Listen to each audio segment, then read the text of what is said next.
A civil authority has issued a required weekly test for Guam and the Mariana Islands beginning at 8 p.m. January 23, 2022 and ending at 9 p.m. January 23, 2022. Test message IPAWS Open Cap EAS Feed Configuration Test Message.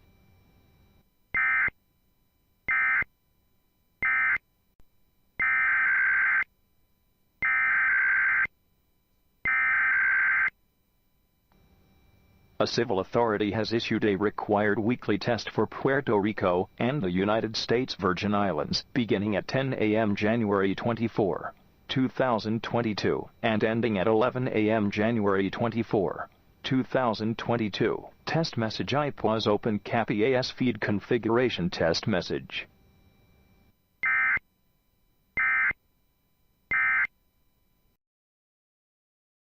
This is only a test. Este es un test del sistema de alerta de emergencia. Es únicamente un test.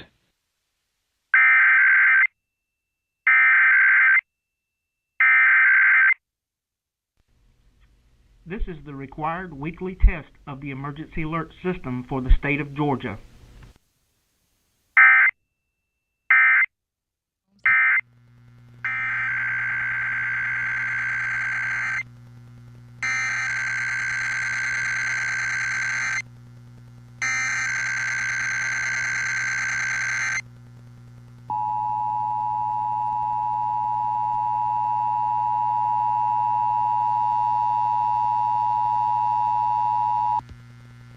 The civil authorities have issued a required weekly test for all of Connecticut, all of District of Columbia, all of Delaware, all of Florida, all of Georgia, all of Indiana, all of Kentucky, all of Massachusetts, all of Maryland, all of Maine, all of Michigan, all of North Carolina, all of New Hampshire, all of New Jersey, all of New York, all of Ohio, all of Pennsylvania, all of Rhode Island, all of South Carolina, all of Virginia, all of Vermont, and all of West Virginia beginning at 11:01 a.m. and ending at 12:01 p.m. Test message IPAWS Open Cap EAS Feed Configuration Test Message.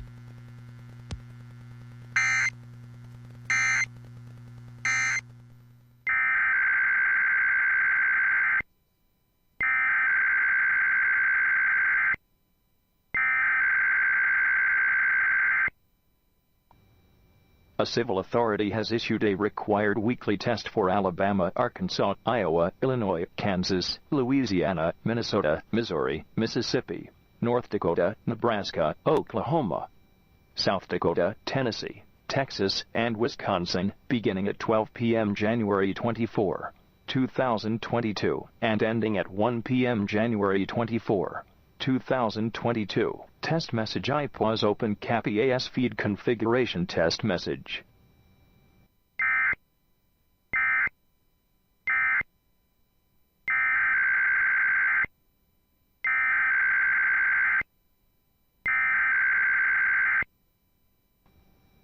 A civil authority has issued a required weekly test for Arizona, Colorado, Idaho, Montana, New Mexico, Utah, and Wyoming, beginning at 1 p.m. January 24, 2022, and ending at 2 p.m. January 24, 2022. Test message IPAWS Open Cap EAS Feed Configuration Test Message.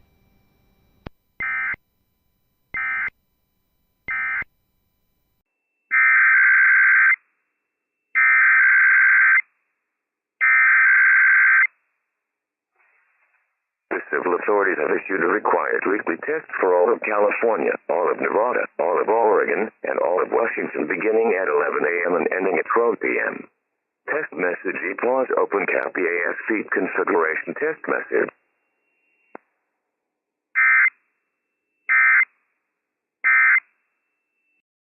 Cape. Small craft advisory through Tuesday. Today, South.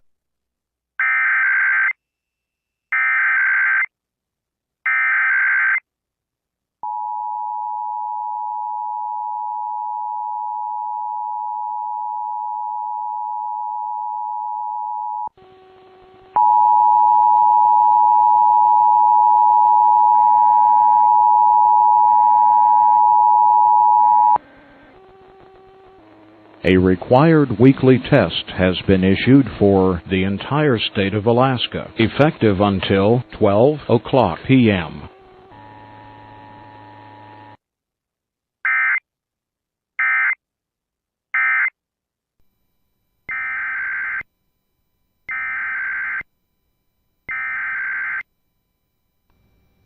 A civil authority has issued a required weekly test for Hawaii, beginning at 4 p.m. January 24, 2022, and ending at 5 p.m. January 24, 2022. Test message IPWAS open cap EAS feed configuration test message.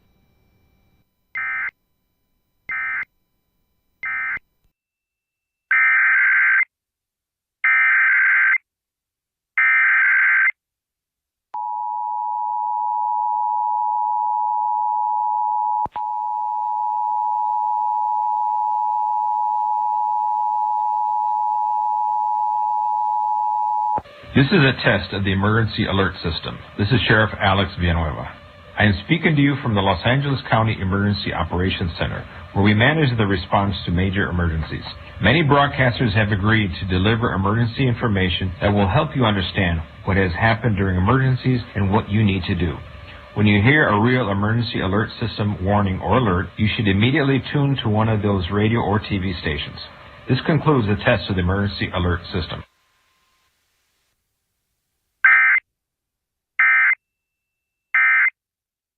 Lows around 13. Here is the northwest 5 to 10 miles into 90 at 3:15 p.m. Eastern Standard Time. Above portions of south central Indiana and central Kentucky. Sunny. For tonight in the upper 20s, this is a test of the NOAA radio warning alarm device and emergency alert system wind chill for the period of weather situation. Western bring light low to the region Thursday around to warn of the impending severe weather and up to 5 miles an hour. Central Indiana and north central Kentucky cloudy. Tests around are normally conducted southwest wind between up to 10 miles an hour p.m. local time. Thursday every Wednesday between 11 a.m. and noon local time.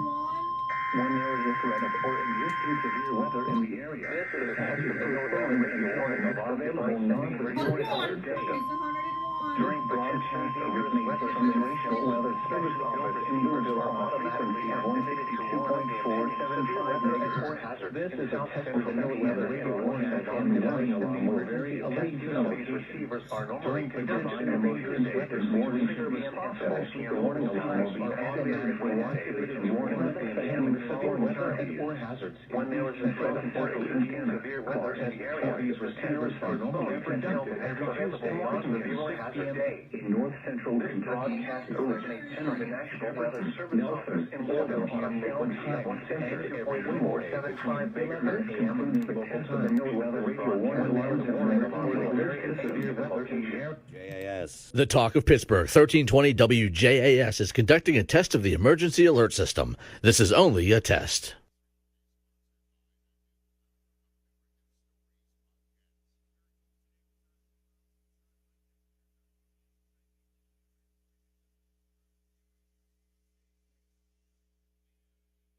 This has been a test of the emergency alert system on the Talk of Pittsburgh, 1320 WJAS. This was only a test.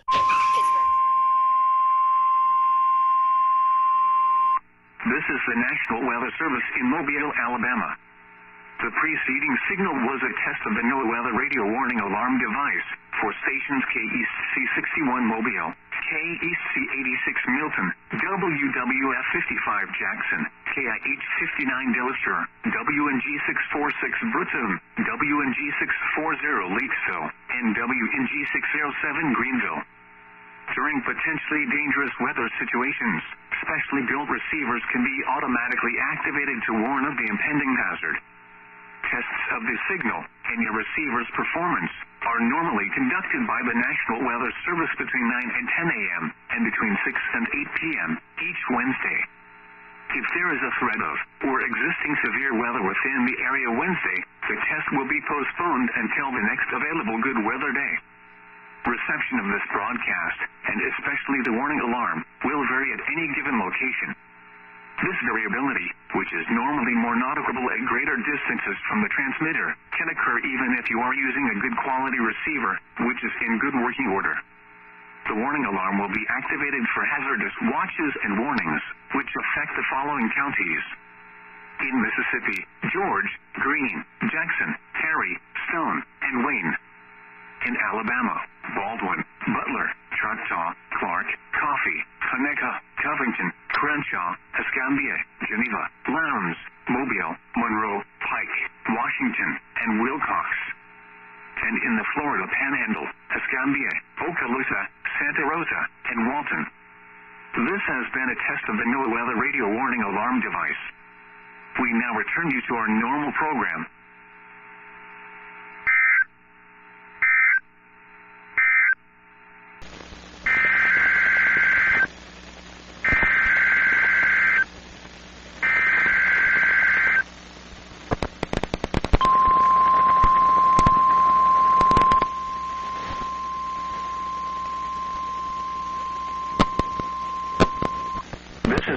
Weather Service Office in Jacksonville. The preceding alarm tone was a test of the public warning system on our weather radio station KHP39. During potentially dangerous weather situations, specially built receivers can be automatically activated by the signal to warn of the impending hazard. Tests of the signal and receiver's performance are normally conducted by the National Weather Service between 10 a.m. and noon each Wednesday. If there is a possibility of severe weather, the test will be postponed to the next available good weather day. Reception of this broadcast, and especially the warning alarm tone, will vary at any given location. This variability, normally more noticeable at greater distances from the transmitter, can occur even though you are using a good quality receiver in good working order. The warning alarm tone will be activated for hazardous watches and warnings for the following counties in northeast Florida: Clay, Duval, Nassau, Putnam, and St. John's, and for Camden County in southeast Georgia. In addition to the regular tone alarm, the NOAA weather radio system is equipped with an additional warning device called SAME, which is short for Specific Area Message Encoder.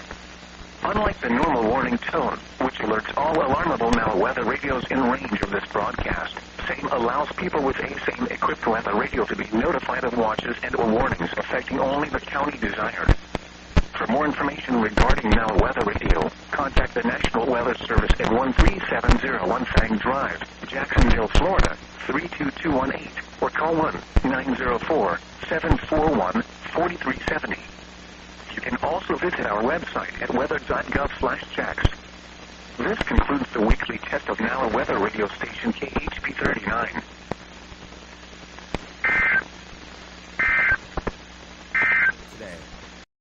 Nation.com. Tell Harley and Aaron Benny sent you.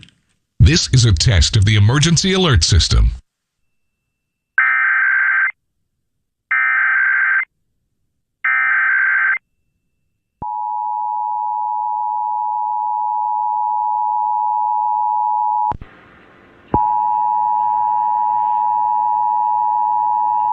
This is the Maryland Emergency Management Agency with the coordinated test of the emergency alert system. Broadcasters are testing equipment used to warn you during an emergency. This concludes the test of the emergency alert system.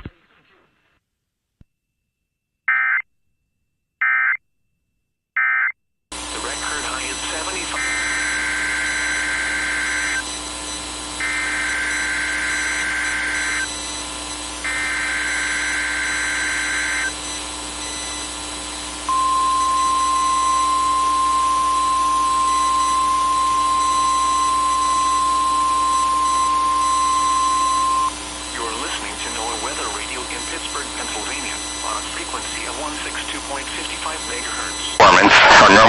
affected by the National Weather Service at about 11 a.m. each Wednesday. Same radios are especially useful for schools, hospitals, businesses, government agencies, and commercial radio and television. For more information regarding the same program, contact your local National Weather Service office. Dangerous weather situations.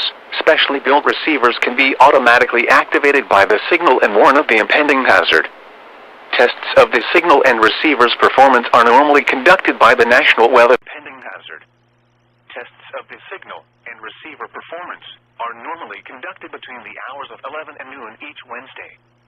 If there is a threat of severe weather, the test will be postponed to the following Wednesday. County or counties affected by a particular warning. These tests are conducted each Wednesday between 11 a.m. and noon, and again between 6 p.m. and 8 p.m. unless severe weather threatens. This concludes the weekly test. We now return to regular programming.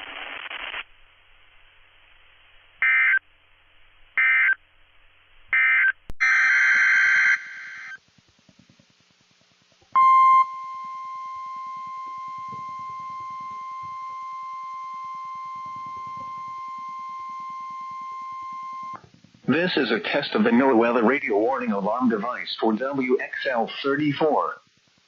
We activate this alarm for the following counties in New York State: Albany, Rensselaer, Montgomery, Fulton, Saratoga, Schenectady, Schoharie, Greene, and Columbia counties.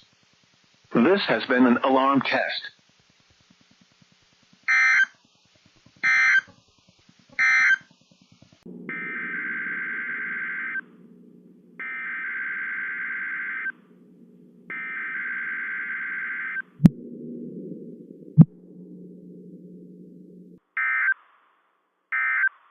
This is the National Weather Service office in Fort Worth.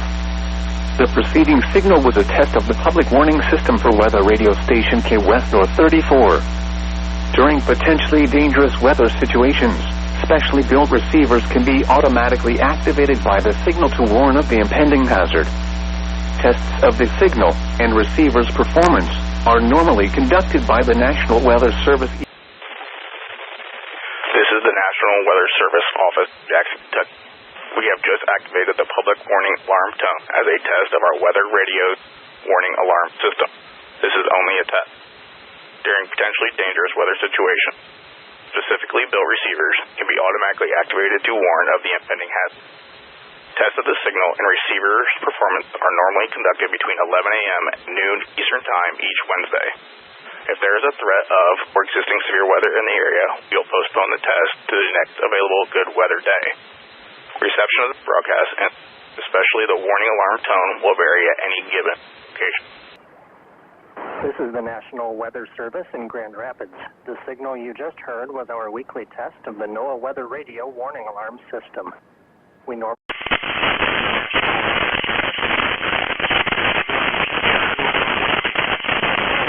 Warning Alarm System. We normally conduct the test on Wednesdays around 11:15. Conditions will affect the signal quality of the broadcast. We will activate the warning alarm tone for hazardous watches. Good weather day. Be advised that weather conditions will affect the signal quality of the broadcast. We will activate the warning alarm tone for hazardous are Branch, Calhoun, Clinton, Eaton, Gratiot, Hillsdale, Ingham, Jackson, Clinton, Eaton, Gratiot, Hillsdale, Ingham, Jackson, Livingston, and Shiawassee. On 162.425 from West Olive, those counties are Allegan, Muskegon, and Ottawa. On 162.475 from Hesperia, those counties are Muskegon, Newaygo, and Oceana. On 162.525 from Mount Pleasant, those counties are Clare, Gratiot, Isabella, Mecosta, Midland, Montcalm, and Osceola. On 162.55 from Cannonsburg, those counties are Allegan, Barry, Ionia, Kent, Montcalm, Muskegon, Newaygo, Oceana, and Ottawa. On 162.475 from Plainwell, those counties are Allegan, Barry, Van Buren, Kalamazoo, and Calhoun. On 162.425 from Wolf Lake, those counties are Manistee, Wexford, Mason, Lake, Osceola, Oceana, Newaygo, and Mecosta. This concludes the test of the NOAA Weather Radio warning alarm device. Affecting the following counties. In Indiana, Order, LaPorte, St. Joseph, Elkhart, LaGrange, Steuben, Stark, Marshall, Kosciuszko, Noble, DeKalb, Whitley, Allen, Miami, Wabash, Huntington, Wells, Adams, Grant, Blackford, Pulaski, and Jay. In Ohio, Williams, Fulton, Defiance, Henry, Paulding, and Van Wert, and in Michigan, Berrien, Cass, St. Joseph, Branch, and Hillsdale. For more information, visit our website at weather.gov/IWX and click on NOAA Weather Radio under local information. We now return to normal programming. Every Wednesday between 11 a.m. and noon. When there is a threat of or existing severe weather in the area, the test will be postponed until the following day. This ends the test of the National Weather Service Weather Radio Warning Alarm. Northern Lower Peninsula, Eastern Upper Peninsula, and the adjacent coastal waters of the Great Lakes. This includes Whitefish Bay, Saginaw Bay, and the St. Mary's River system. This concludes the weekly test of NOAA the Radio Warning Alarm.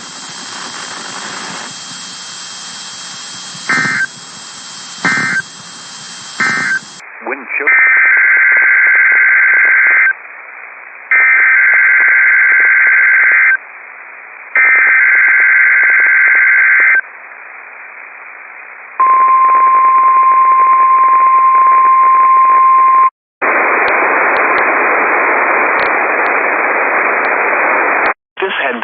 Alert. This message would contain specific information on the watch or warning being issued.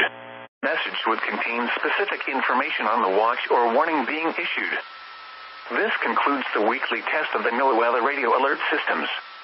Normally conducts this test every Wednesday between 11:30 a.m. and noon. If there is a threat of severe weather, the test will be postponed until the next fair weather day. You will be informed between 7 a.m. and 11:30 a.m. each test day if the test will or will not be conducted. This test is conducted to give you the opportunity to ensure that your radio alarm system is in good working order. This has been a test.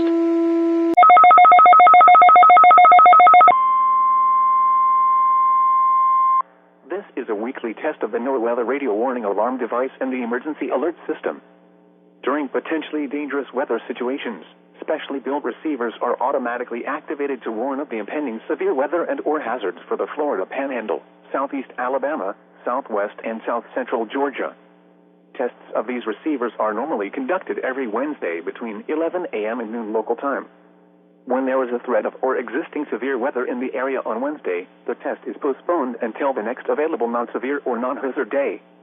Reception of this broadcast and the warning alarm will vary at any given location. To provide the most consistent warning service possible, the warning alarm will be activated for watches and warnings affecting the Florida Panhandle, southeast Alabama, southwest and south central Georgia. This concludes the weekly test of the NOAA Weather Radio Warning Alarm and Emergency Alert System for the entire county warning area serviced by the Tallahassee Weather Forecast Office.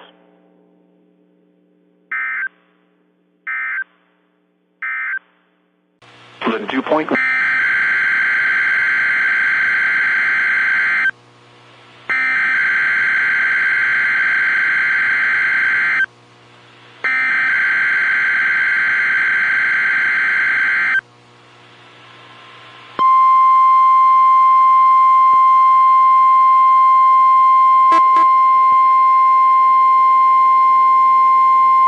This is the National Weather Service Office in Blacksburg, Virginia. The preceding signal was a test of the NOAA Weather Radio Station WXL60 Public Warning System. During potentially dangerous weather situations, specially built receivers can automatically be activated by these signals to warn of the impending hazard.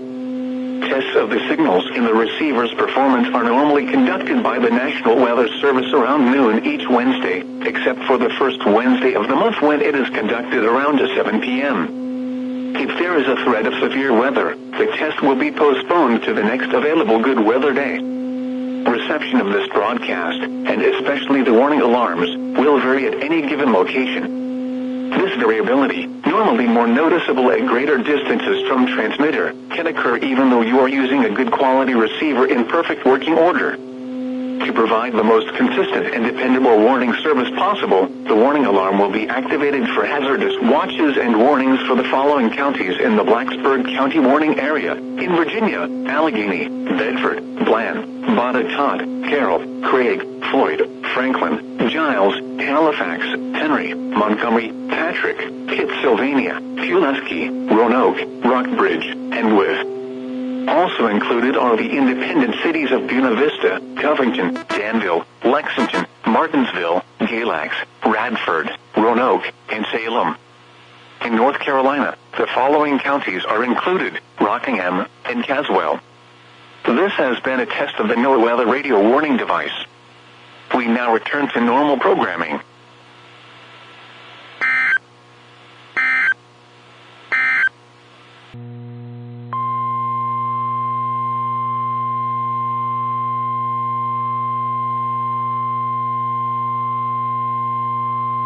This is the National Weather Service in the Quad Cities.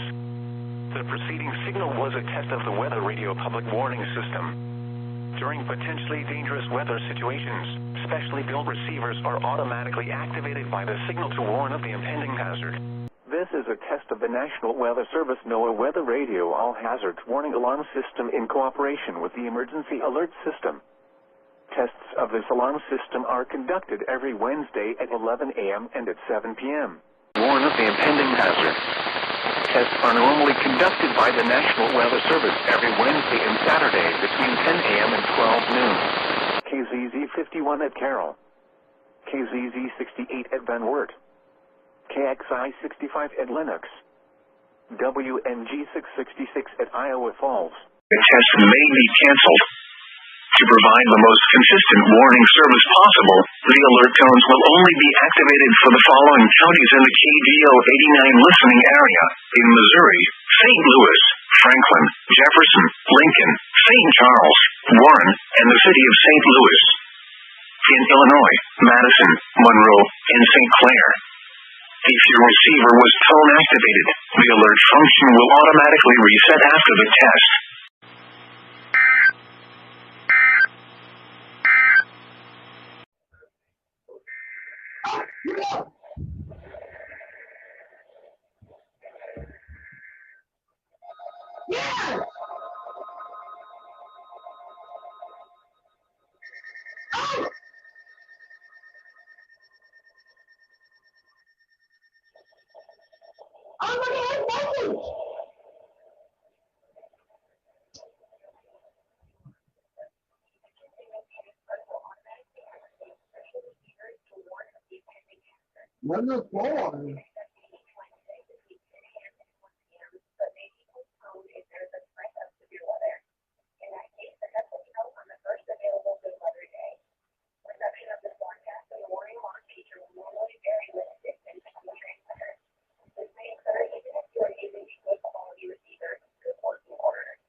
Some accumulation is...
Reception of this broadcast and the alarm tone will vary at any given location.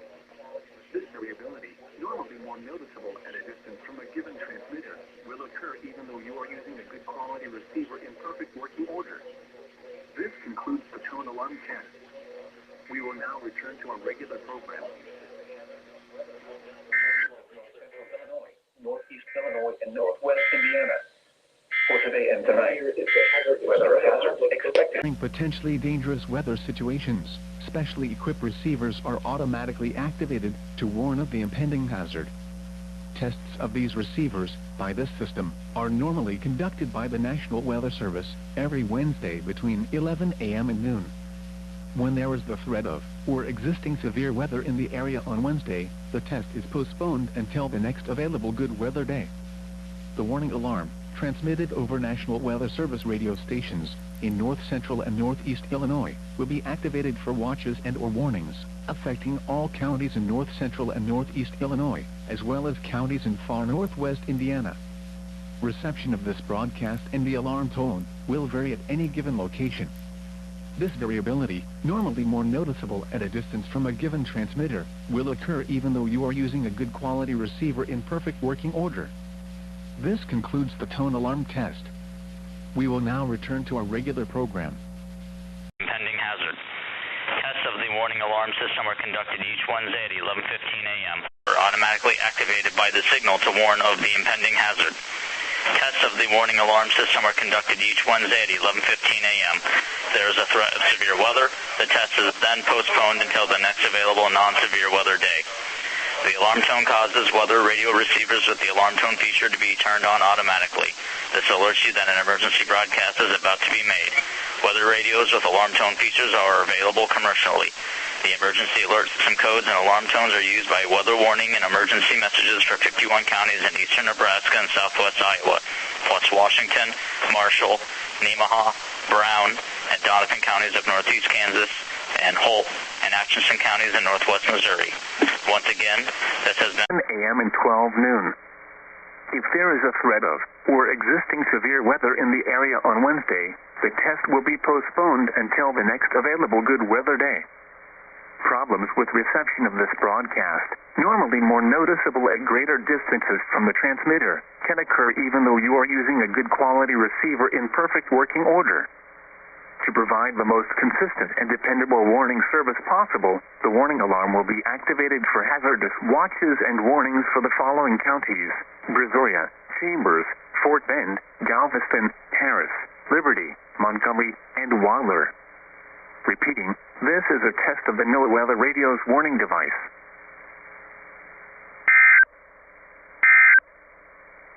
In Oklahoma City, the temperature was 30 degrees, lift 2.1, and the relative humidity low. Elsewhere in Wisconsin, skies ranged from sunny to mostly sunny. It was 0 at Rush Lake, -6 at Medford, -2 at Rhinelander, and -1 at Eau Claire.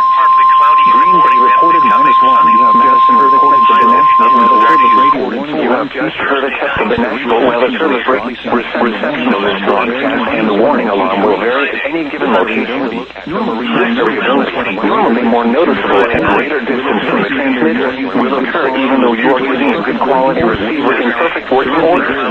During severe weather, the warning alarm will be activated for severe thunderstorm and tornado watches, for severe thunderstorm, tornado, and flash flood warnings. The alarm will also be used for civil emergency messages. The test of the warning alarm feature of National Weather Service radio is conducted at 8 p.m. each Wednesday, unless there is a significant risk of severe weather in the area. Mostly cloudy with a 30% chance of snow. Highs in the lower 40s. Lows in the mid-20s. Tuesday, mostly cloudy with a 30% chance of snow. Dry today. This is the National Weather Service in Duluth, Minnesota. We have just activated the public warning alarm tone. In Salt Lake City, This is a test of this weather radio station's public warning alarm system. was 29 During degrees. potentially dangerous weather situations, with a relative the receivers are automatically activated with a signal to warn of the impending high point of 10. As the relative receivers on this alarm system are normally conducted by the National Weather Service Office in Duluth, Minnesota, which Wednesday 1 noon. When there is a threat of, or existing severe weather in the area, this test will be postponed until the next available good weather day. Shifting to the west. The warning alarm will be activated for hazardous watches and warnings for the following areas included by the weather radio station: Fog in Wisconsin, Ashland, Mayfield, and Iron counties. At Boone County, it was mostly sunny. A 20% chance of snow showers. Tonight, partly cloudy showers. Highs in the 30s. Scattered snow showers after midnight. Lows 10 in the 30s. Lows 10 to 20 miles an hour. Tuesday and Tuesday night, mostly cloudy. In Rifle, 40% chance of Saturday and Saturday night, clear. Highs 35 to 45. Lows 5 to 15. Sunday and Sunday night, mostly clear.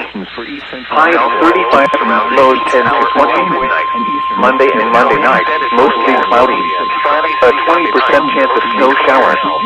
Highs 35 to 45. Lows 10 to 20. Tuesday and Tuesday night, mostly cloudy with a snow showers. Highs in the 30s. Lows 5 to 15. Now the forecast for the Central Mountains, including Aspen and Snowmelt. West of today, highs in the 20s. Tonight, mostly cloudy. Lows 5 to 15. Thursday, partly sunny in the morning, then becoming highs in the 20s. North winds 10 to 15 miles per hour with gusts miles per hour in the afternoon. Thursday night, mostly clear. While areas west of the standard time. Wednesday, January 26th. Expect gusty westerly winds along the South coast. Northeast winds 10 to 15 miles per hour until midnight, becoming light. Extended forecast, Friday and Friday night, clear. Highs 25 to 30, lows 10 to 20. Saturday and Saturday night, mostly clear. Highs in the 30s, lows 10 to 20. Sunday and Sunday night, highs in the 30s, lows 10 to 20. Monday night, mostly cloudy. A 20% chance of snow showers. Northwest winds around an hour 30 in the evening, becoming northwest around 15 miles an hour. Lows 10 to 20. West of today, sunny. Highs in the 20s, mostly cloudy. Lows 5 to 15. Thursday, with a temperature of 33 at Seattle. It was cloudy with a temperature of coming mostly sunny. Highs in the 20s. 15 miles per hour with gusts to around 20 miles per hour in the afternoon. Thursday, lows 0 to 10 above. Northeast winds 10 to 15 miles per hour until midnight, becoming light. And now the extended forecast, Friday and night, clear. Highs 25 to 35. Lows 10 to Saturday and Saturday night, mostly clear. Highs in the 30s. Including sunny Natrona and Congress counties by WXR and Johnson County by WXR. Sunday and Sunday night, mostly clear. Highs in the 30s, lows 10 to 20. Monday and Monday night, mostly cloudy. A percent chance of snow showers. Highs in the 30s. Lows 10 to Tuesday and Tuesday night, mostly cloudy. A 40% chance of snow showers. Highs in the 20s. Lows 5 to 15. The 11 a.m. Mountain Standard Time weather observation across western Colorado. Skies ranged from sunny to mostly sunny. It was 21 at Aspen, 12 at Sunlight Peak, 15 at Eagle, 21 in Rifle, and 9 at Meeker.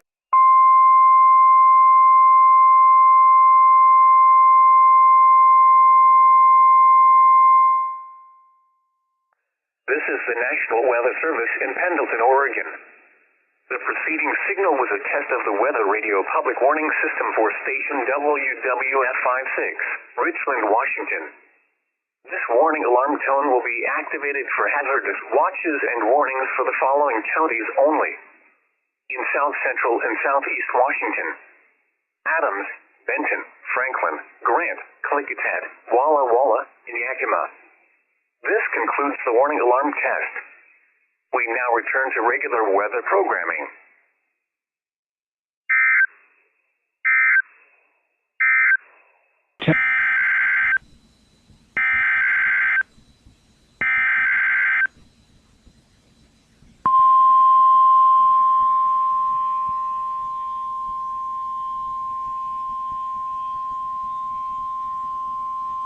This was a test of the NOAA weather radio warning device.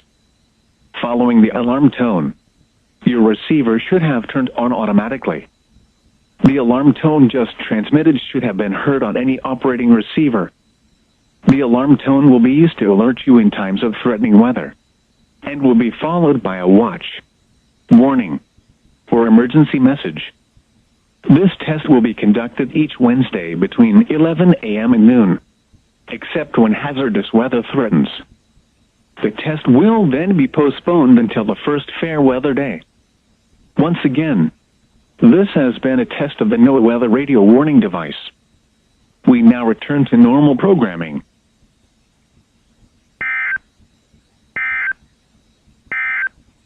This is NOAA Weather Radio WWZ20 and friendly, by the National Weather Service and broadcasting from Virginia Beach, 5 megahertz with 10 a.m. observation. Temperature 30.28 inches and steady. At Carson, the temperature was 30. And the temperature was 28. At Ford, the temperature was 32. And the temperature was 36. At Currently Lake, 39. So the temperature was 32. At Fallon, it was mostly sunny. The temperature was 34. 34. At Hawthorne, the temperature was 30. At Lovelock, it was sunny. The temperature was 29. At Tonopah, it was sunny. The temperature was 32. Breeze under sunny skies. Along State 86 was reported with a temperature of 49. It was sunny with a temperature of 12 at Truckee, 40 and 49 at Sacramento. In the eastern seas and south along Highway 395, it was sunny with a 23 at South Lake Tahoe and 44 at Bishop. It was fair with a temperature of 18. The weather synopsis for the Sierra and West Nevada. High pressure will likely maintain dry and generally quiet weather through the a weather system may reach the Pacific Coast late Sunday through Monday with potential for very minor rain and snow in the Sierra and North California. Lows 26 to 30. Wave heights less than 1 foot. Cerri. Southeast winds around 10 miles an hour. Highs around 47. Wave heights less than 8. There's no WWZ20. Pacific Standard Time. Low tide. This is the National Weather Service Office in Portland. Operated by the National Weather Service and broadcasting from Virginia Beach on a frequency of 162.2. Here are the 10 a.m. observations. It was sunny.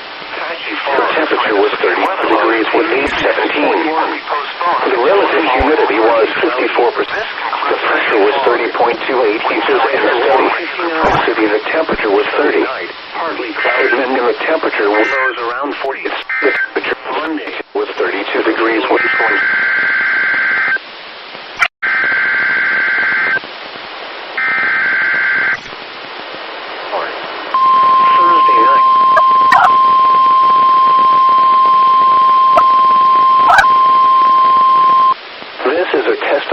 Weather Service radio warning tone alarm and is being run in conjunction with a routine emergency alert system. Clear. Potentially dangerous at 32 higher elevations, 33 to 43 lower. Conducted by the National Weather Service every Wednesday between 11 a.m. and noon. When there is a threat of severe weather or severe weather is occurring in the area, these tests will be postponed until another day. Again, this has only been a test of the National Weather Service's radio alarm tone. People with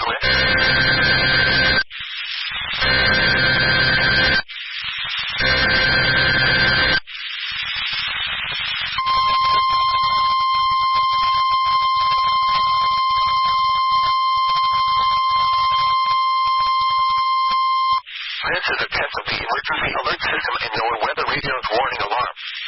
During potentially hazardous weather situations, the National Weather Service transmits a signal that automatically activates specially built receivers to warn of the impending hazard. Tests of the receivers are normally conducted by the National Weather Service every Wednesday near 12 noon. When there is a threat of or existing severe weather in the area on Wednesday, the test is postponed until the next day without a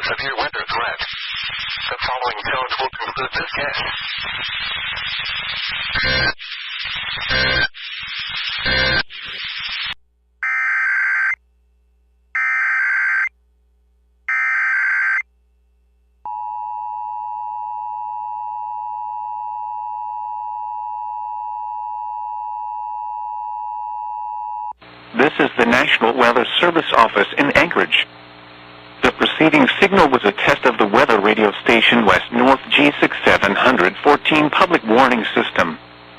During potentially dangerous weather situations, specially built receivers can be automatically activated by the signal to warn of the impending hazard. Tests of the signal and receiver's performance are normally conducted by the National Weather Service between 11 a.m. and 3 p.m. each Wednesday. If there is a threat of severe weather, the test will be postponed until the next available good weather day. Reception of this broadcast, and especially the warning alarm tone, will vary at any given location. This variability, normally more noticeable at greater distances from the transmitter, can occur even though you are using a good quality receiver in good working order. The warning alarm tone will be activated for watches and warnings in the broadcast area. This concludes the weekly test of the weather radio station West North G6714.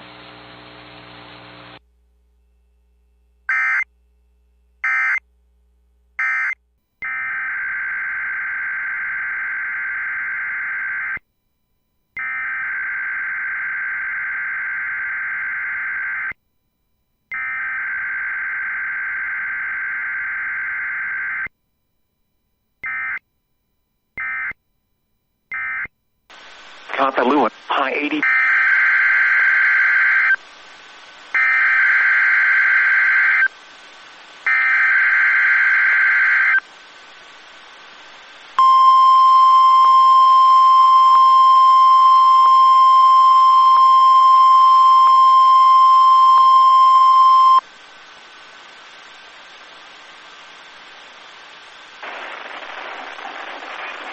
This is the National Weather Service office in Honolulu, Hawaii. The preceding signal was a test of NOAA Weather Radio's public warning system. This is only a test. Tests of the signal are normally conducted every Wednesday between 11 a.m. and noon. If there is a threat of severe weather on the day of the test, it will be postponed to the next available good weather day. For hazardous watches and warnings, the warning alarm tone will be activated for the following counties. In the KBA 99 listening area, Kauai, Honolulu, Maui, and Hawaii counties. In the WZ 2557 listening area, Kauai County. In the WWG 75 listening area, Maui and Hawaii counties. And finally, in the WWG 27 listening area, Hawaii County. This concludes the National Weather Service weekly test. We now return to our recorded programming.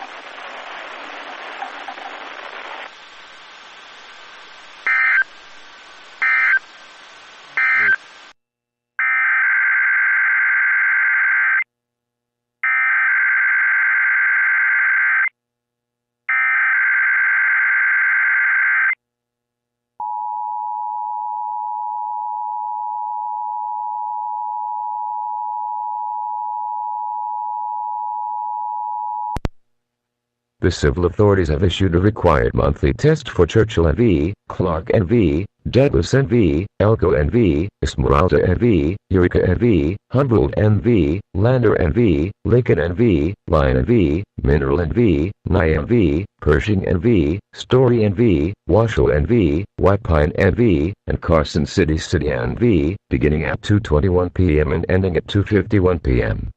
This is the January required test of the emergency alert system from the State of Nevada Emergency Operations Center in Carson City. This is only a test. Broadcasters, cable operators, IPTV providers, and the National Weather Service provide EAS as a way for state and local officials to warn you about emergencies and keep you informed during disasters. This station provides this service free of charge as part of their commitment to serve your community. Stay informed and safe by tuning into your favorite local radio or TV station. This concludes today's test of the Nevada Emergency Alert System.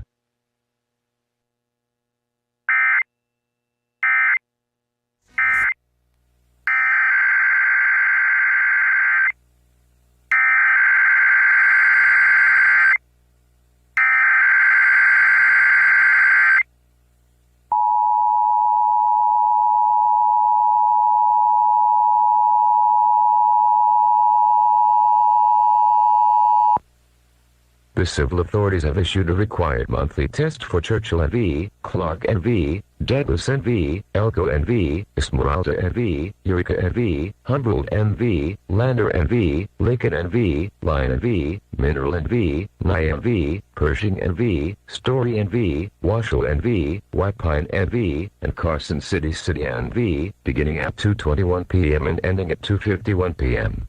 This is the January required test of the emergency alert system from the State of Nevada Emergency Operations Center in Carson City. This is only a test.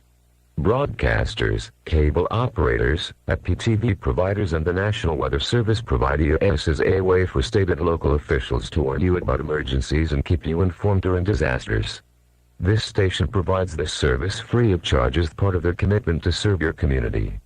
Stay informed and safe by tuning into your favorite local radio or TV station. This concludes today's test of the Nevada Emergency Alert System.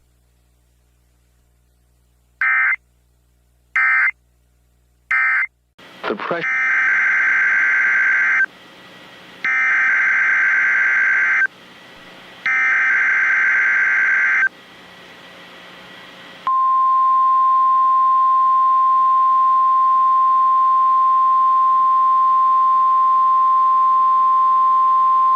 Required weekly test. The preceding signal was a test of the NOAA radio public warning system. Specially built receivers are activated by the signal to warn of severe weather or other hazards. Tests are normally conducted each Wednesday between 11 a.m. and noon, and again between 6 and 8 p.m. If severe weather is expected on Wednesday, the test will be postponed until the next day, weather permitting. Reception of this broadcast, and especially the warning signals, can vary at any given location. This variability, normally more noticeable at greater distances from the transmitter, can result even though you are using a good quality receiver in perfect working order. Warning alarm tones are activated on transmitters for counties where the signal is reliably received, in sufficient strength for consistent and dependable service. For station KIH 26 in Daytona Beach, warning alerts will be activated for Volusia, Flagler, Putnam, Lake, Seminole, Brevard, and Orange counties. For station KIH 63 in Orlando, warning alerts will be activated for Brevard, Lake, Orange, Osceola, Polk, Seminole, and Volusia counties. For station WXJ 70 in Melbourne, warning alerts will be activated for Brevard, Indian River, Orange, and Osceola counties. For station WWF 69 in Fort Pierce, warning alerts will be activated for Indian River, Martin, Okeechobee, and St. Lucie counties. This has been a test of the NOAA radio public warning system. We now return to the regular broadcast program.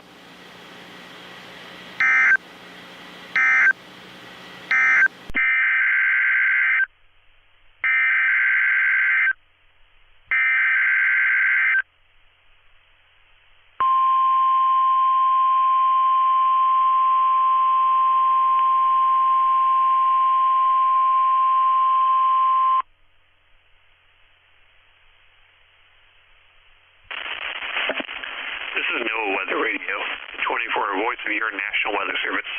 The preceding signal was a test of the public warning and alarm for transmitters in the Florida listing area originating from Ruskin, Florida. This was also a test of the same system or specific area messaging coder. The same system will alert only the county or counties affected by a particular warning. These tests are conducted each Wednesday between 11 a.m. and noon, and again between 6 p.m. and 8 p.m. unless severe weather threatens. This concludes the weekly test. We now return to regular programming.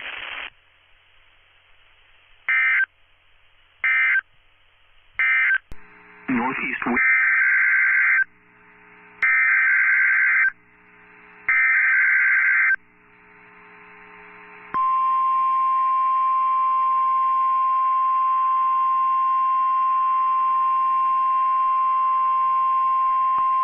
This is the National Weather Service in Mobile, Alabama.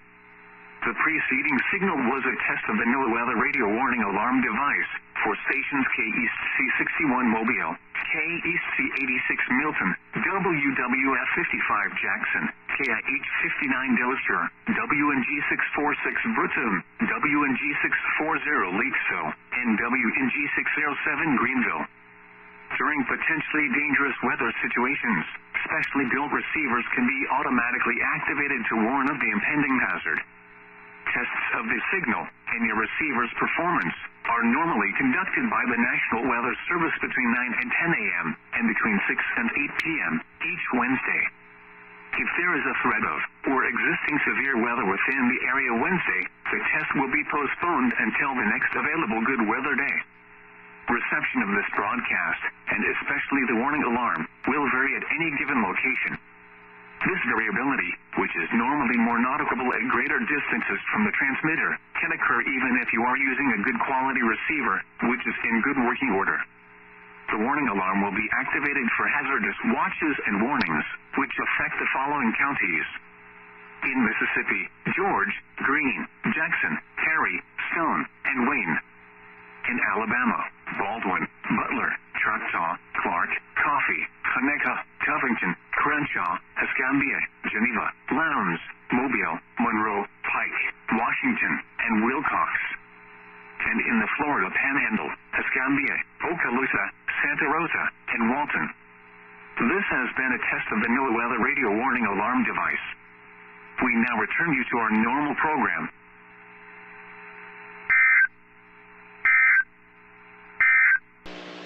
The ultraviolet index forecast for January 27th is 3, or moderate.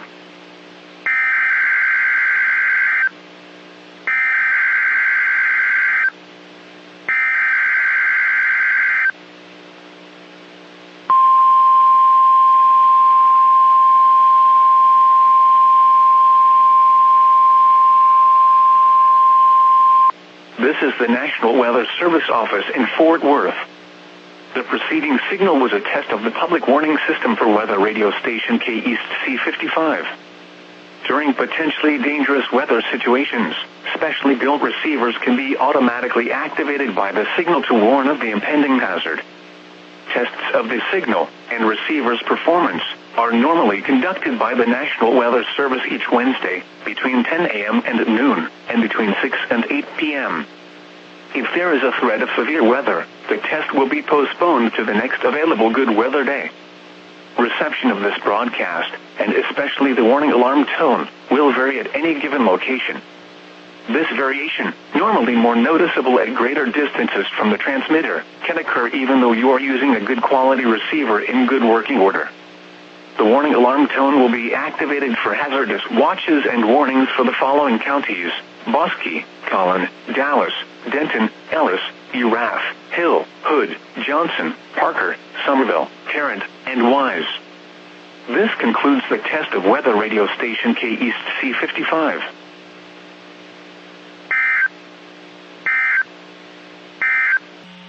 The ultraviolet index forecast for January 27th is 3, or moderate.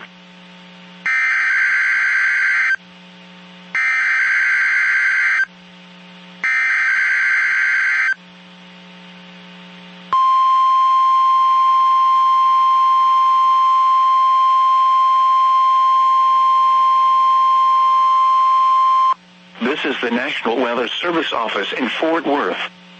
The preceding signal was a test of the public warning system for weather radio station KEAS C56.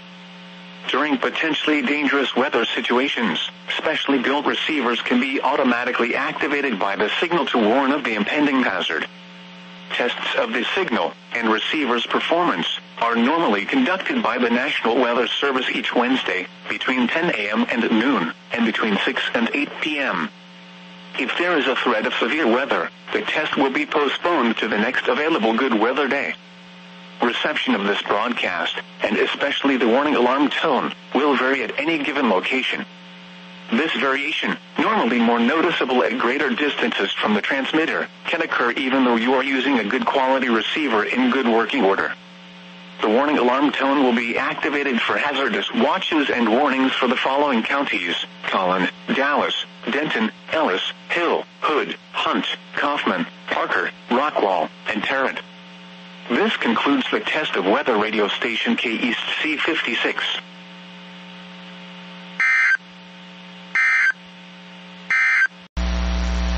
The ultraviolet index forecast for January 27th is 3, or moderate.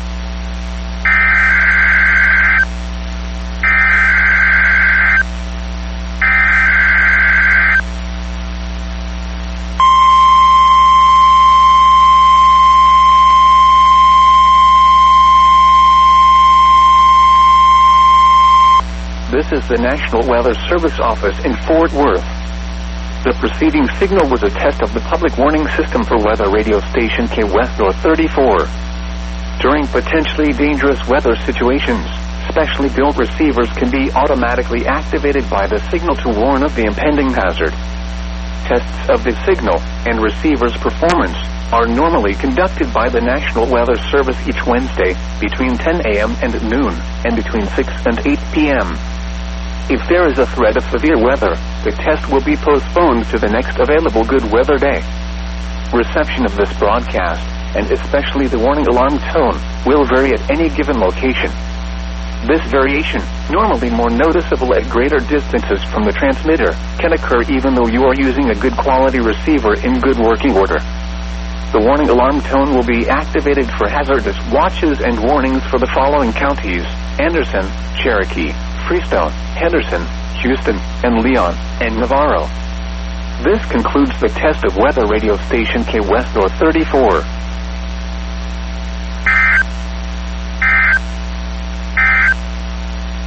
The current time is... The ultraviolet index forecast for January 27th is 3, or moderate.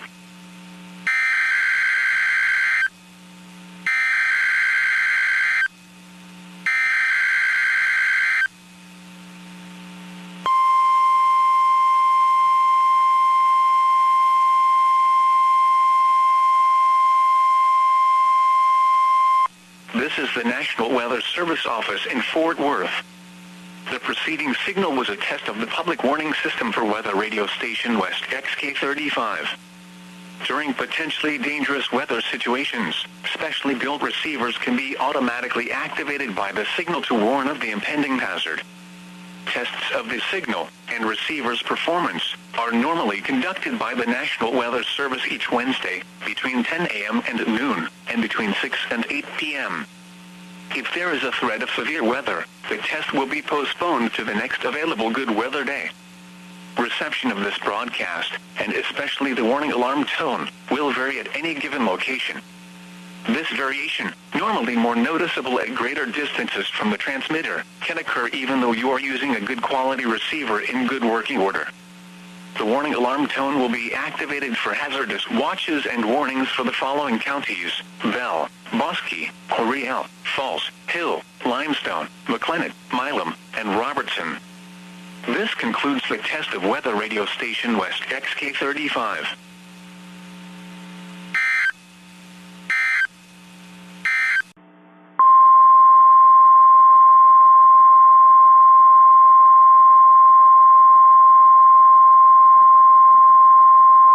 The preceding was a test of the warning alarm system of National Weather Service radio station WXK91 in Topeka, Kansas.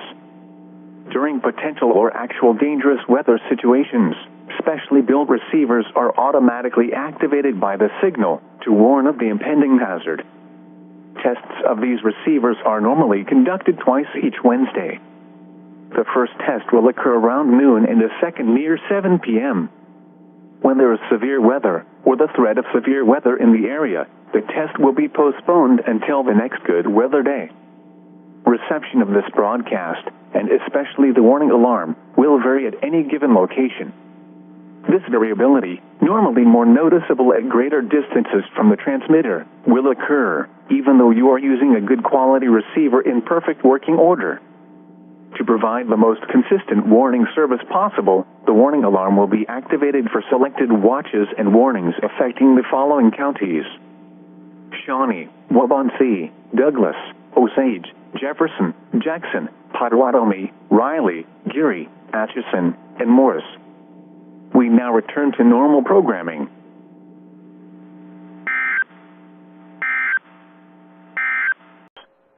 The normal high is 31.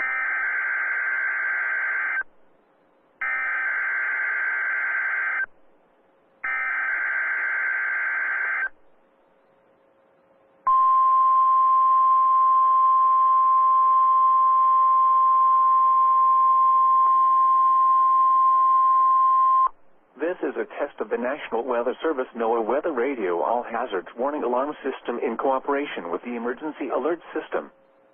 Tests of this alarm system are conducted every Wednesday at 11 a.m. and at 7 p.m. If there is a severe weather threat, the tests are postponed until the next available good weather day. The alarm tone will activate for severe weather and other life-threatening emergency messages for the following 14 transmitters and associated broadcast areas: WXL 57 at Des Moines, WXL 94 at Bremer County, WXK 84 at Fort Dodge, KXI 98 at Marshalltown, KXI 62 at Montezuma, WXM 91 at Rathbun Lake, WNG 730 at Ottumwa, KZZ 51 at Carroll, KZZ 68 at Van Wert, KXI 65 at Lenox, WNG 666 at Iowa Falls, WNG 668 at Denison, WNG 688 at Ringsted, KJY 63 at Forest City. For a detailed listing of what counties are served by each transmitter, please visit the NOAA Weather Radio section of our website at www.weather.gov/Des Moines. Once again, please visit the NOAA Weather Radio section at our website, www.weather.gov/Des Moines. This concludes our test. We now return to regular programming.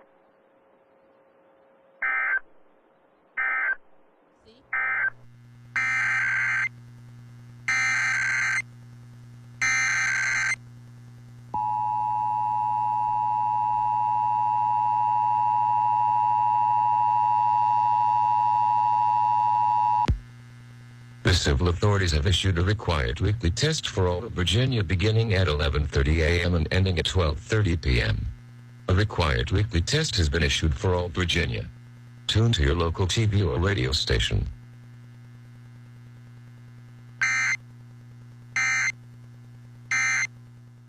A slight chance of light rain late.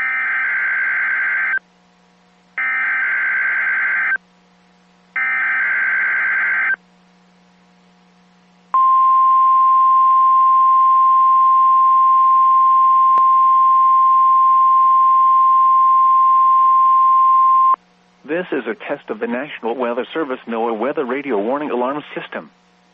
This test is conducted every Wednesday between 11 a.m. and noon local time, unless there is severe weather in the area, in which case the test is postponed until Thursday.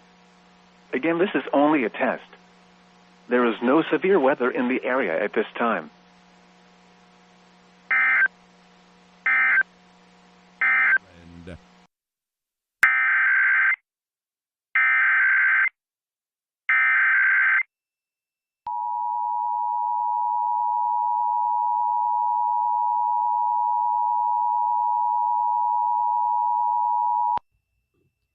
This is a required monthly test of the emergency alert system.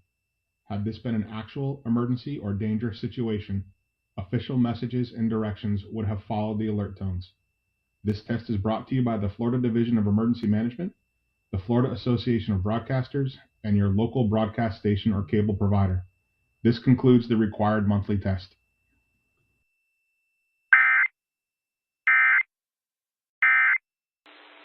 A winter storm warning in effect for counties along the Tennessee border from 1 p.m. Friday to 7 a.m. Eastern Standard Time Saturday at elevations above 3,500 feet, and a winter weather advisory in effect from 1 p.m. Friday to 7 a.m. Eastern Standard Time Saturday below 3,500 feet. For the winter storm warning, heavy snow expected at elevations above 3,500 feet. Total snow accumulations of 3 to 5 inches are expected, with up to 8 inches at locations above 5,000 feet. Winds may gust as high as 35 miles per hour. For the winter weather advisory, snow expected. Total snow accumulations of 1 to 3 inches. Travel could be very difficult. The hazardous conditions could impact the evening commute. The cold wind chills as low as 10 below zero could result in hypothermia if precautions are not taken. Precipitation will begin in mid-afternoon, possibly as rain, but with a quick changeover to snow expected by early evening. Snow will taper off to the Tennessee border early Saturday morning. Wind chills of -5 to -10 are possible, especially at higher elevations and ridgetops. A winter storm warning for heavy snow means severe winter weather conditions are expected or occurring. Significant amounts of snow are forecast that will make travel dangerous. Only travel in an emergency. If you must travel, keep a flashlight, food, water, and a warm blanket in your vehicle in case of an emergency. A winter weather advisory for snow means that periods of snow will cause primarily travel difficulties. Be prepared for snow-covered roads and limited visibilities, and use caution while driving. Please report snow and ice accumulations by calling the National Weather Service toll-free at 1-800-267-8101. Leave a message with your observation and the specific location where it occurred. You can also post your report to National Weather Service Greenville Spartanburg Facebook or tweet your report using hashtag NWSGSP. Stay tuned to NOAA Weather Radio or your favorite source of weather information for the latest updates. Additional details can be found at www.weather.gov/GSP. The latest state road conditions can be obtained by calling 511. The following is a winter storm warning from the National Weather Service for the following counties in New Jersey: Coastal Ocean, Eastern Monmouth, Inland Ocean, Southeastern Burlington, and Western Monmouth. Winter storm warning in effect from 7 p.m. Friday to 7 p.m. Saturday. What? Heavy snow expected. Total snow accumulations of 9 to 15 inches. Winds gusting as high as 50 miles per hour. Where? Portions of central and southern New Jersey and southern Delaware. When? From 7 p.m. Friday to 7 p.m. Saturday. Impacts. Travel could be very difficult to impossible. Gusty winds could bring down tree branches. Additional details. Snow is expected to begin Friday evening in Delmarva and southern New Jersey, spreading northward overnight into Saturday morning. Snow may be heavy at times through mid-afternoon Saturday before diminishing Saturday evening. Strong winds may generate blowing snow and very low visibilities at times. If you must travel, keep an extra flashlight, food, and water in your vehicle in case of an emergency. The latest road conditions for the state you are calling from can be obtained by calling 511. Issued at 3:41 p.m. Eastern Standard Time. Winter storm warning in effect from 7 p.m. Friday to 7 p.m. Eastern Standard Time Saturday. Heavy snow expected. Total snow accumulations of 5 to 10 inches.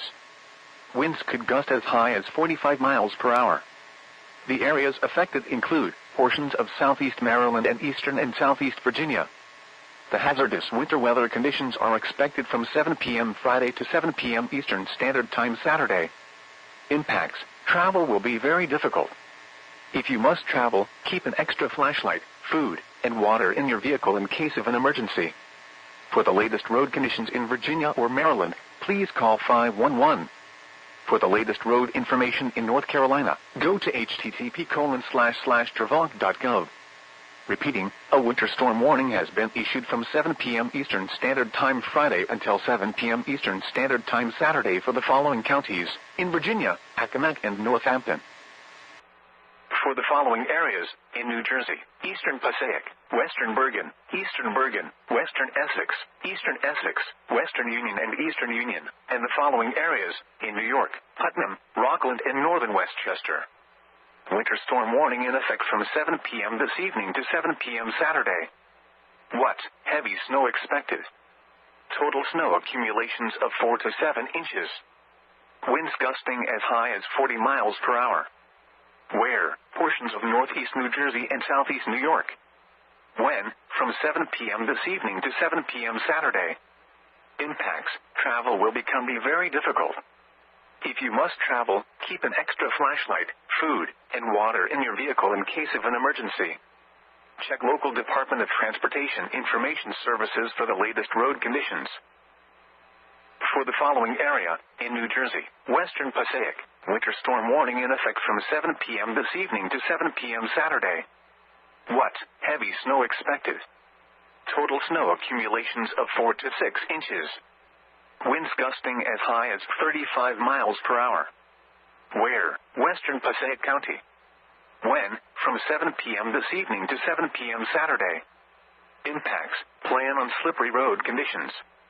If you must travel, keep an extra flashlight, food, and water in your vehicle in case of an emergency. Check local Department of Transportation Information Services for the latest road conditions. For the following areas, in Connecticut, southern Fairfield and northern Fairfield, and in New Jersey, Hudson, and the following areas, in New York, southern Westchester, Manhattan, Bronx, Staten Island, Brooklyn, northern Queens, and southern Queens. Winter storm warning in effect from 7 p.m. this evening to 7 p.m. Saturday. What? Heavy snow expected. Total snow accumulations of 6 to 9 inches. Winds gusting as high as 45 miles per hour. Near blizzard conditions are possible for a period on Saturday. Where? Portions of northeast New Jersey, southern Connecticut, and southeast New York. When? From 7 p.m. this evening to 7 p.m. Saturday. Impacts. Travel will be very difficult. Gusty winds could bring down tree branches. If you must travel, keep an extra flashlight, food, and water in your vehicle in case of an emergency. Check local Department of Transportation Information Services for the latest road conditions. For the following areas, in New York, northwest Suffolk, southwest Suffolk, northern Nassau, and southern Nassau, and the following areas, in Connecticut, southern New Haven, southern Middlesex, northern New Haven, and northern Middlesex. Winter storm warning in effect from 7 p.m. this evening to 7 p.m. Saturday. What? Heavy snow expected. Total snow accumulations of 9 to 14 inches. Winds gusting as high as 50 miles per hour. Near blizzard conditions are possible for a period on Saturday. Where? Portions of southern Connecticut and southeast New York. When? From 7 p.m. this evening to 7 p.m. Saturday.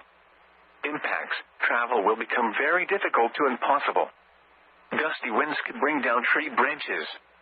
If you must travel, keep an extra flashlight, food, and water in your vehicle in case of an emergency. Check local Department of Transportation Information Services for the latest road conditions. For the following areas, in Connecticut, southern New London and northern New London, and the following areas, in New York, northeast Suffolk and southeast Suffolk.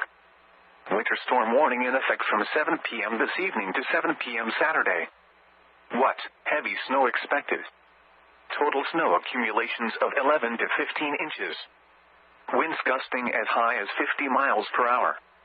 Near blizzard conditions are possible for a period on Saturday. Where? In Connecticut, northern New London and southern New London counties. In New York, northeast Suffolk and southeast Suffolk counties. When? From 7 p.m. this evening to 7 p.m. Saturday. Impacts. Travel will become very difficult to impossible. Strong winds could cause tree damage. If you must travel, keep an extra flashlight, food, and water in your vehicle in case of an emergency. Check local Department of Transportation Information Services for the latest road conditions. For the following areas, in New Jersey, Somerset and Middlesex. Winter storm warning in effect from 7 p.m. this evening to 7 p.m. Saturday. What? Heavy snow expected. Total snow accumulations of 4 to 11 inches. Winds gusting as high as 35 miles per hour. Where? Portions of central and northern New Jersey. When? From 7 p.m. this evening to 7 p.m. Saturday.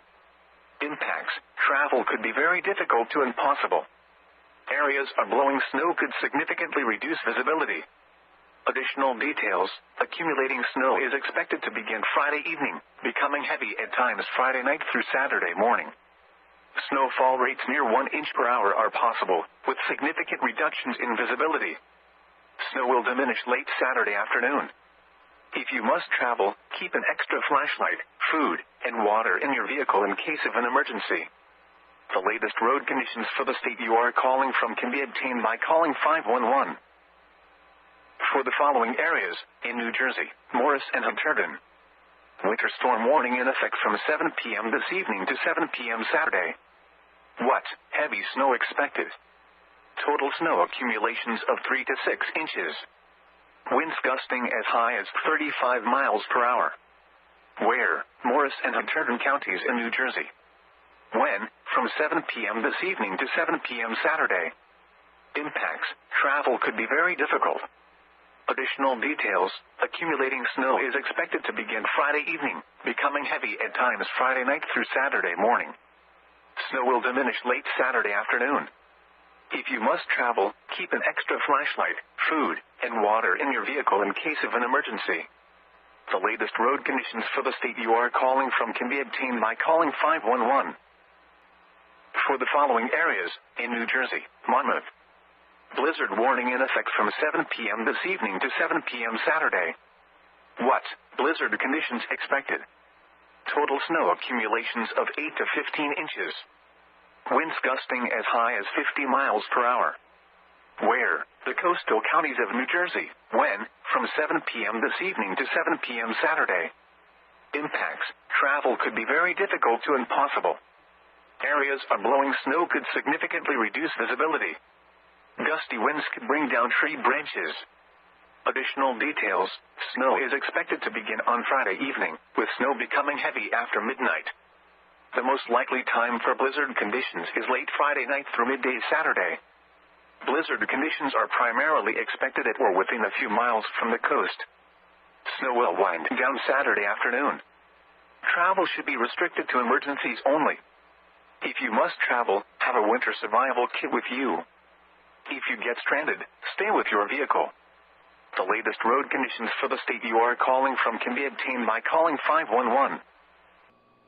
The following is a winter storm warning from the National Weather Service for the following counties in New Jersey: Camden, Cumberland, Gloucester, Mercer, northwestern Burlington and Salem, and the following counties in Pennsylvania, Delaware, eastern Montgomery, lower Bucks, and Philadelphia. Winter storm warning in effect from 7 p.m. this evening to 7 p.m. Saturday. What? Heavy snow expected. Total snow accumulations of 4 to 11 inches. Winds gusting as high as 35 miles per hour. Where? Portions of central, northern and southern New Jersey and southeast Pennsylvania. When? From 7 p.m. this evening to 7 p.m. Saturday. Impacts. Travel could be very difficult to impossible. Areas of blowing snow could significantly reduce visibility. Additional details. Accumulating snow is expected to begin Friday evening, becoming heavy at times Friday night through Saturday morning. Snowfall rates near 1 inch per hour are possible, with significant reductions in visibility. Snow will diminish late Saturday afternoon. If you must travel, keep an extra flashlight, food, and water in your vehicle in case of an emergency. The latest road conditions for the state you are calling from can be obtained by calling 511. The following is a winter storm warning from the National Weather Service for the following county: Hunterdon, New Jersey. Winter storm warning in effect from 7 p.m. this evening to 7 p.m. Saturday. What? Heavy snow expected. Total snow accumulations of 3 to 6 inches. Winds gusting as high as 35 miles per hour. Where? Morris and Hunterdon counties in New Jersey. When? From 7 p.m. this evening to 7 p.m. Saturday. Impacts. Travel could be very difficult. Additional details. Accumulating snow is expected to begin Friday evening, becoming heavy at times Friday night through Saturday morning. Snow will diminish late Saturday afternoon. If you must travel, keep an extra flashlight, food, and water in your vehicle in case of an emergency. The latest road conditions for the state you are calling from can be obtained by calling 511.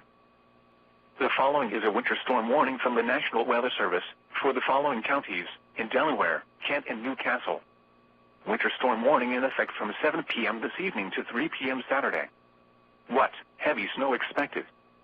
Total snow accumulations of 4 to 9 inches. Winds gusting as high as 40 miles per hour. Where? Portions of northeast Maryland and central and northern Delaware. When? From 7 p.m. this evening to 3 p.m. Saturday. Impacts. Travel could be very difficult. Additional details.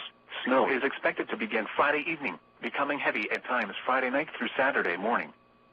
Snowfall rates near 1 inch per hour are possible, with significant reductions in visibility. Snow will diminish early Saturday afternoon.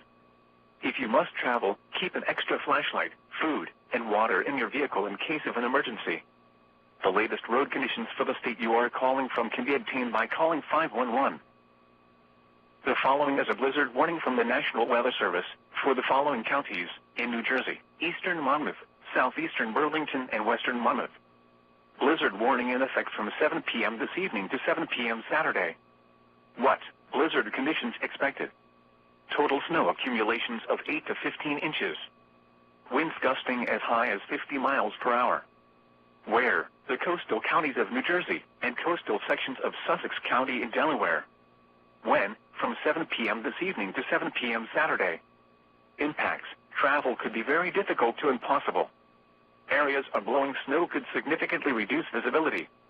Gusty winds could bring down tree branches. Additional details: snow is expected to begin on Friday evening, with snow becoming heavy after midnight. The most likely time for blizzard conditions is late Friday night through midday Saturday. Blizzard conditions are primarily expected at or within a few miles from the coast. Snow will wind down Saturday afternoon. Travel should be restricted to emergencies only. If you must travel, have a winter survival kit with you. If you get stranded, stay with your vehicle. The latest road conditions for the state you are calling from can be obtained by calling 511. Winter storm warning in effect from midnight tonight to midnight Eastern Standard Time Saturday night. Heavy snow expected. Total snow accumulations of 7 to 15 inches. Winds gusting as high as 45 miles per hour. Areas affected include portions of northern Connecticut and central, eastern and western Massachusetts. When, from midnight tonight to midnight Eastern Standard Time Saturday night. Impacts include travel could be very difficult to impossible. Gusty winds can bring down tree branches. Snowfall rates of 1 to 2 inches per hour is possible at times. Blizzard warning in effect from 7 a.m. Saturday to 5 a.m. Eastern Standard Time Sunday. Blizzard conditions expected. Total snow accumulations of 18 to 24 inches. Winds gusting up to 60 miles per hour, possibly as high as 70 miles per hour at times across Cape Hen, coastal Plymouth County, Cape Cod, and Martha's Vineyard. Areas affected include portions of eastern, northeastern, and southeastern Massachusetts. When, from 7 a.m. Saturday to 5 a.m. Eastern Standard Time Sunday. Impacts include travel could be very difficult to impossible. Very strong winds could cause extensive tree damage. Considerable blowing and drifting snow along with near whiteout conditions at times. Snowfall rates of 2 to 4 inches per hour is possible at times. Winter storm warning in effect from midnight tonight to midnight Eastern Standard Time Saturday night. Heavy snow expected. Total snow accumulations of 9 to 16 inches. Winds gusting as high as 70 miles per hour.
All right.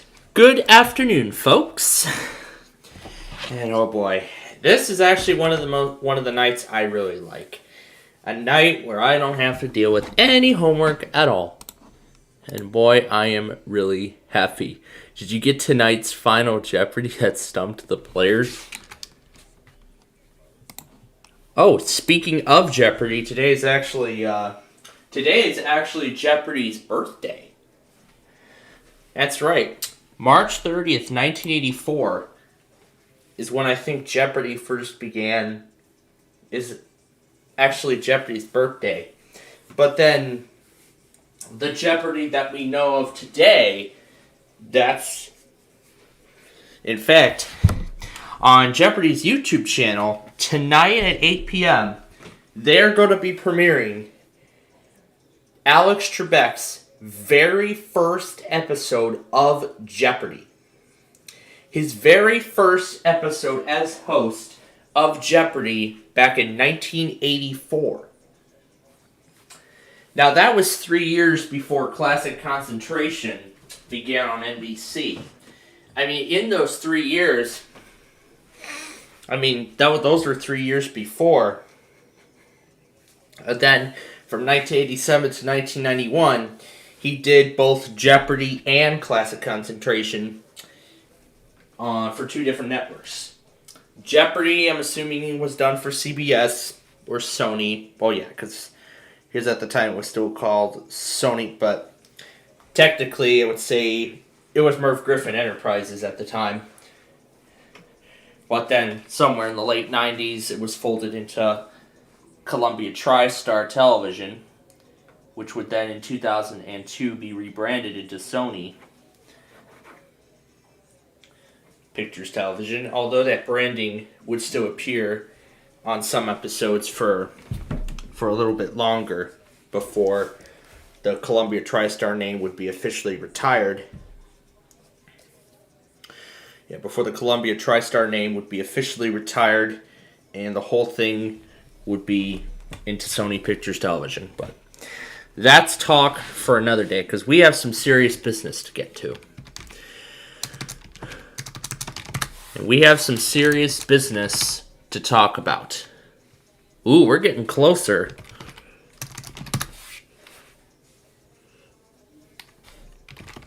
Let's try bread. And that is our word of the day for today.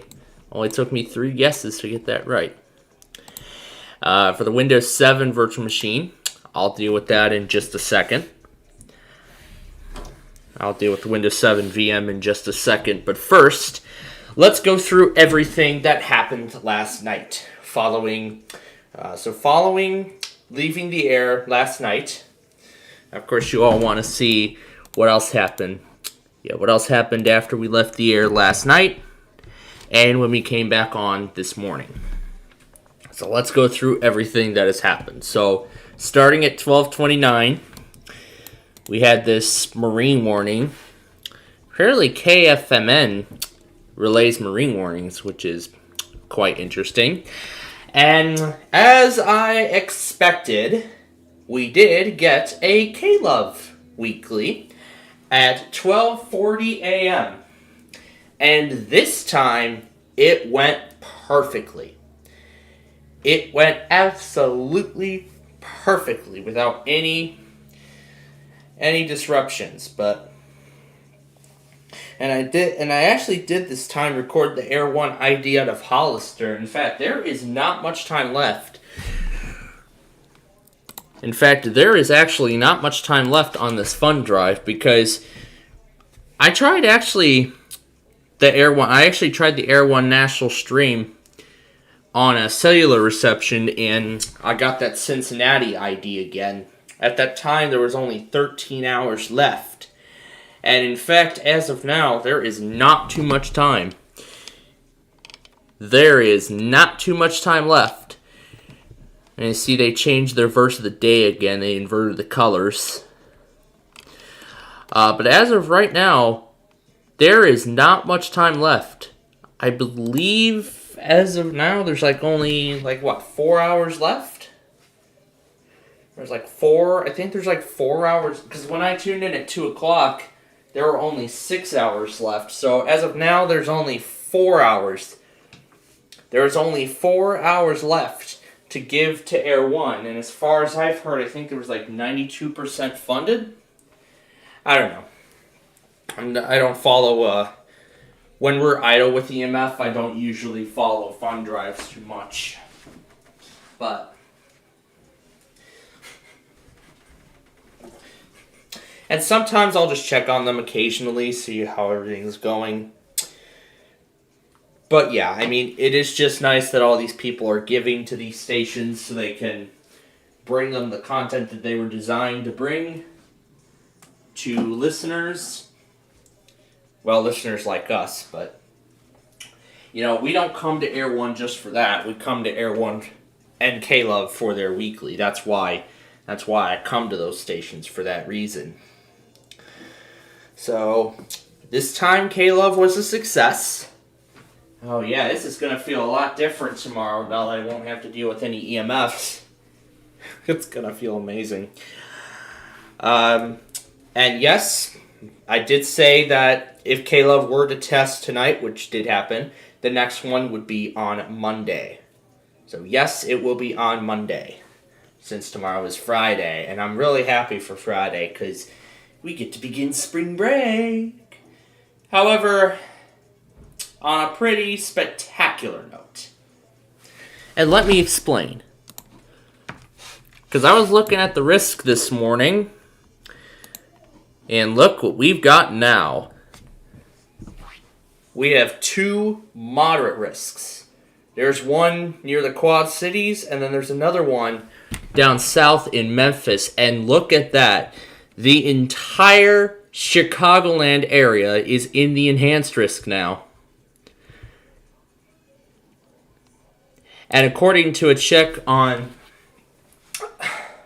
And then according to the WLS... Well, according to ABC News, as far as I've heard from our local ABC, they said that there's going to be 2 rounds. One going through later in the afternoon, with the second one being considerably the worst. That one with the capability of producing tornadoes. So those are what we're going to have to watch out for as we go through the day tomorrow. I mean, I will be doing the usual warnings and everything, making sure everybody is ready, you know, those lines. I'll do all those as usual as we get ready for tomorrow's big event.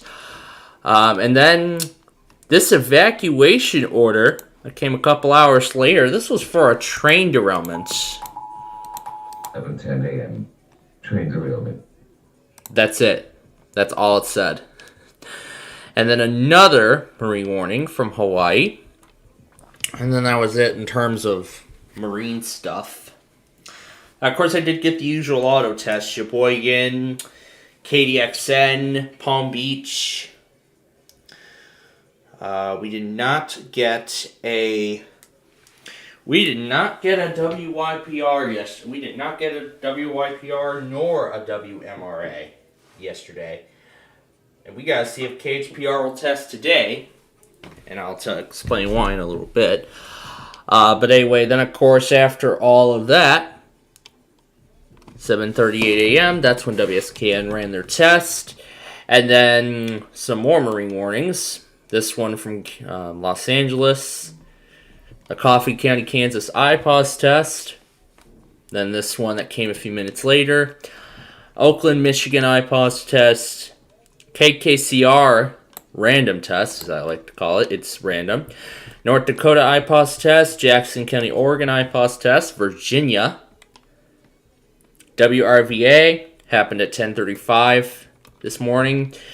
And then WLTC, I think we may have confirmed their pattern. They're pretty much random. That's what I'm going to say. And of course, the North Central Washington test. And then this law enforcement warning. My gosh. And I did not see this, but apparently Austin postponed their test. I was not checking on them. Let's see if they put out a statement. Oh, they did put out a statement. Let's see what they said. Highest wind reports. They were just highest wind reports. They just postponed it for no reason. Or maybe I was not looking at their Twitter page. Maybe they were having technical difficulties, which is why they did not run their test. Well, I'm going to take a look at their Twitter page and we'll see what the exact reason was.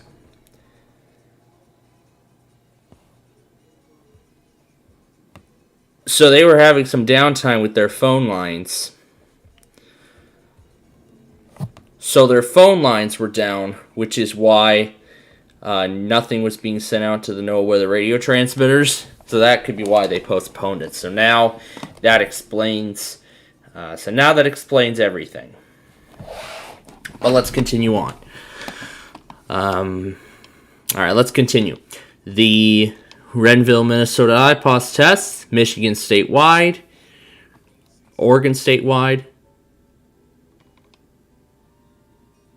And then surprisingly enough, I actually went back and I did get the WSTW random test. This high wind watch, this one just before we got on the air, the Island County IPAWS test, and then the Hawaii weekly. Apparently KFMN does Hawaii tests as well. I did not know that. Apparently KGGF did a high wind warning. I did not know that.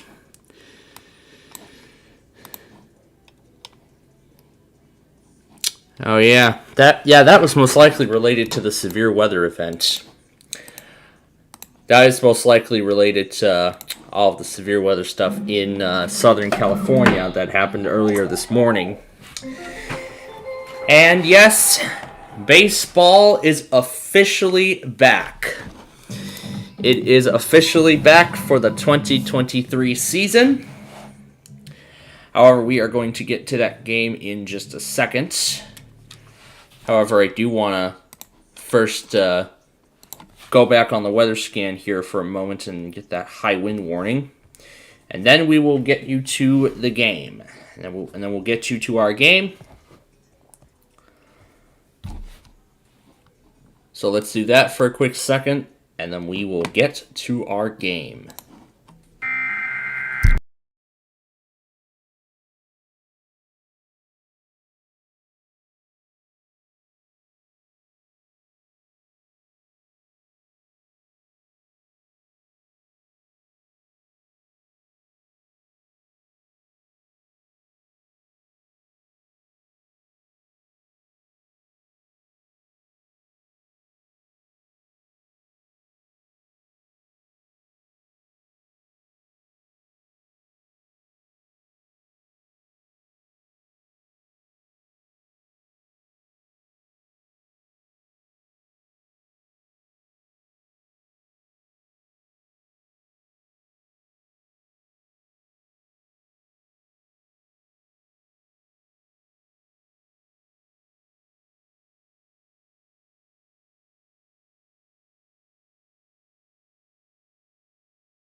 I think one change that should be made to NOAA Weather Radio is that they should retone the high wind warning when it goes into effect. That's what I think should happen, just to maintain consistency. That's really what I think should be done, but who knows? Florida Amber Alert just came out. Alright, a Florida Amber Alert just came out.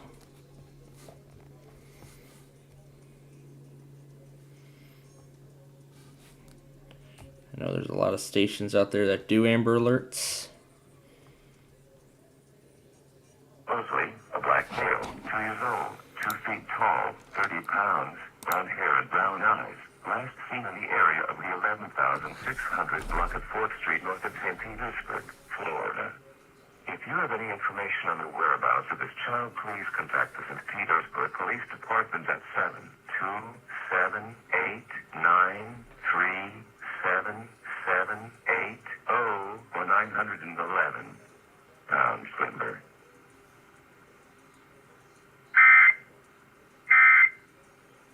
Streaming jazz on W.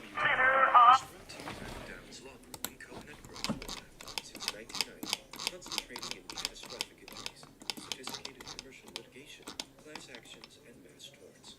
Referrals welcome at downslawgroup.com. Sponsors and music education program for you and the community. Because life without love, is a scary soul. Let's stay together. Invest in our relationship now with your donation of any amount. Call call 305-662-8889 or give online at WDNA.org. Support comes from FPL. $1,000 to raise by 7 p.m. Looking for folks to help us get there. What can you give? $120? It'll shave a little bit off. Maybe you can do $360. Come in and co-host a show and get a new cap as well. That'll help us get there too. Think about what you can contribute to reach this goal.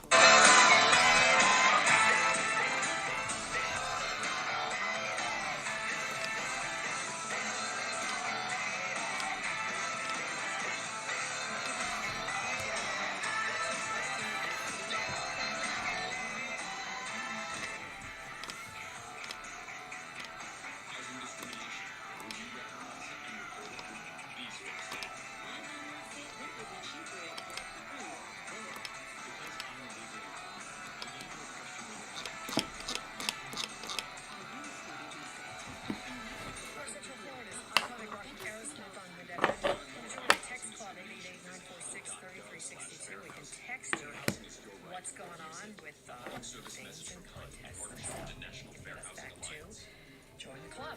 Iconic Rock in Excess. This is what Marcellus, and you all are listening to WDNA 88.9 FM. It just redirects me to their app.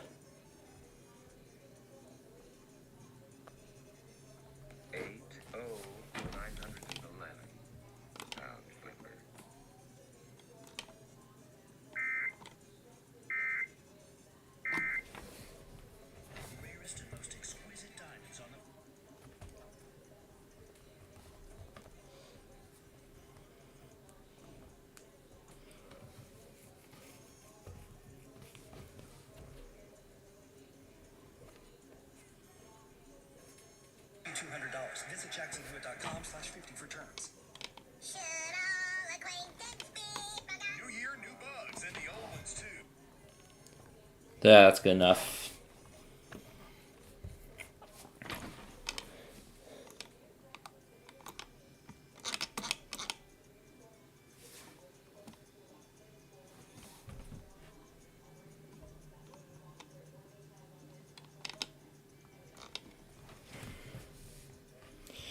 Looks like that's it.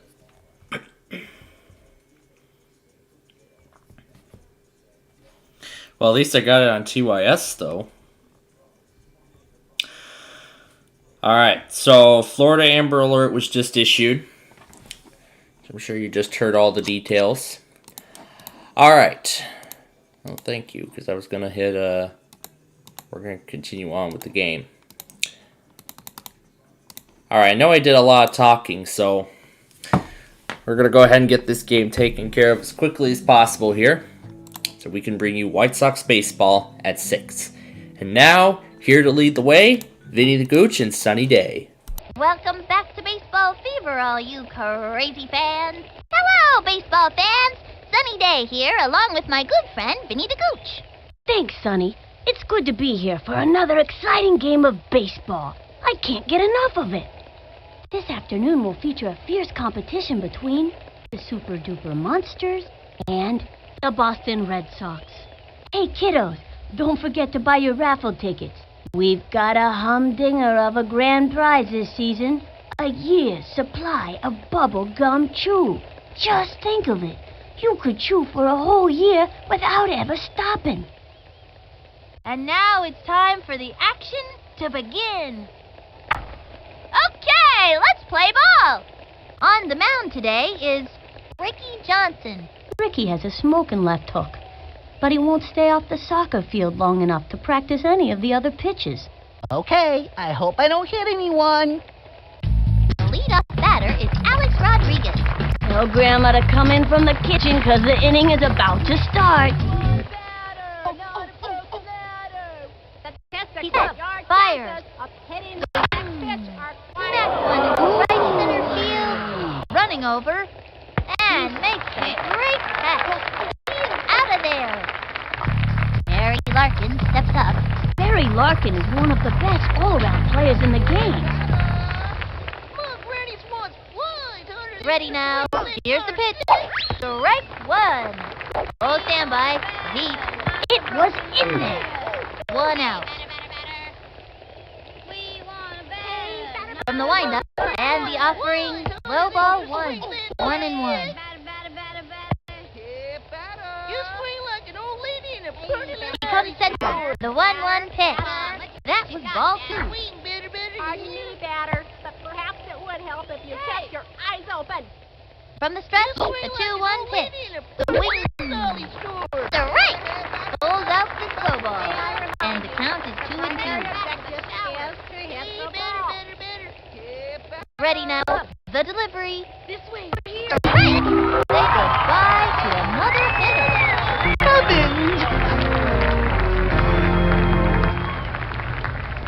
Here comes Jorge Garcia.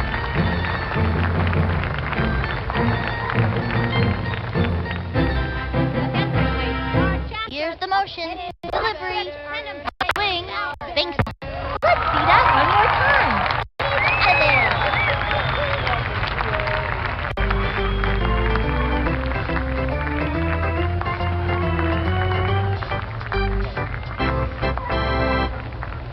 Here's Sydney Weber, ready to wow the crowd. In addition to throwing accuracy, she excels at finger painting and spelling words that end with ing. Alex Gonzalez, the leadoff hitter. Nobody out. I'm sending this one back to Venezuela. From the stretch and the delivery. Strike 1. 0 and 1. Wing! You there? No. Here's the motion. She delivers. Not a broken leg. Ball 1. And the count is 1 and 1. We want a batter, not a broken ladder. She's set. The 1-1 pitch. Low and away. She tried the corner on this. 2 and 1. She kicks, fires. That was ball 3.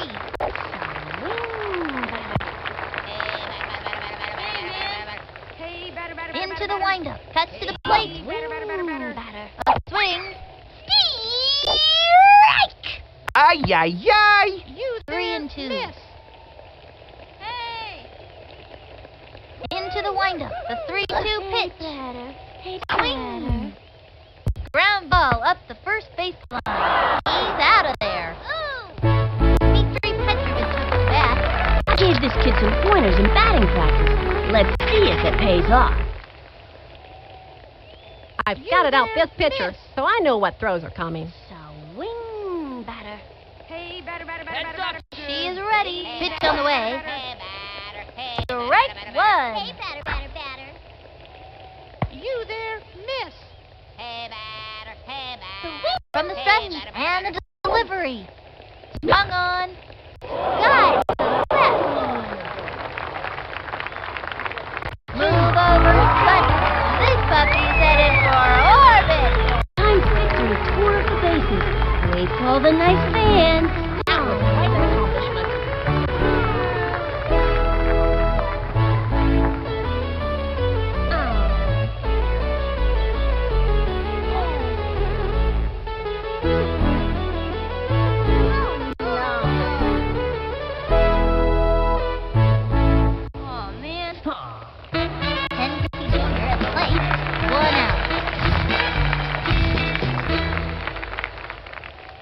You really want to pitch to me? Hey, batter, swing, batter. The stretch and the delivery. Strike 1. Hey, batter. Hey, batter, swing, batter. Hey, batter. Hey, batter. Takes the stretch. Fires. Batter. Swinging. Swing. Liked it. Hey, we want a batter, not a broken ladder. Sliding flies. Hey, batter. Ready now. The pitch. We want a batter. A swing. Broken ladder. It's fouled back. And the count is 0 and 2. Hey, batter. From the windup and the throw. Keep your eyes on the ball. Ball 1. Heads up, dude.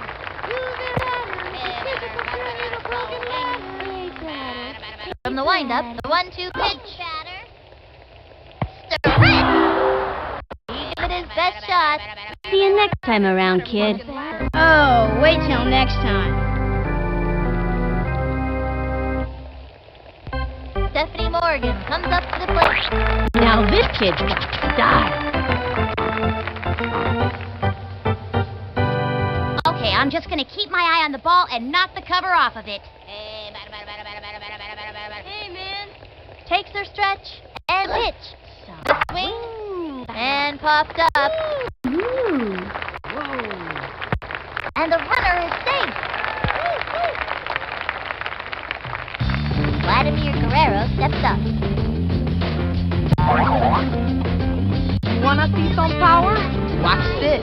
Hey, better, swing. Oh man. Target goes up and delivers. What are you doing? Swung on. Chopper to third. Not that little bloopers, and I'm running. Slides into second. Lands on second. Slides into second. He's out. Ooh. Rock on. Ooh. Yeah. And that'll do it in the first inning. One left on. Jose Canseco comes to bat.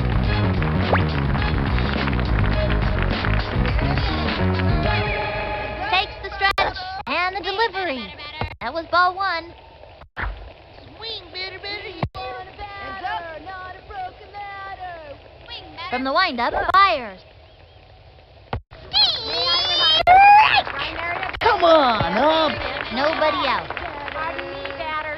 Perhaps it would help if you kept your He winds the 1-1 pitch. Way outside.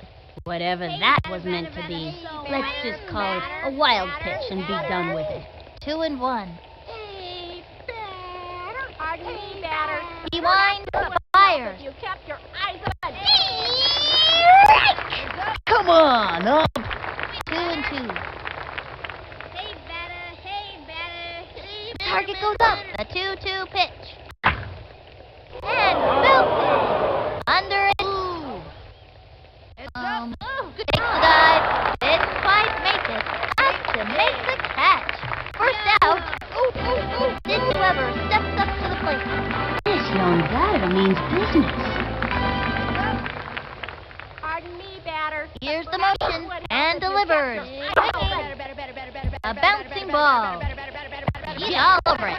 Dusts his shoulder to first. Deep out. Maria Luna up to bat. Maria has a cat named LaRue who she loves to dress up for teapot. 2 outs. The stretch, the pitch. Swing. Strike one. Nice one. That's what I like to see. Went with the righty. Batter's gotta have a great eye to smack one of those babies. Here's the windup. The delivery. That was a ball. And the count is 1-1. From the windup, the 1-1 pitch. Ball 2, 2-1. You swing like an old lady in a pretty little dolly store. Into the motion, pitch on the way. A bouncing ball makes the leap. Hit a little number to the mound. Throws it over to first. Out! That'll bring our team up to bat. Let's see that one more time.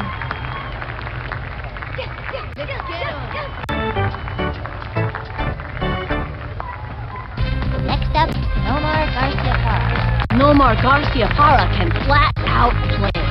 No out. Here I go. You kids are playing like little crazy monkeys. She's set. And the delivery. The right one. Gotta swing at the right time to hit the ball. And the count is 0-1. Heads up, dude. Hey, man. The wing. The stretch. And the pitch. Swinging. And built. That dog will hunt. And that's now. Marty Cordova at bat. Marty Cordova, what a guy. 1 out. I'm sending this one to Vegas. Here's the motion. She delivers. A swing. A bouncing ball. And I'm scrambling. He's out of there. Okay, that'll bring up Mark to the order. Who can means you can say for Cootie, he can play all day and rarely loses his cool. 2 out. And Vic, cause this one here is going plumb out of here. Hey, man. Takes their stretch, cuts to the plate, swung on. Oh, and 1. Over here. She kicks, pitch on the way. Low and away. Over here, man. We want a batter, not a broken ladder. Ready now, throws it. Hey, batter, A swing, another strike. Ooh, And the count is 1 and 2. Come on, batter, Come on, batter, let's have it. You there, miss. Here's the motion, the 1-2 pitch. Swinging, strike. He gave it a ride, but ran out of gas.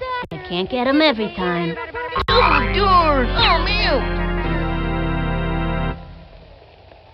And that'll close up the second. The Red Sox are looking good. Up by 1. Chipper Jones at bat. Chipper Jones is going to surprise a lot of people.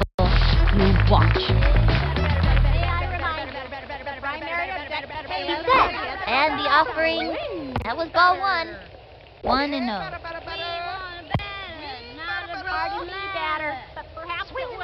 The white and the throw. Swing. Whoop. Slice. And the count is 1 and 1. From the windup, the delivery. A swing. Another strike. Now's a good time for a slow ball. Oh, standby. Heat. 1 and 2.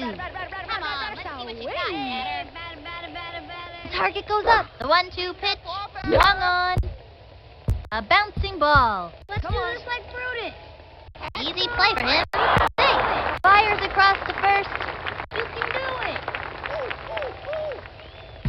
Timmy steps in. Hey, batter, so wing, batter. He comes center. And the pitch. Swung on. That one left of center. Running back. Off the wall, and he's got it. Throw to second. Safe. Let's go. Mike Piazza comes to bat.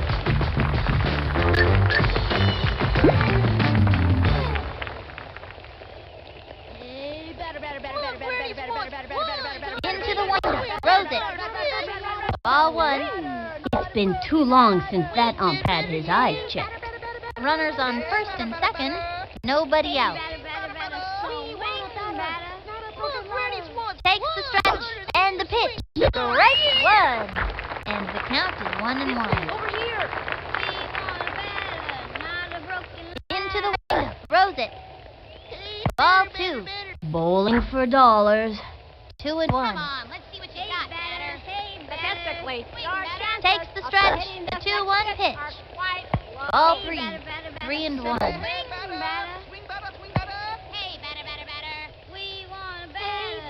The stretch and the pitch. Another strike. And the count is 3 and 2. Takes the stretch. The 3-2 pitch. Pop fly. He got him out. Check out the instant replay. And it's an infield fly. Alex Rodriguez up to bat. Runners on first and second. 1 out. Here's the windup and the pitch. Ball 1. And the count is 1 and 0. The stretch. Here's the pitch. Strike 1. Turned on the heat. It was in there. 1 and 1. Here's the motion. The 1-1 pitch. Strike. Turn on the heat and smoke that batter. From the windup, throws it. Swinging. And another batter goes down. Follow the hostess.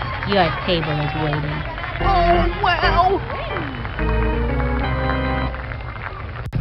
Harry Larkin steps up. This Larkin, he's a great hitter. And boy, can he play shortstop.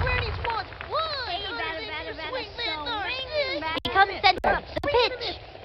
A swing. hopper to third. He scoops it up. On to second. That's it for her. Let's see that play again.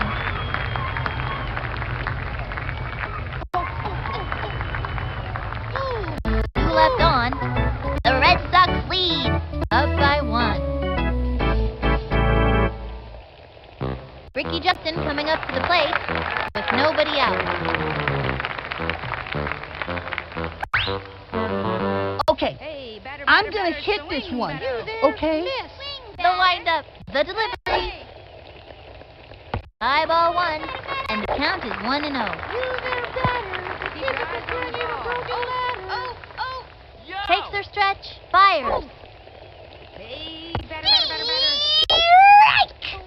What is he waiting for? Yo, look over here. Oh man, oh man, oh man. Target goes up. The 1-1 pitch.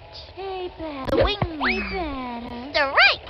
Oh, wow. You there, The miss. wing. Hey, batter, so wing. Ready now. The 1-2 pitch. Swing. And that's strike 3. He goes down on strikes. You give it your best shot, and that's all you can do. Sorry.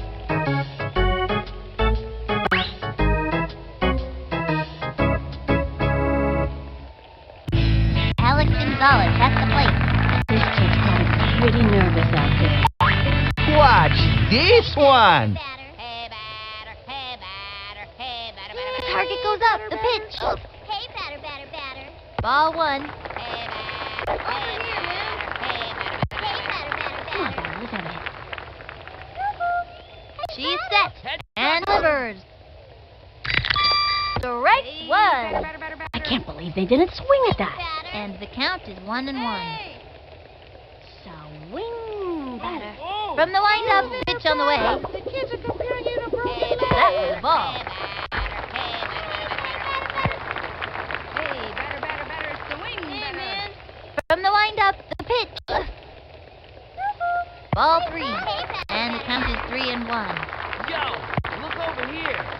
Hey, batter. Into the windup, the 3-1 pitch. Miss. 1 on. Another strike. Ay, ay, ay. Your eyes on the ball. Hey, batter. You Takes the stretch, the delivery. Monkeys. And that's the 4th ball. Forced to walk.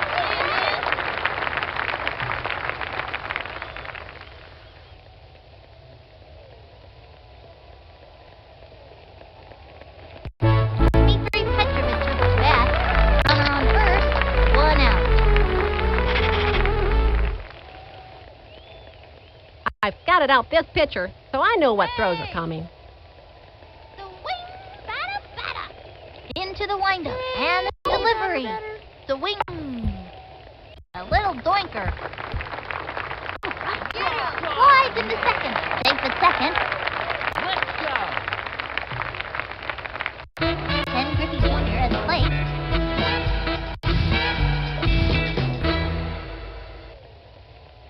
Should I hit this one over the right field fence or the left one? Batter. Hey, batter. Yo. The stretch. Throws it. Come on, batter, let's have a hit. That was ball 1. Hey, man. You there, miss. Swing. Here's the windup and the pitch. The swing. A bouncing ball. That little goof sent him running. Let's go.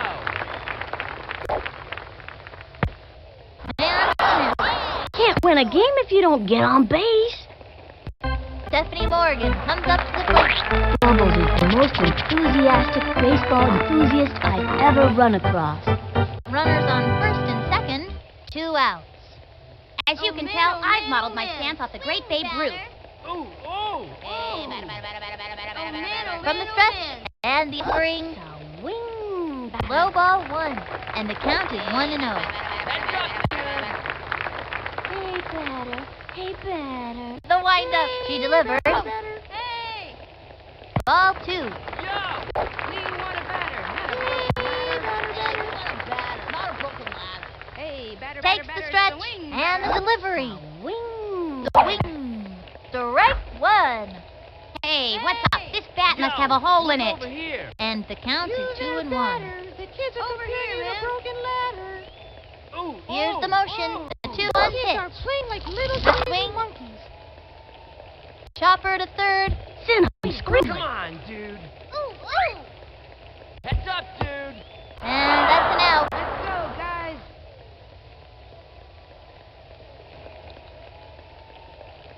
Ooh. That's it for the third inning. 2 left on. The Red Sox are looking good. Up by 1. Here comes Jorge Garcia.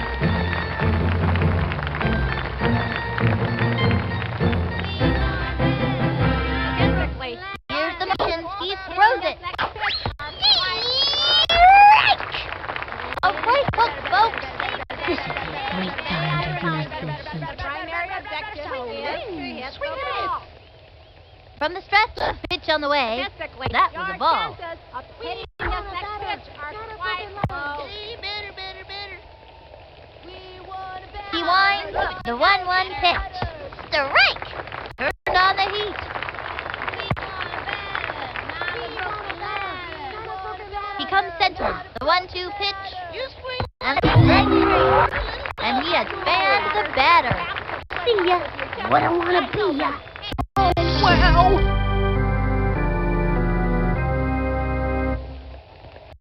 Jose Canseco comes to bat. Jose Canseco's what you call a powerhouse hitter.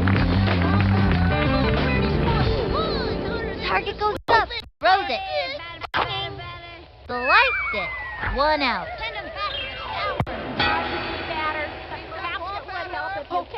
Into the motion. Throws it. Strike 2. Come on up. And it was a lefty. That pitch is a tough one for a batter to get anything off of.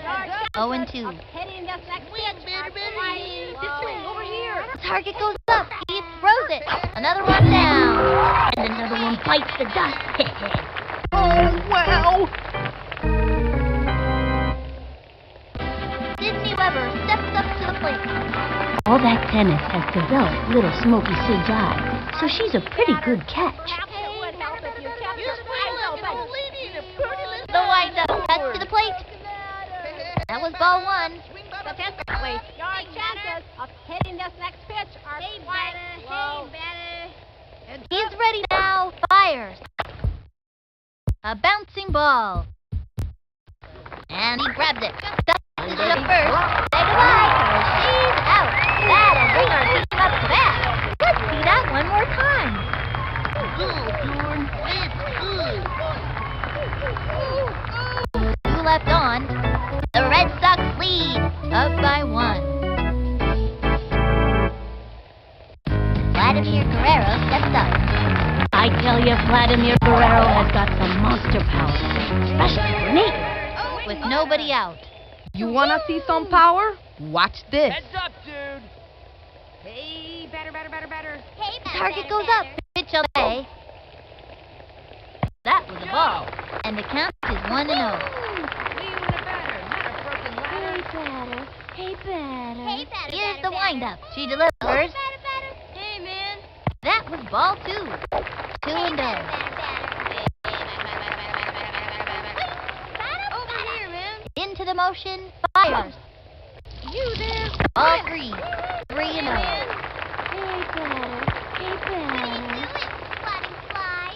You there. The stretch and the offering. And that's the 4th ball. Throw down the first baseline. That's working for us.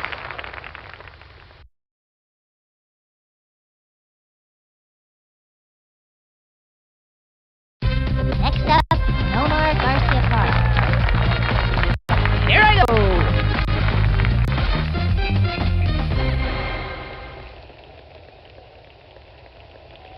Swing! Takes their stretch. Pitch on the way. Strike! You there. Miss. Swing! Hey, we want a batter, not a broken ladder. Target goes up. Fire. Oh.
Runner on first. No out. Hey, batter. Hey, batter. From the windup, pitch on the way. Little crazy monkey. A swing. He gave it his best shot. You can't get him every time. How did that happen? Marty Cordova at bat. Marty Cordova. What can you say about the guy that suddenly hit? I'm gonna crush it. You'll see. The target goes up. The delivery. That was a ball. Holy cow, watch out! And the count is 1-0. Target goes up. That's the plate. Low ball 2. Tries to steal. I've seen clips of it. And the slide. Good pitch to go. Mix it. Safe on second. They have a runner on second. 1 out. Into the motion and delivery. That was a ball. Holy cow, watch out! 3-0. Chipper Jones on the hill. Come on, batter, let's have a hit. Ready now. Cut to the plate. Strike. What is he waiting for? 3-1. Hey, batter. Hey, batter. What are you doing? He winds and the delivery. Look over here. Belted it. Dude. Way to go. Nice one.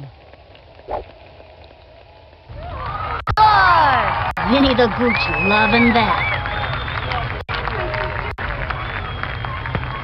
And he's out.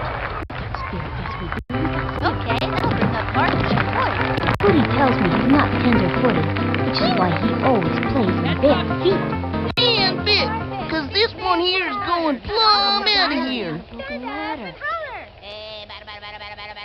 From the stretch, rose it. A swing, strike. I hope they didn't hurt themselves. Yo, 2 look out. over here. The stretch, he throws it. A bouncing ball. That little blooper sent him running. And he's out. Ooh, that's too bad. Not bad at all. Yippee. And this inning is over. The Red Sox are looking good. Up by 2. You know, Sonny, ever since the Major League Red Sox traded Babe Ruth, they haven't won a World Series. They call it the Curse of the Bambino. My mom doesn't like it when I curse. Maria Luna at bat. Nobody.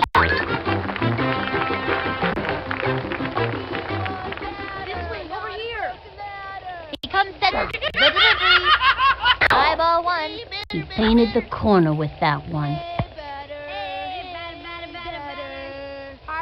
He winds and the offering. Popped it up. Let's see. He jumps and he can't make the play. She's safe. Chipper Jones at bat. Chipper Jones is real solid with the bat and the glove. He set. Fire. Ball 1.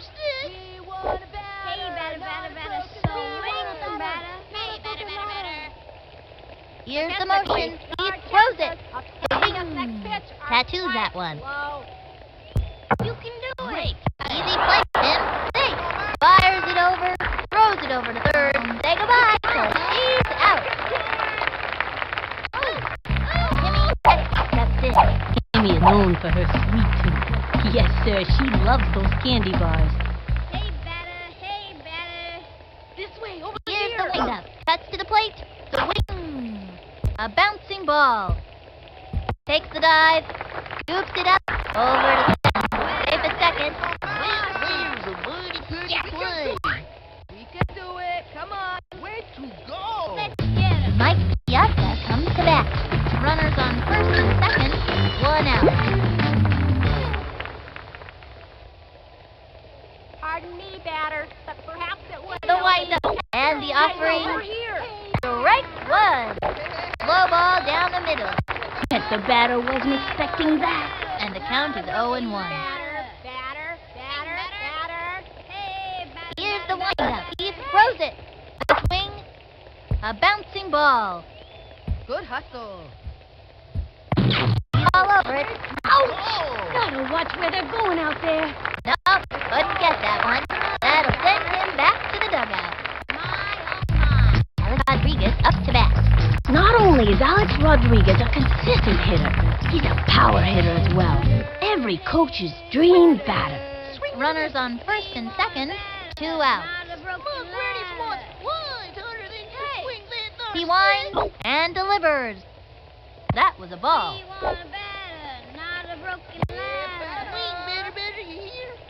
Come on, let's see. Ready now, and the throw. Ball 2. And the count is 2-0. Here's the motion, the delivery. Strike 1. I don't think so. 2-1. Here's the motion, the 2-1 pitch. Now's a good time for a slow ball. Looks like a heater. The stretch, he throws it. Swung on. It's going to left field. And it's foul. Runners on first and second, 2 out. Hey, batter. Winged up for batter. He winds. That was ball 3. 3-2. Into the windup and the delivery. And the batter. Goodbye now. See you next time. Oh, wow. Halfway through the inning now. 2 left on. The Red Sox are looking good. Up by 2. They sure are giving them a run for their money. Ricky Johnson coming up to the plate.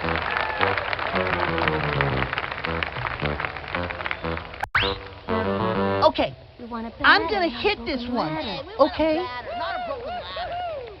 You kids are playing like From the windup, the delivery. Strike 1. I can't believe they didn't swing at that. 0-1. The windup and the delivery. That was ball 1. 1-1. Not a broken ladder. Shoes untied. The windup, the 1-1 pitch. Ball 2, and the count is 2-1. Hey, batter. The wing into the windup, and the offering. Not a broken ladder. Ball 3, and the count is 3-1. Hey, batter. The stretch and the delivery. Swing. A bouncing ball.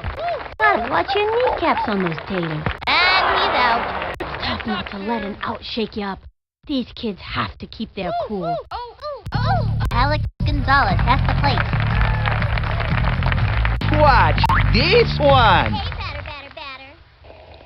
We want a batter. He comes center, and the offering. Strike 1. Hey, batter. You kids are playing like little crazy monkeys. Yo, look over here. See some action. He's ready now. The pitch. Yo, Swing. look over here. Whoops. Slide. You there, miss. You want a batter, not a broken ladder. Let's see some action. Swing, batter. Here's the motion. Throws it. The wing. He goes down on strike. That pitcher is merciless. Oh, no.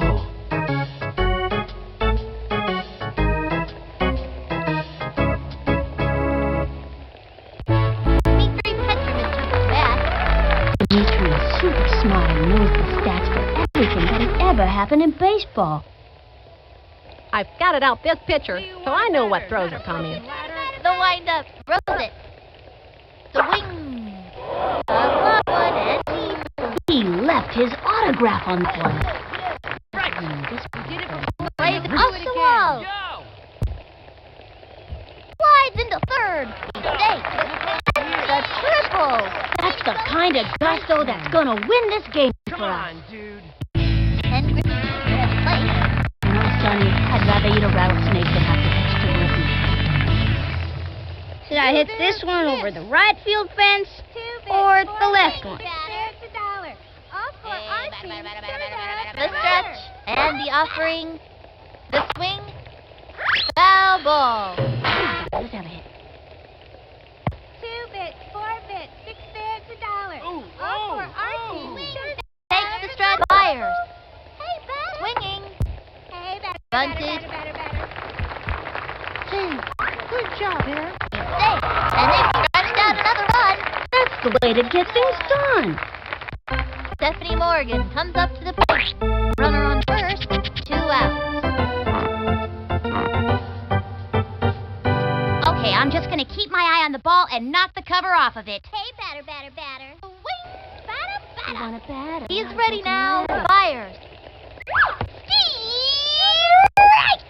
What is she waiting for? Miss. Keep your eyes on the ball. Wing. Hey, Here's the motion. He batter. throws it. You there, miss. A swing. A bouncing ball. Gotta watch your kneecaps on those tables. Slides into second. Safe. Come on, dude. Vladimir Guerrero steps up. You wanna see some power? Watch this. Timmy Ekman up to pitch now. Timmy has decent arm strength and throwing accuracy. I've seen her slow-mo, and it's pretty fierce. From the windup and the delivery. High ball 1. Just a bit high. Runners on first and second. 2 outs. Yo, look over here. Hey, batter. Here's the windup. Keep your eyes on the ball. Ball 2. And the count is 2-0. Hey, batter. Keep your eyes on the ball. She is ready. The delivery. Oh, man. Ball Oh, 3. man, oh, man. The count is 3-0. We want a batter, Come not on, a broken batter. batter. Ready now. The pitch. Hey, batter. Let's see some action. What is he waiting for? And the count is 3-1. That's up, dude. Keep your eyes on the ball. Takes the stretch. The pitch. Hey, batter. Swung on. Strike. 3-2. Hey, batter. Hey, batter. Target goes up. The 3-2 pitch. That was the ball. And that's the ball. That's working for us.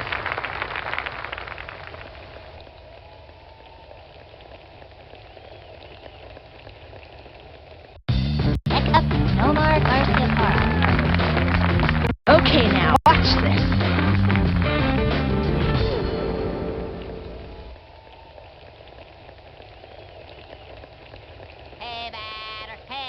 You there. She kicks. Fires. Swing. Foul ball. Keep your eyes on the ball. She is ready. And the offering. Ball 1. You there, miss. We want a batter, not a broken ladder. The stretch. The delivery. Ball 2. Bases loaded. 2 outs. From the windup, throws it. A swing. Strike. The kids are comparing you to a broken ladder. Hey, batter.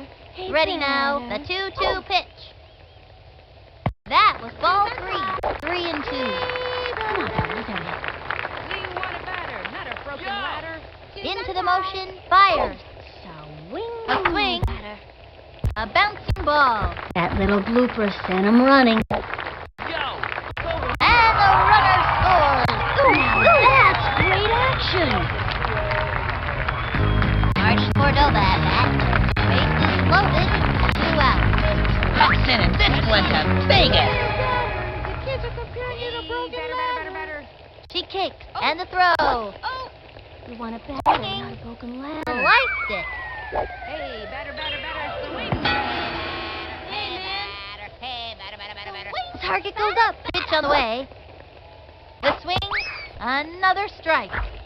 Anytime you get that second strike on ya, it gets pretty tough to fight back. And the count is 0-2. You there, miss. Hey, batter. Into the motion. Fire. That was ball 1. 1-2.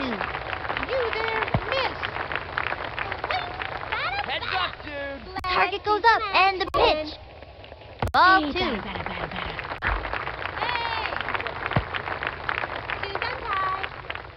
Hey, batter, Target goes up, a 2-2 pitch. The swing. A bouncing ball. Gotta watch your kneecaps on those taters. Flies in. Lands on second. And the runner is safe. She scored. Vinny the Gooch loving that. Okay, that'll bring up Barkley and Wood.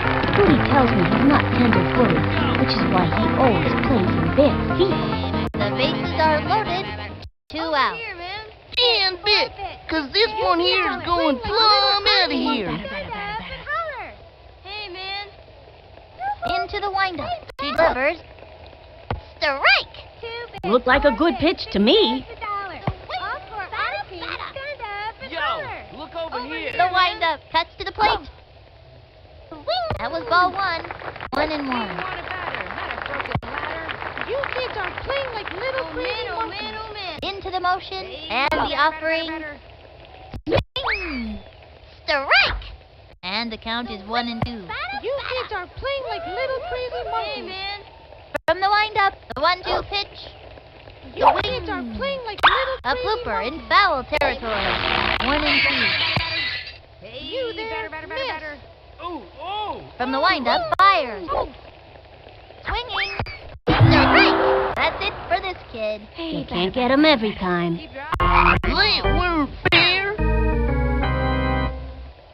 That's the end of the 5th. 3 left on. The Red Sox are looking good. Up by 5. Harry Larkin steps up.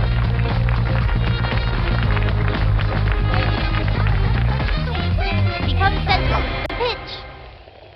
Ball 1. And the count is 1-0. Into the motion. And the pitch. That is ball 2.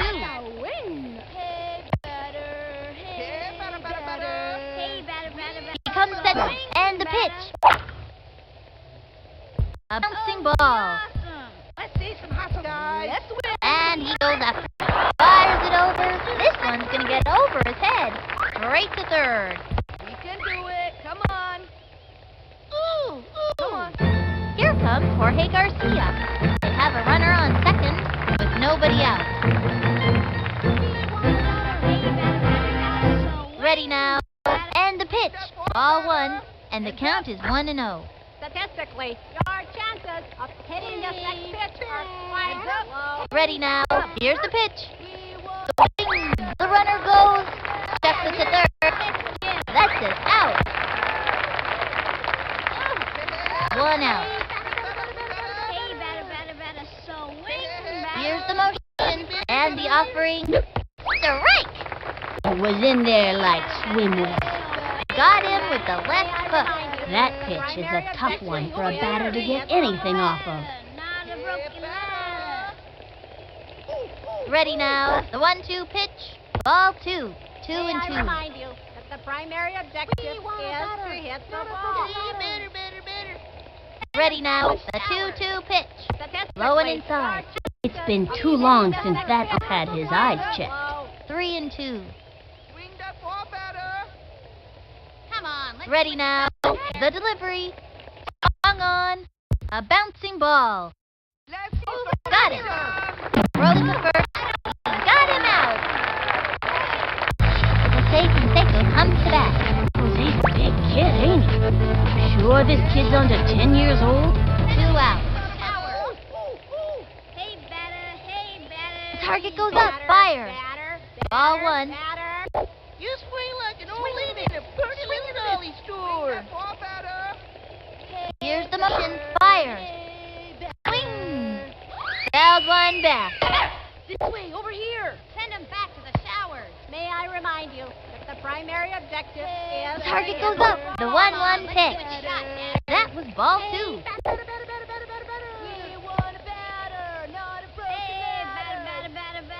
Into the motion and the pitch. Ball 3. Come on, let's see what you got, batter. Hey, batter. Swing, batter, you hear? Send him back The wind-up 3-1 pitch. Another strike. Hot that one, down the middle. I think I felt the wind from that pitch all the way over here. 3 and 2. From the stretch, throws it. It's going up the right field line, and it's back. You can make it. Hit that. Got him out. All right, it's our turn now. Check out the instant replay. Halfway through the inning now. The Red Sox are looking good. Up by 5. Ricky Johnson coming up to the plate. No out.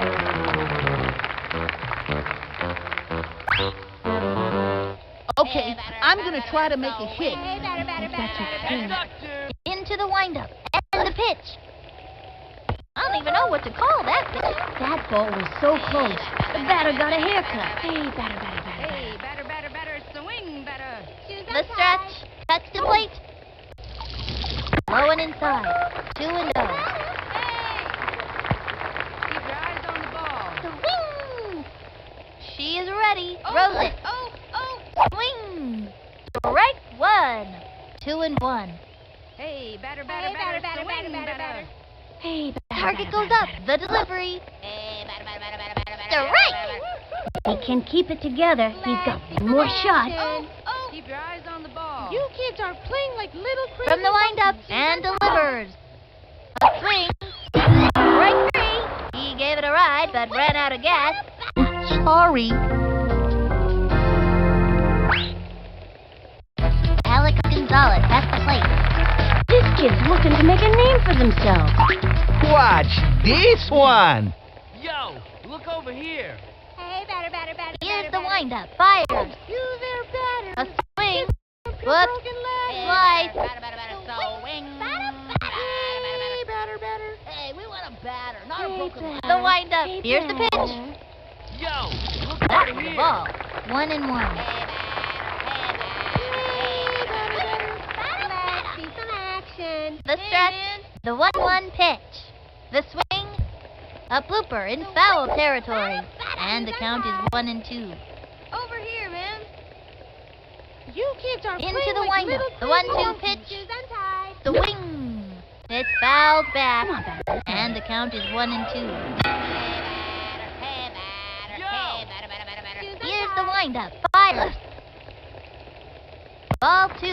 And the count You is 2 kids are and 2. playing like little crazy monkeys. Some action. Here's the windup. The 2-2 pitch. Swing. He was banned. See you next time around, kid. Oh no!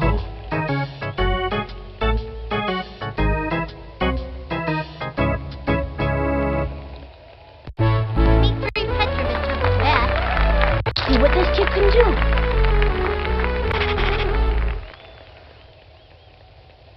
I've determined the optimum swing based on current atmospheric conditions and the relative strengths and weaknesses of the opposing team. Stepping up to the pitcher's mound is Jorge Garcia. When he's not striking out batters, he's been known for his ability to hula hoop like a champ. His record is 43 minutes without stopping. Takes the stretch. Pitch on the way. Strike! And the count is 0 and 1. Hey, batter. Hey, batter. He's set. He throws it. Swing! Grounder door. Sid screams. He's out of there. Yeah. Watch it. Oh man. And that'll do it in the 6th inning. The Red Sox are looking good. Up by 5. Sidney Weber steps up to the plate. Seems like little Smoky Sid can play all day and never get tired. With nobody out. From the windup and the pitch. Swinging. Strike 1. And the count is 0 and 1. Over here. The stretch and the offering. The swing.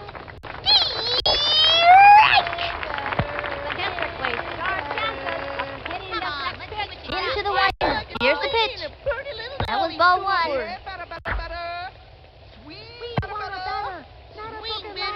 May I remind you, Here's the windup. Throws it. Ball 2. 2 and 2. Send him back to the shower. Statistically, your chances of Into the motion. A 2-2 pitch. Say goodbye to another hitter. Oh, wow.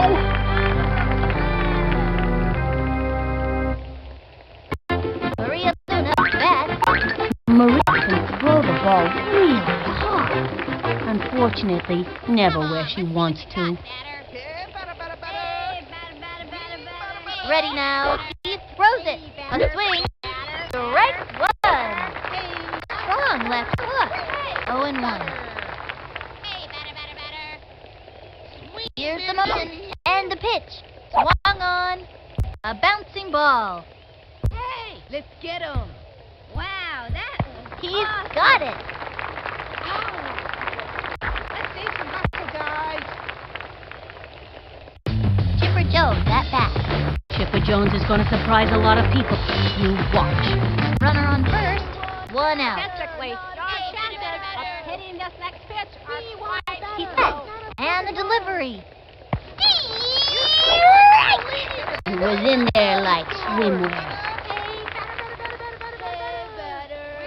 Ready now. And the offering. The swing. Strike 2. Got him with the left hook. Don't try this at home, kids. Here's the motion. The delivery. Say goodbye to another hitter.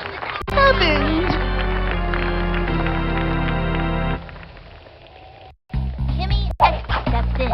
Amy is known for her sweet tooth. Yes, sir, she loves those candy bars. Statistically, your chances of hitting this next pitch are He's quite ready now. low. Here's the pitch.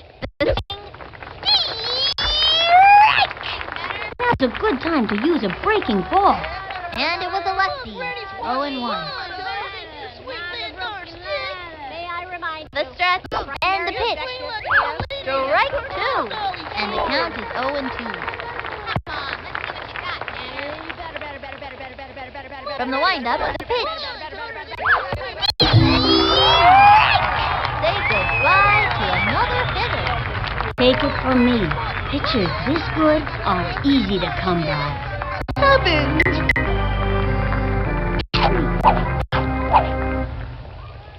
One left on. The Red Sox are making it look easy out there. Up by 5. Step back, 'cause these kids are on fire. Hot, hot, hot. Kenny Griffey Jr. at the plate. I think this young hitter can get the job done. You really want to pitch to me? Heads up, dude. shoes untied. Oh, the windup and the pitch. Strike. 0 and 1. 2 bits, 4 bits, 6 bits, $1. All for Archie. Target goes up. Fire. Another strike. Anytime you get that second strike on you, it gets pretty tough to fight back. Ready now. He throws it. Strike 3. Goes down on strikes. Oh, wait till next time.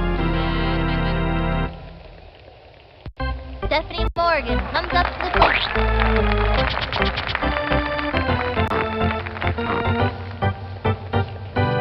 As you can tell, I've modeled my stance off the great Babe Ruth.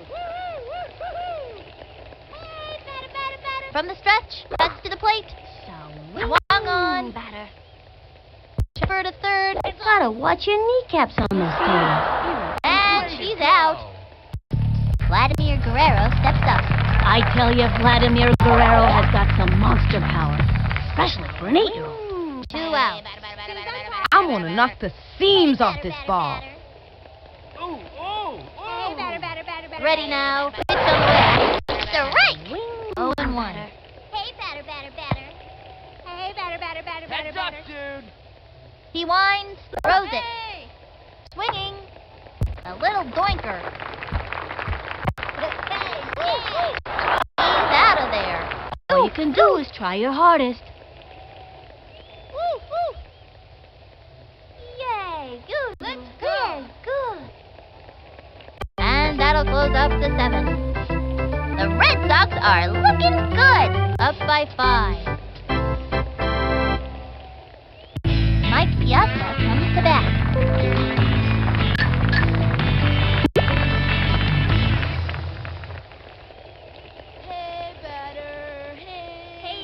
Into the motion and delivers.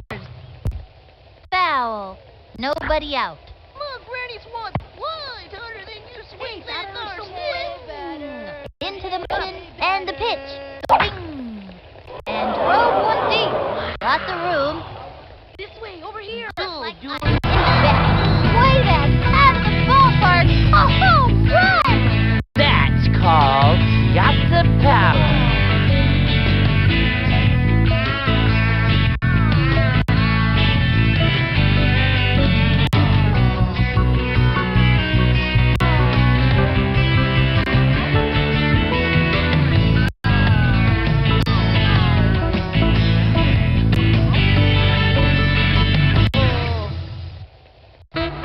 Rodriguez up to bat.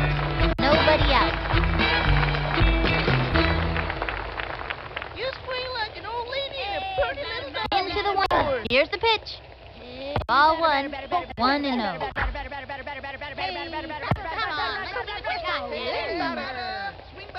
He winds the pitch. That was ball 2, 2-0.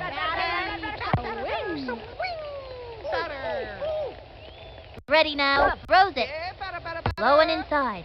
Basically, this way, over here. Takes the stretch and the pitch. The swing. A bunt. Let's get him. And he goes after it. And he's safe. Harry Larkin steps up. That's the look of pure determination on his face. Ready now, and the pitch. That was a ball. Runner on first, no out. You swing like an old lady in a pretty little dolly store. From the windup, and the pitch. That was ball 2, and the count is 2-0. Hey, batter. Swing, batter, you hear? He's ready now, and the pitch. Swing. Now give us another one, baby. Right hook, 2-1. Here's the motion. Delivery. Strike 2. Come on, man. And the count is 2-2. We've got Dmitri Petrovich on the pitcher's mound now. If Dimitri's arm lasts long enough, we might get to see his amazing elevator pitch. Or maybe even a stupefying slow-mo. He comes center, and the pitch. A swing. And he has fanned the batter. Excellent.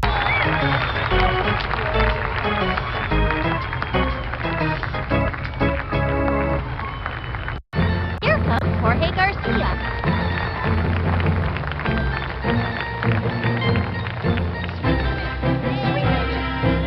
The stretch, pitch on the way. Swung on, strike 1. That's working for us. Oh, standby. Heat. Think I felt the wind from that pitch all the way over here. 0-1. Swing! From the windup and the pitch. A swing, another strike.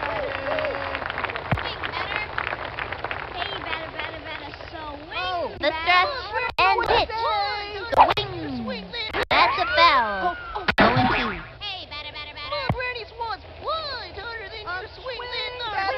From the windup, throws it. Swung on. First. Easy play for him. Here's the throw to second. He's safe. Dusted it over to first.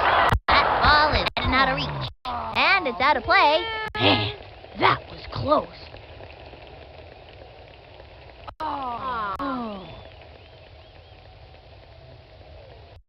And Seiko comes to bat.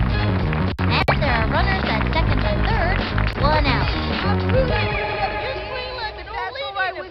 From the stretch and the delivery. The swing. Foul ball.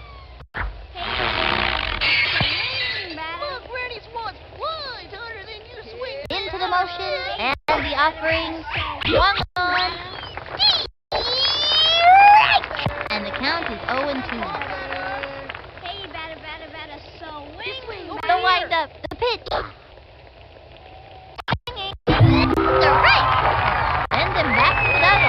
Take it from me. Pitchers this good aren't easy to come by. Excellent. Sydney Weber steps up to the plate.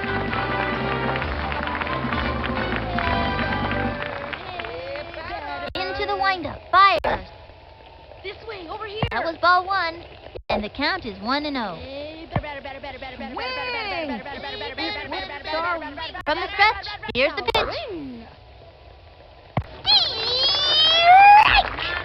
Guess I should have swung.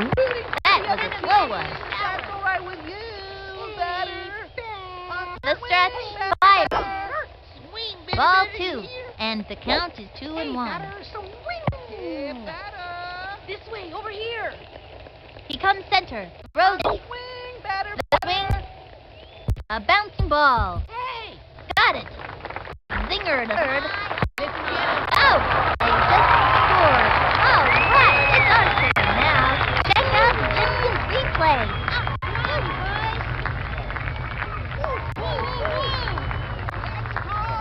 Two left on. The Red Sox lead. Up by 3. They sure are giving them a run for their money. Next up, Nomar Garcia Park. Okay, now, watch this.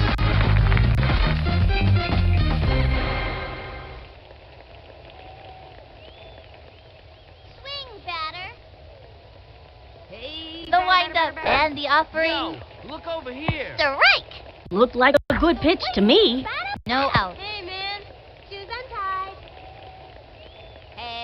He's set. Pitch on the way. Here, man. Guys, left. Get on your horse. 2 bases on a ground rule double.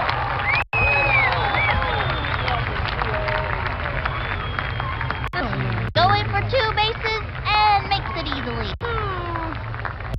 Marty Cordova at bat. Marty Cordova. What can you say about the guy that just this? They have a runner on second. Nobody out. I'm sending this one to Vegas. Hey, batter. Over here, man. Into the windup. Fires. The wing. Strike one. Hey, batter. From the windup. Cuts to the plate. That was a ball.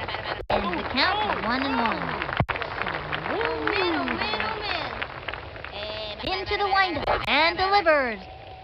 That was a ball. And the count is 2-1. Look over here. Hey, we want a bat. Into the motion. The pitch. That was ball 3. Hey, man. Hey, batter. Takes the stretch. 3-1 pitch. That was the ball. He got a walk. 2 bits, 4 bits, $6 all for our team. Stand up and holler. Okay, that'll bring up Bart and Boyer. Doing his best to get to first. He hasn't had much luck up to now. Runners on first and second. Nobody out. I'm gonna clover this one like a squirrel in a nut house. Hey, batter. Hey, man. Takes the stretch. The delivery. Let's Swing. some action. Whoops. Slice. 0-1. Into the windup. The delivery. Swing. Yo, look over here. I pretty near got that one. And the count is 2 0-2. bits, 4 bits, $6 $1. All for our team. He winds the pitch. That was a ball. 1-2. Heads up, dude. He comes center. The 1-2 pitch. A swing. And that's strike 3. That's it for this kid. Hey, we're fair. Ricky Johnson coming up to the plate. Still trying to get on base. Okay, I'm gonna hit this one. Okay? The stretch. He throws it. Oh, man. That was ball 1. 1-0. From the stretch, fires. The swing, sliced it. Hey, batter. Hey, Into the motion and delivered. Ball 2.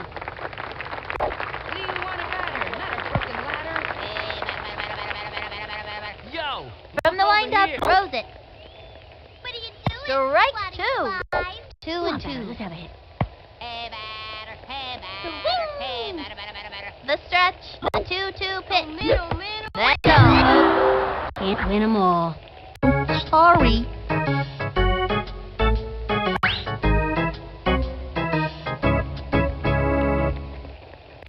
Alex Gonzalez has the plate. I'm sending this one back to Venezuela. Hey, batter. The wing. He's ready now. And the throw. Let's have a hit. Wing. Ay, ay, ay. Oh. What are you He's doing? ready now. And the throw. Another strike. That kid was frozen. From the stretch and the offering, the swing. That's all, folks. You can't get 'em every time. Oops. That's it for the 8th inning. 2 left on. The Red Sox are making it look easy out there. Up by 3. Maria Luna up to bat.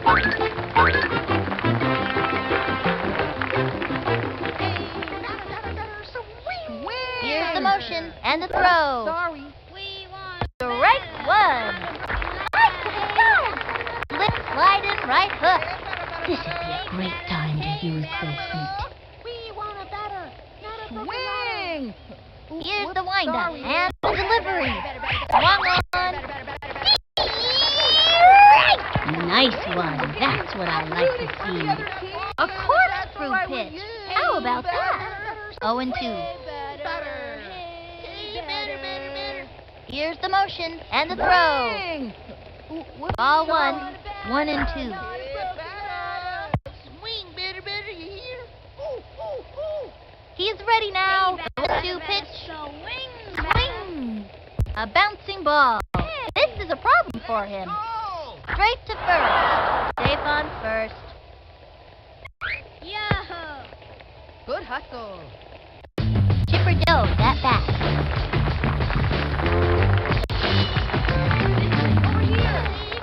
Come on, let's see what you got. Here's the motion and the delivery.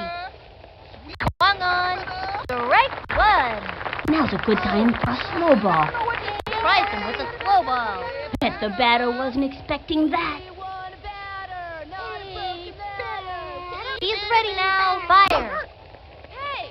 Swing. Belted it. Back. Lays out and makes a great catch.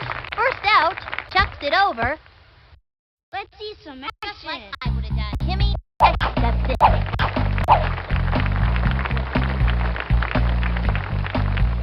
Hey, batter. Takes the stretch. Throws it. Strike 1.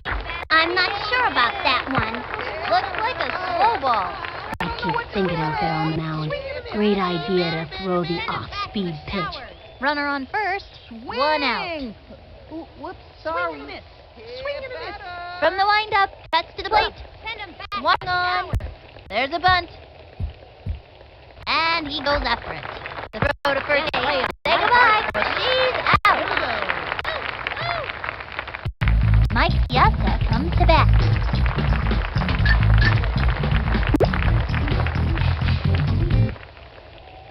Hey, batter. Oh. He's ready now. The pitch. Swung on. Strike 1. You could feel the breeze from that one over here. They have a runner on second. 2 out. He's ready now. And the throw. Ball 1. And the count is 1 and 1. The stretch. The 1-1 pitch. Another strike. And the count is 1 and 2. He comes center. The 1-2 pitch. Swung on. Foul ball. Swing. Whoops, sorry. target goes up and delivered. Slice it. 1 and 2.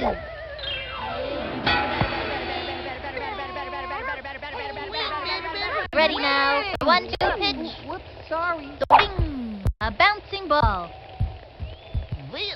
One hopper to the shortstop. And the throw to first. We got him out. That's the throw. Let's see that one more time.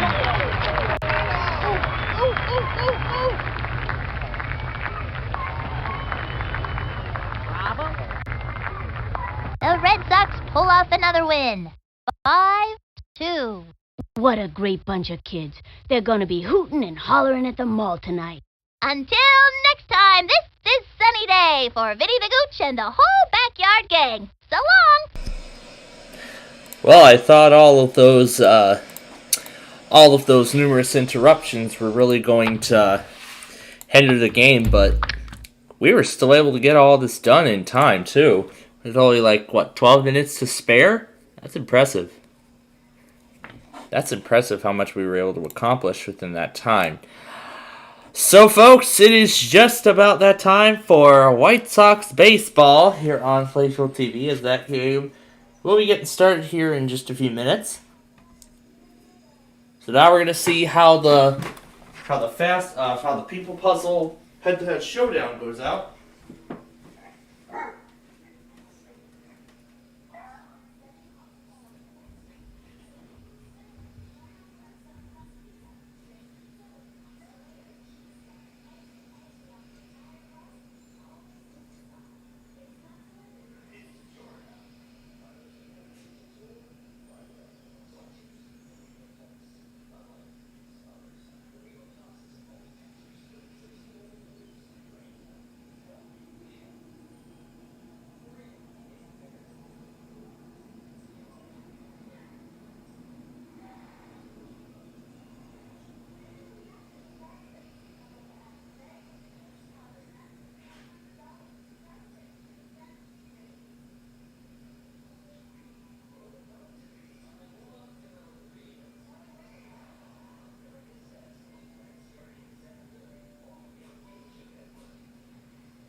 Alright.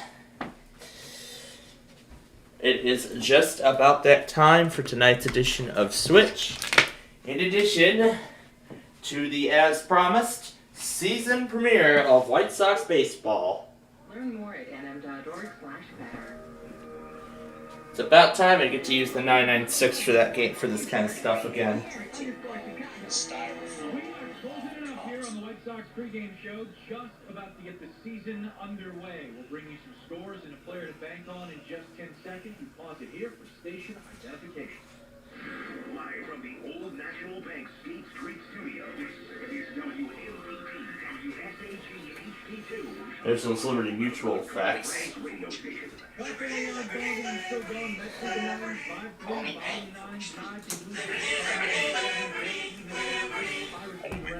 For what you need. I've been having a little fun with that.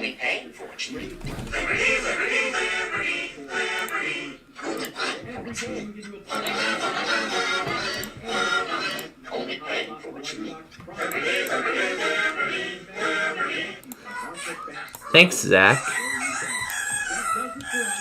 tuned for the post-game show. For the first time in 2023, Lancaster on the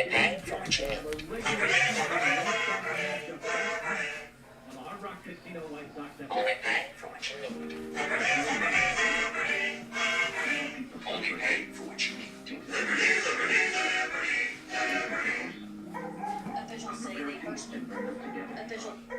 Officials say they first noticed numerous dogs with an upper respiratory infection on Monday, and then on Tuesday, another 30 dogs with the same symptoms.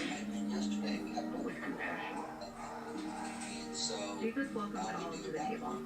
Visit HeGetsUs.com to learn more. 5 dogs in the shelter, and Every this day has caused some we stress rise not just for so the that staff and together dogs in we the shine. shelter, but Blue also Cross and Blue Shield of Illinois understands what it means one to dog shine a foster light home on the says they're helpers, upset, the healers, frustrated, not the being ones It's all who these do the last dogs. for wellness for all. Together, we're on this journey, empowering Blue Cross members with the newest technologies, fulfilling our hopes. For answers, vets have sent samples from various dogs to the lab to see what could be the culprit. Officials say they will be closed for a week waiting for the test results, and it may be closed for a longer period of time depending on the animal's illness. Chicagoland locations to help with all your car care needs. They even offer up to 12 months interest-free payments and even unit plans for most credit needs. Don't have the experience to diagnose and fix your vehicle right. And for a limited time, You know, I definitely would not want to see a dog in a condition like that. Alright, now let's see if Hawaii Public Radio will get their test in this hour.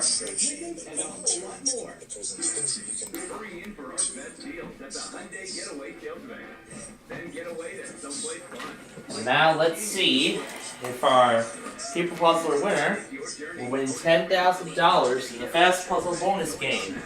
Now get 0% APR plus 500 bonus cash with no payments for 90 days on select Hyundai vehicles. Hurry into your local Chicago and Northwest Indiana Hyundai dealer today during the Hyundai Getaway Sales Event. Offer ends April 3rd. Call 224-661-0068 for details. everyone knows that Chicago is the city with big buses. From Chinatown to Greektown, it's all a windy city limousine town. You see those beautiful buses and cars everywhere. Don't let another day go by without booking a bus or black car so you can do it in style. Hey, maybe that should be our new motto. Do it in style. Please vote at 866-94-WINDY or visit WindyCityLimos.com. Yes, we are worldwide. The 2023 White Sox are led by new manager Pedro Perpol, who will work hard and play winning baseball every night. His star-studded cast has something to prove this year. We're all using last year as motivation, and I think everyone's ready to get to work. The Sox kick off the season in Houston against the Lieutenant Jets. Now we just need some real good White Sox baseball here today.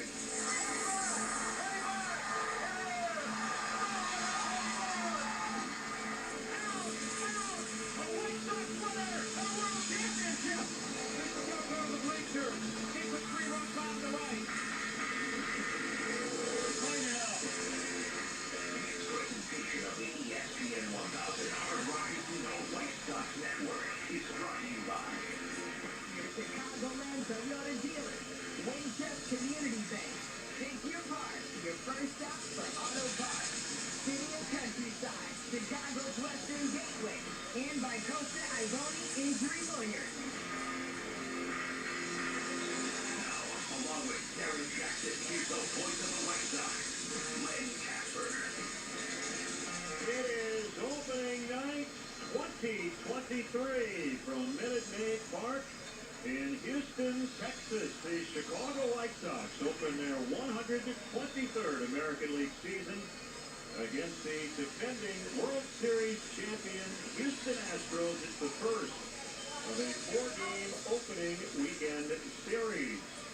Starting pitchers tonight, right-hander Dylan Cease will go for the Sox. It's his first career opening day assignment. Left-hander Framber Valdez will make his second consecutive opening day start for the Astros. It is packed. They just unveiled their championship banner here in Houston. The roof is closed. We got some rain a little earlier today, so the weather will not be a factor here tonight. Couple of Sox notes. Yohan Moncada's back, is good to go. He is in the starting lineup tonight. Relievers Liam Hendricks, Garrett Crochet, and Matt Foster will all start the season on the injured list. And for the Astros, they're currently without Jose Altuve, Michael Brantley, and Lance McCullers Jr. to start the season. All are on the IL. The Astros have not lost a season opener since they moved to the American League. Their 10-game opening day win streak is tied for the all-time record with the Boston Bean Eaters, who won 10 in a row from 1887 to 96. The Astros have also won 10 consecutive home openers in this park. The Sox, meanwhile, have dropped 4 straight in Game 1, so they'll try to end those streaks tonight. All right, here we go. We'll have the first pitch. TJ's got the lineups before that. Right after this, the Sox and the Astros are coming up on the ESPN 1000 Hard Rock Casino White Sox Network. Every day is an opportunity for success, and the team of wall covering, drywall finishing, signage, glass systems, and painting contractors at FinishingChicago.com always deliver. Chicago's top general contractors and property managers rely on Finishing Chicago's industrial and commercial contractors to provide the most well-trained, safety-focused, and reliable crews. For finishing contractors on your job site, check out their website, FinishingChicago.com, your free resource to Chicago's best finishing contractors. Proud sponsor of the Chicago White Sox Radio Network. If you drove a 2023 Nissan Rogue with 5 drive modes, going out for dinner with the family could take you to the great outdoors. But in a basic SUV, family outings might be a little predictable. So why settle for ordinary when you can satisfy your taste for adventure? The Nissan Rogue, far from basic. Optional feature shown, intelligent all-wheel drive cannot prevent collisions or provide enhanced traction in all conditions. Always monitor traffic and weather conditions. Reason number 354 to visit the City of Countryside, Chicago's Western Gateway. How about Flag Creek Golf Course? One of the finest 9-hole golf courses in the Chicagoland area. This Greg Mark design course offers something for every skilled golfer. Conveniently located off of I-55 and 294. So book your tee time today at FlagCreekGolfCourse.com. Looking for a new home base? Visit the City of Countryside, Chicago's Western Gateway. We're zone ahead. Slow down, obey time, and proceed with caution to advance. If you're a pro at navigating your favorite game, you shouldn't have any trouble when it comes to work zone. Failure to obey work zone speed limit can put lives at risk, whether workers are present or not. And remember, in real life, you can't just hit the reset button. It's not a game. Visit it'snotagameinllinois.com to learn more. Hey Chicagoland, now is the time. Rediscover what banking should be. Bank local at Marquette Bank. Love where you bank. Member FDIC, equal housing lender. Carmen Jericho's News 2 Weekdays, ESPN Chicago. And Dusty Baker, Houston Astros hosting Pedro Grifol, and the White Sox Game 1 ready to get underway. Here's tonight's starting lineup, brewed by Modelo Especial, brewed for those with a fighting spirit. Top third in the order for the White Sox, Tim Anderson, the shortstop, the center fielder, Luis Robert, followed by the first baseman, Andrew Vaughn. Part of the lineup, the DH, Eloy Jimenez, third baseman, Yohan Moncada, Andrew Benintendi, the left fielder. 7-8-9, Yasmani Grandal does the catching. At second base, Elvis Andrus. And the number 9 hitter in his first big league opening day start, Romy Gonzalez, the right fielder. Starting pitcher for the Houston Astros, he's a good one. Framber Valdez, 17-6 last year with a 2.82 ERA, 3-1 in his career against the Sox. Maldonado behind the plate, Alvarez left, Myers center, Tucker plays right, Bregman at third base, Peña's the shortstop, Dubon at second, and Abreu plays first. Here's the batting order for the Astros. Top of the order, Jeremy Peña, Alex Bregman, and Yordan Alvarez. Heart of the lineup, Jose Abreu, Kyle Tucker, Niner Diaz, the DH. Close it out with Jake Myers, Martin Maldonado, and Mauricio Dubon. Starting pitcher for the White Sox, hard-throwing Dylan Cease last year. Second runner-up in the Cy Young Award. He was 14-8, had an outstanding 2.20 earned run average, a batting average just 190 against him. It is Grandal behind the plate, Benintendi, Robert, and Gonzalez from left field. Right from third to first, Moncada, Anderson, Andrus, and Vaughn. And the Nissan no-hitter is back for the 2023 season, and it'll be back starting today as the White Sox look to go ahead and beat these Astros. Enter at NissanNoHitter.com for your chance to win a brand new 2023 Nissan Rogue if the White Sox throw a no-hitter. Brought to you by your Chicagoland and Northwest Indiana Nissan dealers. At Nissan, we make cars that thrill. Experience the thrill for yourself today. Shop NissanUSA.com. The umpires for tonight's game, home plate it. Bill Miller, the crew chief, at first base. Rob Gray, Chad Whitson out at second, and Roberto Ortiz at third base. Your 23 White Sox are presented by Guaranteed Rate. With Guaranteed Rate same-day mortgage, you'll be ready to move in your dream home in as little as one business day. Ready to make your move? Visit rate.com to get started today. Let's go. Let's get this one underway. It's time to bring in my partner with the play-by-play. Here's Lancaster. All right, happy opening day, DJ, and to all the fans out there. It's kind of a baseball holiday, and for the first time, I think, since 1968, all 30 teams in action on this Thursday. And that's the way it should be, right? Yeah, opening day has all the teams playing on the same day. Yeah, for the first time in a lifetime, it seems. Back when you weren't even a thought in your parents' twinkle in their eye, let's put it that way. All right, maybe you were just getting around. But anyway, yeah, it's nice to see the game being played. And some games already underway and have been played today. We've got new rules, including the pitch timer. Those things will be big topics of conversation as they were throughout the spring. We're waiting for the Astros to take the field.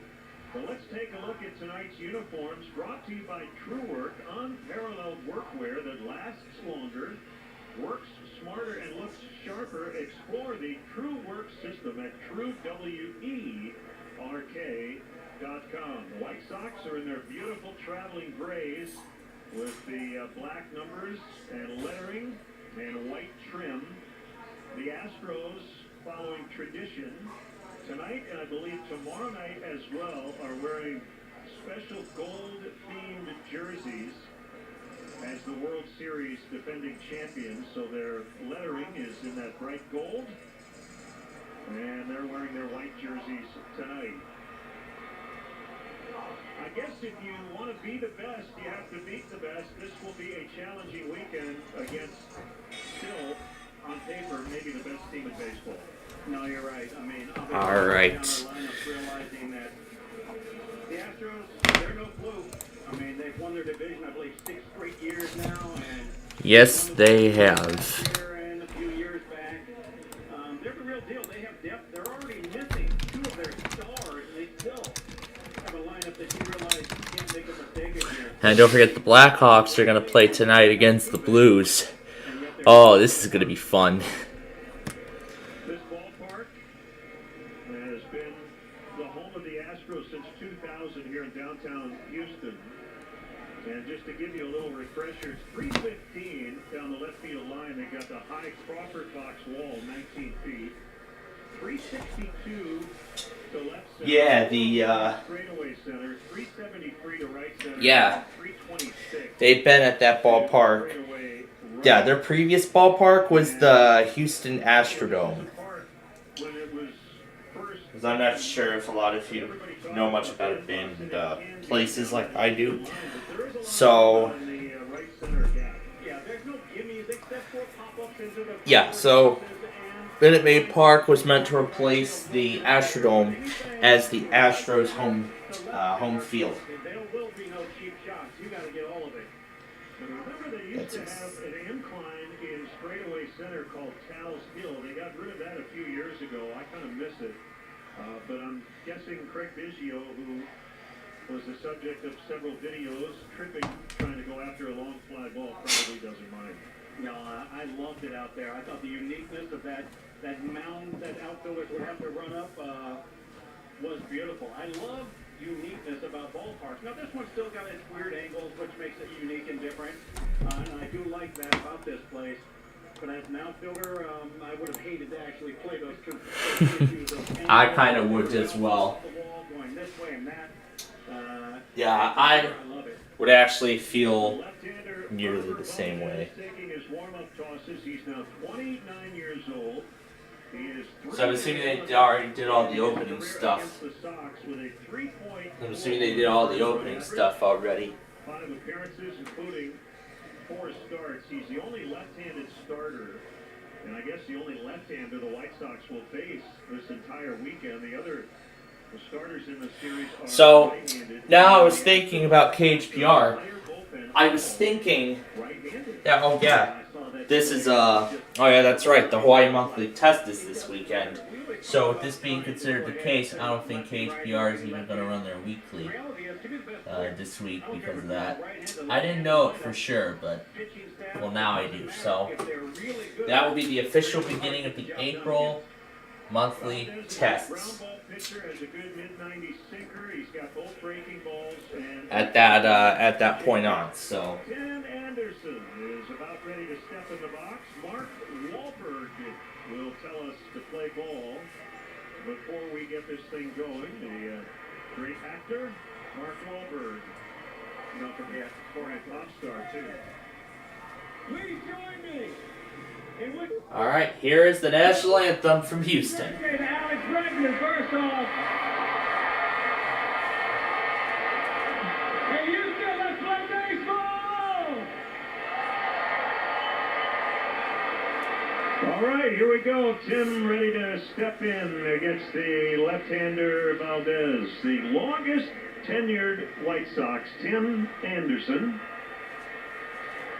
Leading the majors, hitting .318 since the start of the 2019 season. And we'll have a slight delay as there are still about 30 people on the field helping out Mark Wahlberg say, let's play baseball.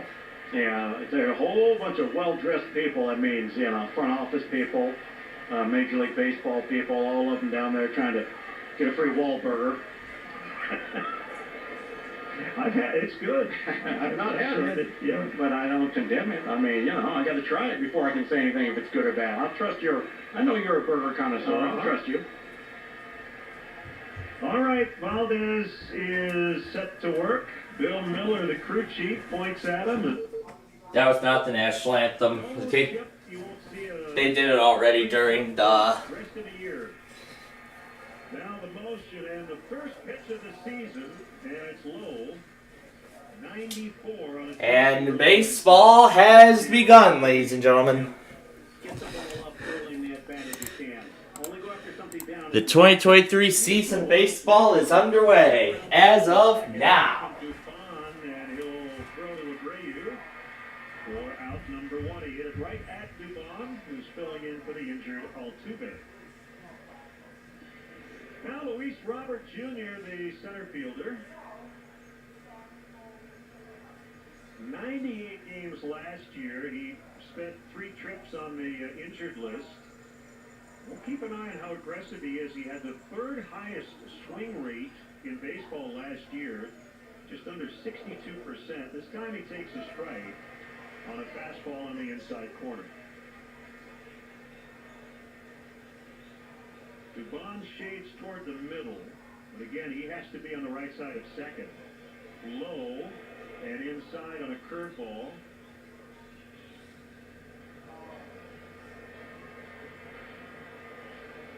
One and one now on Robert.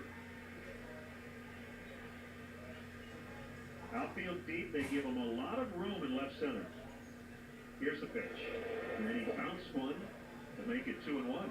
You know, sky's the limit for this guy, Luis Robert. Well, that's true. And I was going to comment on everybody that I've spoken to that's faced Valdez. They all talk about his curveball is probably one of the best pitches in baseball. He spiked that one out in front of home plate. It's now 2-1. And the pitch. Big swing and a tapper foul.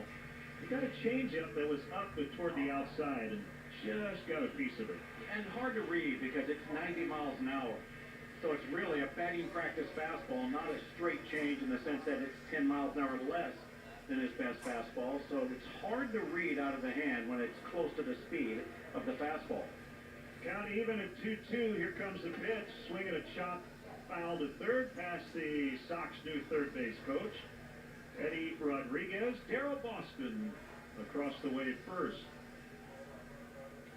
Valdez was going to pitch for the Dominican Republic in the WBC, but he pulled out before spring training. The Astros were concerned about his innings last year. We'll get into that later. High and a full count on Robert with Andrew Vaughn waiting on deck. Well, bit of an answer for you in this at-bat about Luis Robert not swinging at everything. Luis takes up a lot of that right-handed batter's box. Maldonado with a low target. 3-2, late cut and a tap on the ground toward third. Valdez will barehand throw, and it's late. He couldn't get a lot on the throw to first. Robert has an infield hit.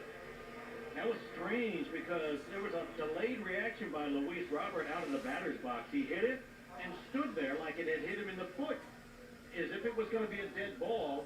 And then he realized while the ball was out in the field of play, he took off. Just saw for the umpire cam, he's got a camera on his mask, that ball landed in the batter's box behind his lead foot and then went over it into fair territory. Here's Vaughn. A stretch in the pitch and a called strike on the hook. The heart of the lineup is brought to you by Northwestern Medicine. With teams that take on the tough. Alright. Posting Thursday tests and stuff now. The 0-1. Swing and a high pop fly, shallow left center. Pena from short, waving his arms in the grass. And he hauls it in. For out number 2. And that'll bring up Eloy Jimenez, the DH. Love to get some early runs against Valdez in support of Dylan Cease. That makes two of us. You know, way out there going, look, get the base hit already against him. That gets me happy. But once you get the base hit, you start getting a little greedy and say, okay, I want more. Eloy had a big spring, not only with the Sox, but in the WBC. Powerful right-hand hitter, and he hits a 2-bouncer to short. Pena, the Gold Glover from last year, will flip. Yeah, update stuff. There we go. Now we're up to date. Dylan Cease to the mound when we come back. 0-0 from Houston on the ESPN 1000 Hard Rock Casino White Sox Network. Yep. On the season premiere of White Sox baseball. Hard Rock Casino, Northern Indiana is your one stop for all things entertainment. With over 1,600 spots, and including ways to choose from, so party never stops. This state-of-the-art casino combines world-class gaming with delicious dining options to bring Vegas experience to everywhere. Whether you're hoping for that next big win or just looking to have some fun, you're sure to find it here at Hard Rock Casino, Northern Indiana. Fair one. If you own a small business, you've probably been hearing a lot about the ERC. How it's worth up to $26,000 per employee. How It's easy Air One. And that's your verse of the day on Air One. Worship now. They're backed by one of those big CPA firms the corporations use so they can determine once and for all if your business qualifies. And it's free to find out. Go to innovationrefunds.com. That's innovationrefunds.com. College hoops fans, it's almost time to check out the next, and Celsius wants to make sure you fuel up to the madness. Visit your local retailer to pick up your favorite Celsius Essential Energy drink. Celsius has 15 different flavors for you to choose from, including Arctic Vibe, Sparkling Lemon Lime, Fantasy Vibe, Strawberry Lemonade, and many more. Bracket already busted? Use Celsius for the essential energy you need. Stay active and energized all day long with Celsius Essential Energy Drink. Hey, this is Andrew Vaughn from the Chicago White Sox. That's a 3-run homer. Thanks for always supporting your team and keep listening on the Hard Rock Casino White Sox Network. Keyshawn, J. Will, and Max weekdays at 5 a.m. ESPN Chicago. 6'2" right-hander Dylan Cease. DJ told you he was the runner-up last year in the AL Cy Young balloting. Finished behind Justin Verlander. Dylan from Milton, Georgia, former 6th-round pick of the Cubs in 2014. And he's trying to beat the Astros for the first time in his young career. Yeah, 0-3 record. Unfortunately, ERA up over 6.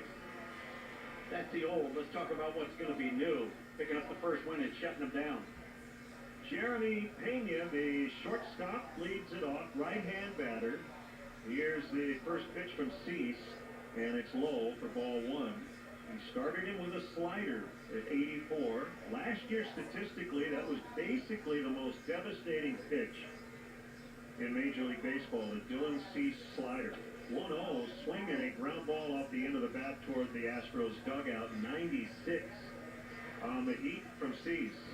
Tell you what, we're in the bottom of the first. We just got started, but I have not noticed the pitch clock at all. It feels very smooth and rhythmic. Yep. 1-1, ground ball into center, it's a base hit. So Pena beats Cease on the slider, and the Astros had the leadoff man on base. That slider didn't appear to be very dynamic. Kind of left the hand and was able to read all the way until it hit the barrel of the bat. So Dylan trying to get settled in, threw him a pretty hittable hanging slider, and Pena made him pay. Now, it's Alex Bregman, a third baseman, on his 29th birthday. Average lead by Pena, and Bregman fouls back near our broadcast booth for strike 1.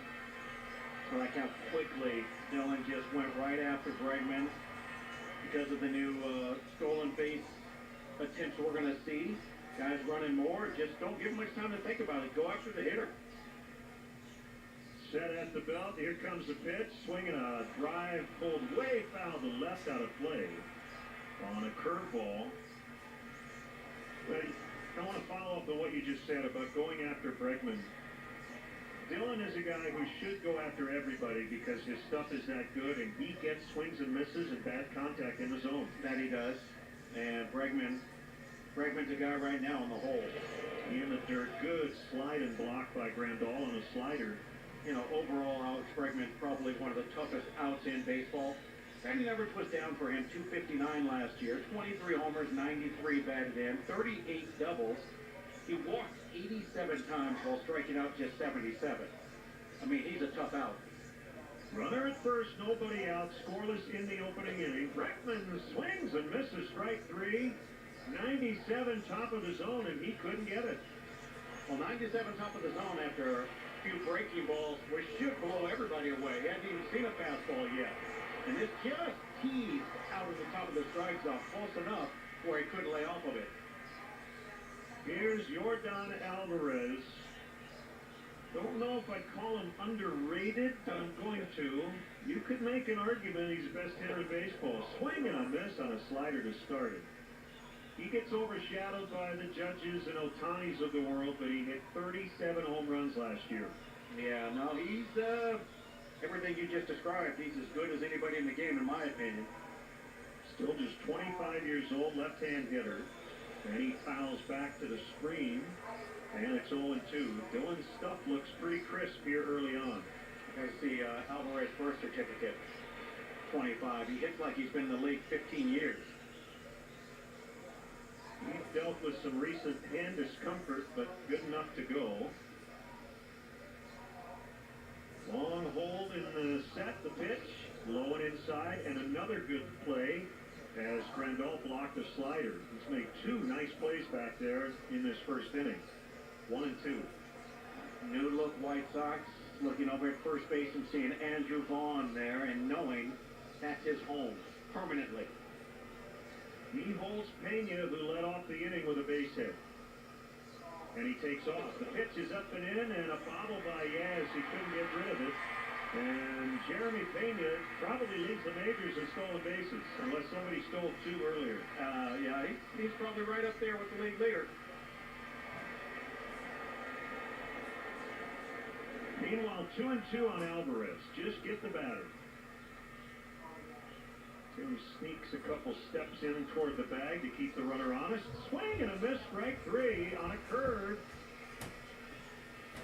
2 outs, 2 strikeouts. That one was straight out of Filthy City. All right.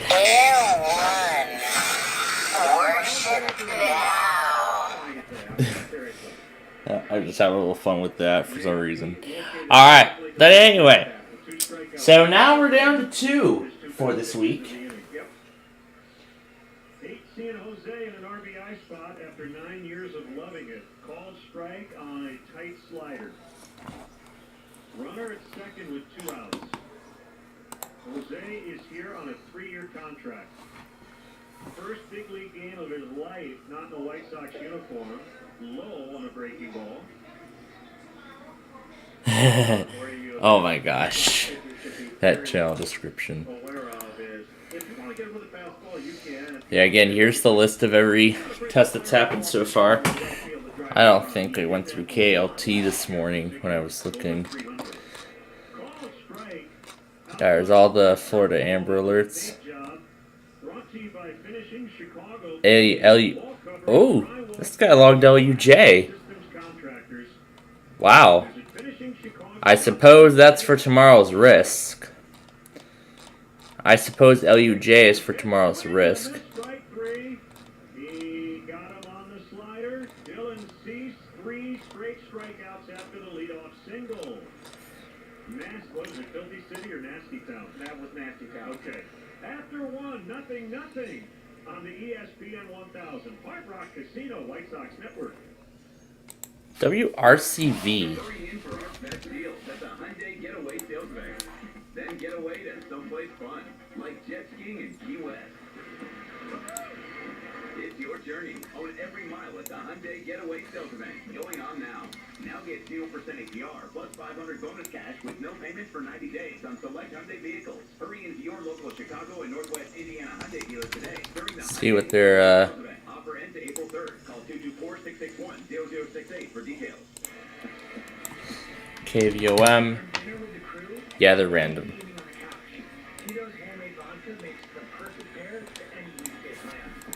Woof. It's Woof FM. Looks like they're random. Alright, we'll keep going in a little bit here before I slow them down. Alright. Technology lets autonomous vacuums work around the house. Ow, that's my toe. But when your team has to work seamlessly around the world, you need more than technology. You need CDW, who can help transform your organization with Lenovo ThinkPads, pre-configured for management flexibility with the Intel Evo platform. Responsive collaboration tools give your team effortless connectivity to stay focused wherever they work. That's it. Go to your charging station. Lenovo makes seamless productivity possible. CDW makes it powerful. Learn more at cdw.com/Lenovo Client. This is Dylan Cease. This is Billy Hamilton. This is Andrew Vaughn. This is TheWeatherMen. This is Andrew Benintendi on the Chicago White Sox. Thanks for always supporting your team and keep listening to the Hard Rock Casino White Sox Network. White Sox Weekly Saturdays on ESPN Chicago. We're in the top of the second inning. No score yet. And join us at Guaranteed Rate Field for opening day this Monday, April 3rd. The White Sox take on the Giants at 3:10 p.m. All fans will receive a 2023 magnetic schedule presented by BMO. For tickets, visit whitesox.com/promos. Each team with a hit, but no runs in the first inning. Yohan Moncada batting fifth and hitting from the right side tonight against the lefty. Valdez will start this second. Fromber Valdez works from the third base side of the rubber. First pitch, swing and a tapper foul behind the plate. Moncada dealt with a bruised rib in the WBC and then some back stiffness the last few days, but he's good to go tonight. The pitch. Another ground ball foul behind home plate, and it's 0-2. You know, you got here early today, you're around the guys. I got here and went straight down on the field and was around the guys, and they look like they're just taking this as if it's business as usual. They look like they're ready to go. 0-2, he got it looking. 96 right on the inside corner to freeze him. Yeah, great pitch on 0-2. You know, you face this guy, you understand his repertoire, and then he pops a 96 right on the pink inside corner 0-2, and you're just not ready for that. The location was too perfect. Sox debut tonight for Andrew Benintendi, and he starts the bunt and takes a high strike on a cutter. He's a left-hand hitter. He's hitting sixth tonight. Valdez on an 0-1 lookout. That breaking ball didn't break. Up and in. 1-1 on Benintendi. He's here on a 5-year free agent contract. During his tenure in Kansas City, Pedro Grifol was the team's bench coach. 1-1 serve is low. That's the pitch he wants guys to swing at, that sinking fastball. But Benintendi took it, and it's 2-1. Now, you mentioned a lot of ground balls. He had 67% of the balls in play last year on the ground. Best in baseball. The motion, the 2-1, it's low and outside. So Benintendi ahead in the count 3-1. He was an all-star last year. Split the year between the Royals and the Yankees. He did miss the final 30 games with New York, had a fractured right hamate bone. Open the stance, feet close together, and he swings and hits one foul in the air to left, out of play. Benintendi, the only lefty in there against the left-handed starter. Feels like you always need to have one, right? Just to give that pitcher a different look. Well, yeah. Pitchers will always tell you they love if you stack the lineup opposite all night long. Nobody on the same side. Here's a payoff. Swinging a liner right to Brady with first for the out. We got a cutter that he handled well, but he hit it right to the mitt of the Astros first baseman. Hey, bring your group out to the White Sox game and receive specially priced tickets along with a great experience. We have private areas for corporate outings, family get-togethers, and more. For more information, visit whitesox.com/groups. 2 up, 2 down here in the second. Now Yasmani Grandal, the catcher. Injury-plagued year last year. Appeared in 99 games. Switch hitter batting right-handed. Looks at a pitch low.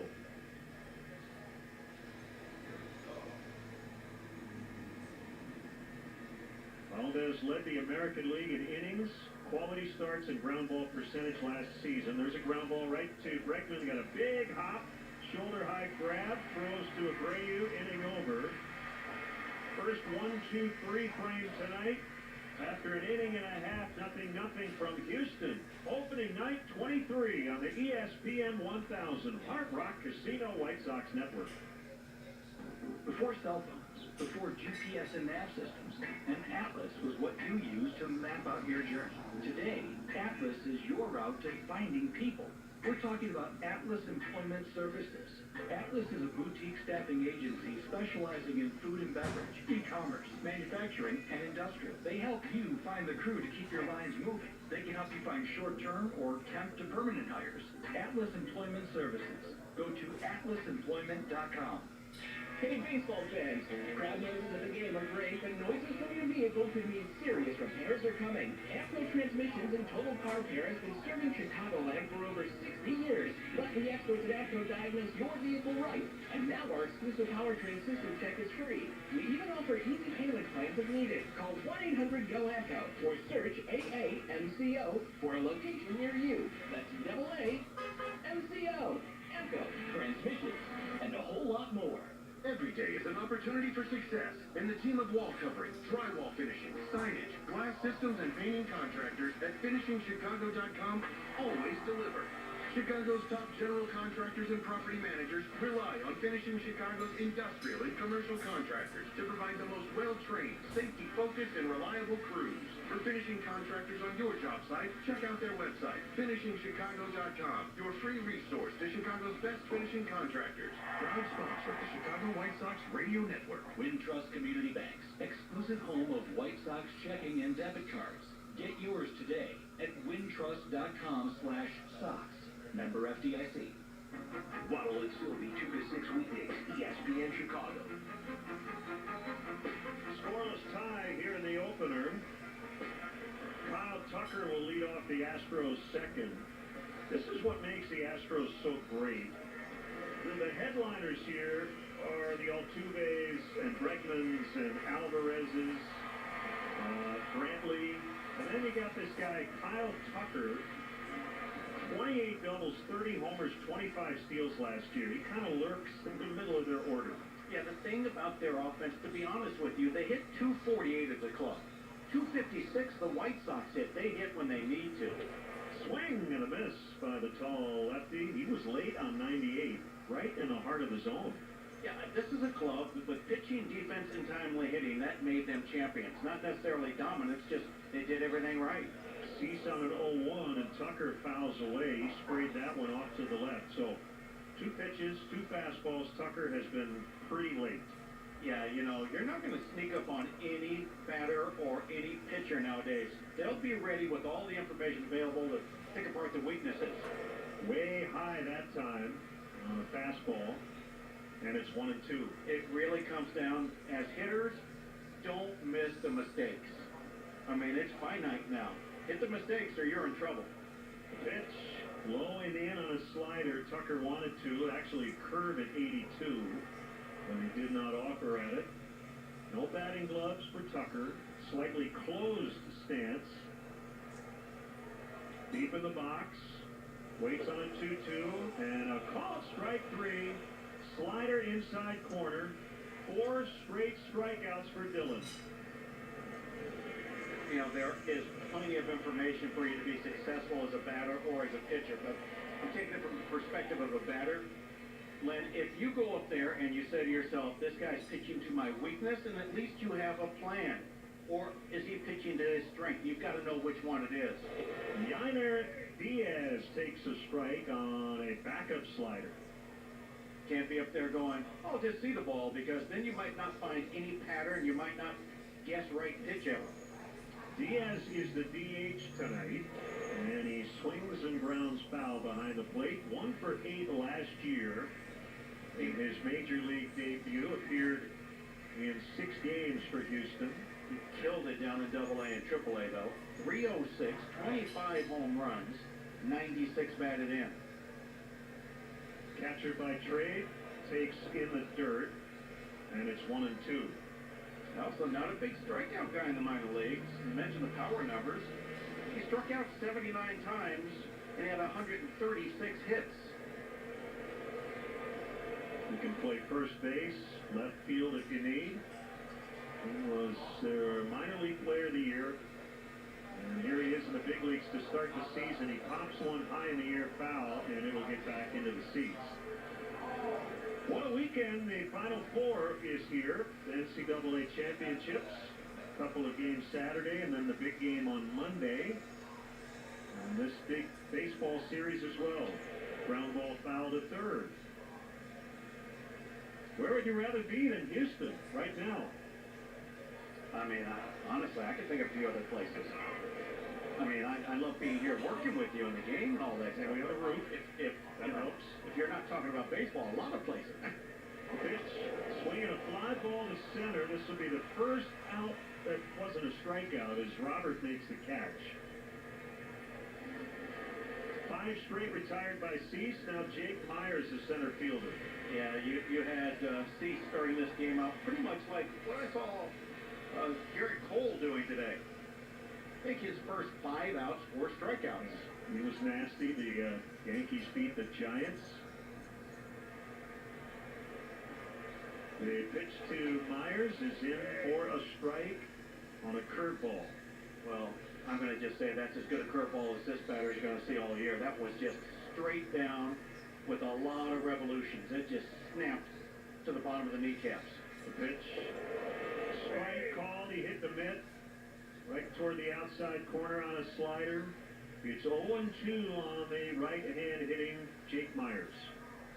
Dylan's as composed as I've ever seen him.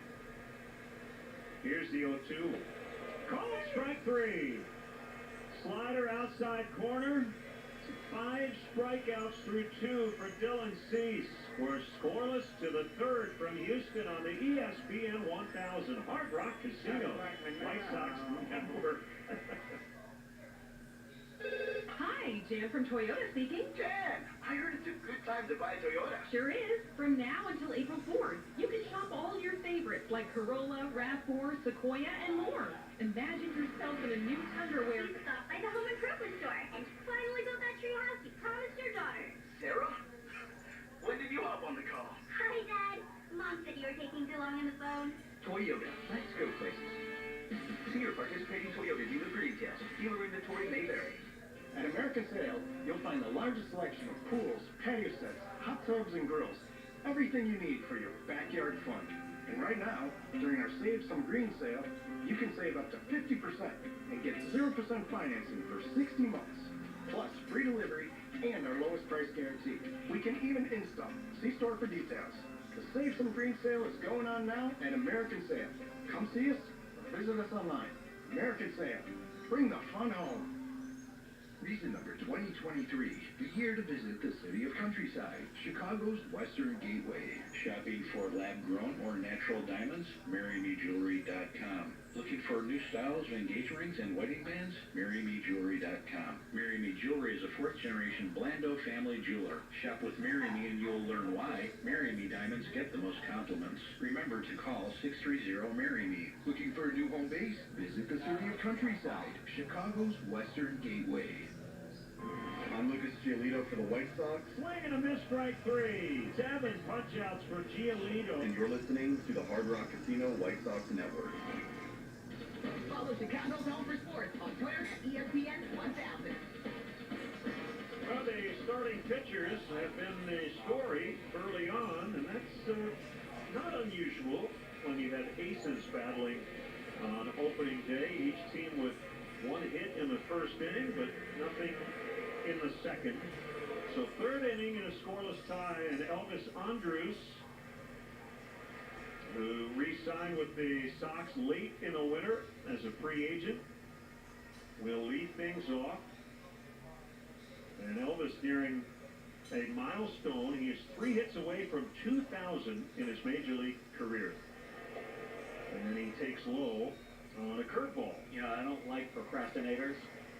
So it'd be nice. You just got it done. Just get it done. Get your 3 hits now and say, we're done with that. Let's talk about something else. Right-hand hitter, hands high, and he takes a strike. For Elvis on his 15th consecutive opening day roster. Playing second base tonight for the first time in his career. And he looks at a pitch low. 2 balls and a strike on Andrus. The 11th Sox opening day second baseman in 11 years. The last repeater was Gordon Beckham, 4 straight years. Strike called. I don't know, almost down the middle on a fastball. Elvis tried to sell it that it was inside. 2-2. Valdez on a 2-2 and a swing and a grounder to short. Gloved by Pena, and he'll throw on to first for the out. Hey students, it's easier than ever to get your friends together for a White Sox game. Sign up for Student Steal alerts and get exclusive access to lower level ticket offers starting at just $9. This includes opening day. Visit whitesox.com/student or text student to 244769. Now the number 9 batter, Romy Gonzalez, and he takes the strike. 6 home runs in spring training for Romy. And he's the opening day right fielder. Strike called. Fastball, 0-2. It went before the Elvis signing, thinking he was a starting opening day second baseman. He's just moved further out. 0-2 bounced in front of home plate on a curveball. Romy hit .314 against lefties last year. It has been the theme really the last several years for this White Sox offense. Better against lefties than righties. This guy's a tough one out there. High to make it 2-2. Yeah, you know, you go back, not to last season, but the previous season, 21 year, and they just dominated left-handers. And last year against good lefties, it showed the good lefties, when they're on, they beat us. Low target, the catcher, the pitch, a swing, and a bouncer to Abreu, and he'll glove it and slide feet first ahead of Romy for the out. That ball was not hit hard, so Jose had to hurry, and that'll go 3 unassisted. That's Abreu's move right there. Did it for years for the White Sox. When he sees he's going to beat the pitcher, he will just take it himself and avoid the toss, and he will do that slide and sometimes get himself in a precarious situation over there, almost getting run over. Remember the one against Cleveland and the Rodon no-hitter? Yes. 2 years ago. Just barely got there. Here's TA, 0 for 1, called strike. Tell you, these 2 starting pitchers have mostly hit their spots early on.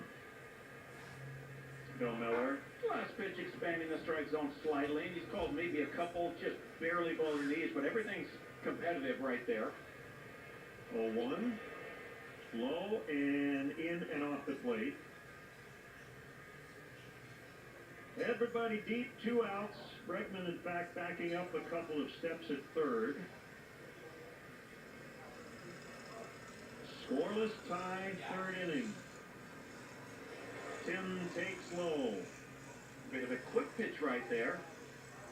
Valdez didn't give a leg kick. He just kind of slide, step forward, and throw. Tim asked for time, so he will not be able to step out again in this sequence, or he'll be called for a strike.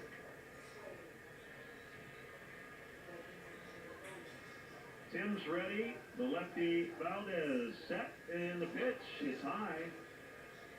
Tried to lull him to sleep with a very slow, deliberate wind-up, and then 95 upstairs on the hands. A couple of underhand practice swings. Tim's now set. And Valdez on a 3-1. A swing and a liner down the right field side, and it is a fair ball into the corner. Anderson on his way to second. He's got a double. First extra base hit of the night. Tim left the batter's box like he thought that might slice foul. And fortunately, it did not. That Tucker out there playing it perfectly in the corner, but Anderson, he turned on a fastball, and I'm watching the replay and see it just on the chalk, right on the chalk to keep it fair. Luis Robert Jr. Infield hit in the first.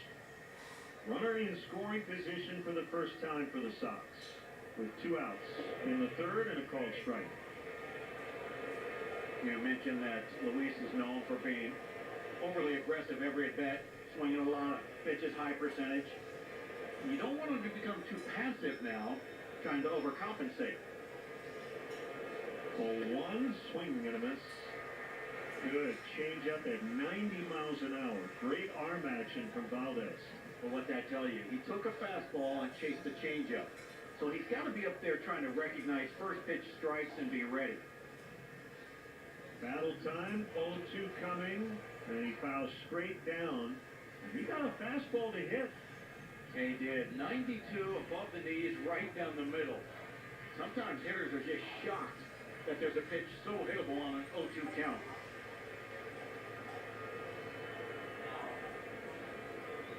Center fielder Myers shaded slightly toward the right center gap. Another 0-2 coming. Curve is low and inside. Knocked down by Maldonado.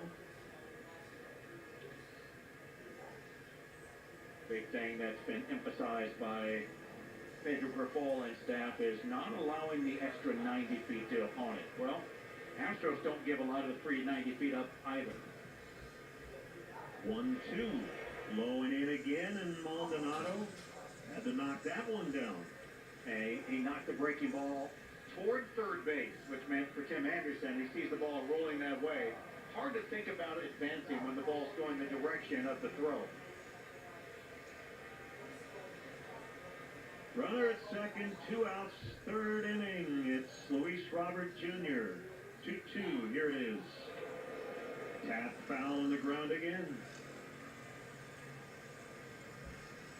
Mentioned the innings last year. Valdez 226 in the third innings. And that was that was combined regular season and postseason. A look at Tim, now the 2-2. Chop toward third. Bregman's going to charge it. And his throw is a half a step ahead of Robert to end the inning. Bregman throws out Robert. Anderson stranded at second. We head to the bottom of the third. Still nothing from Houston on the ESPN 1000 Hard Rock Casino White Sox Network.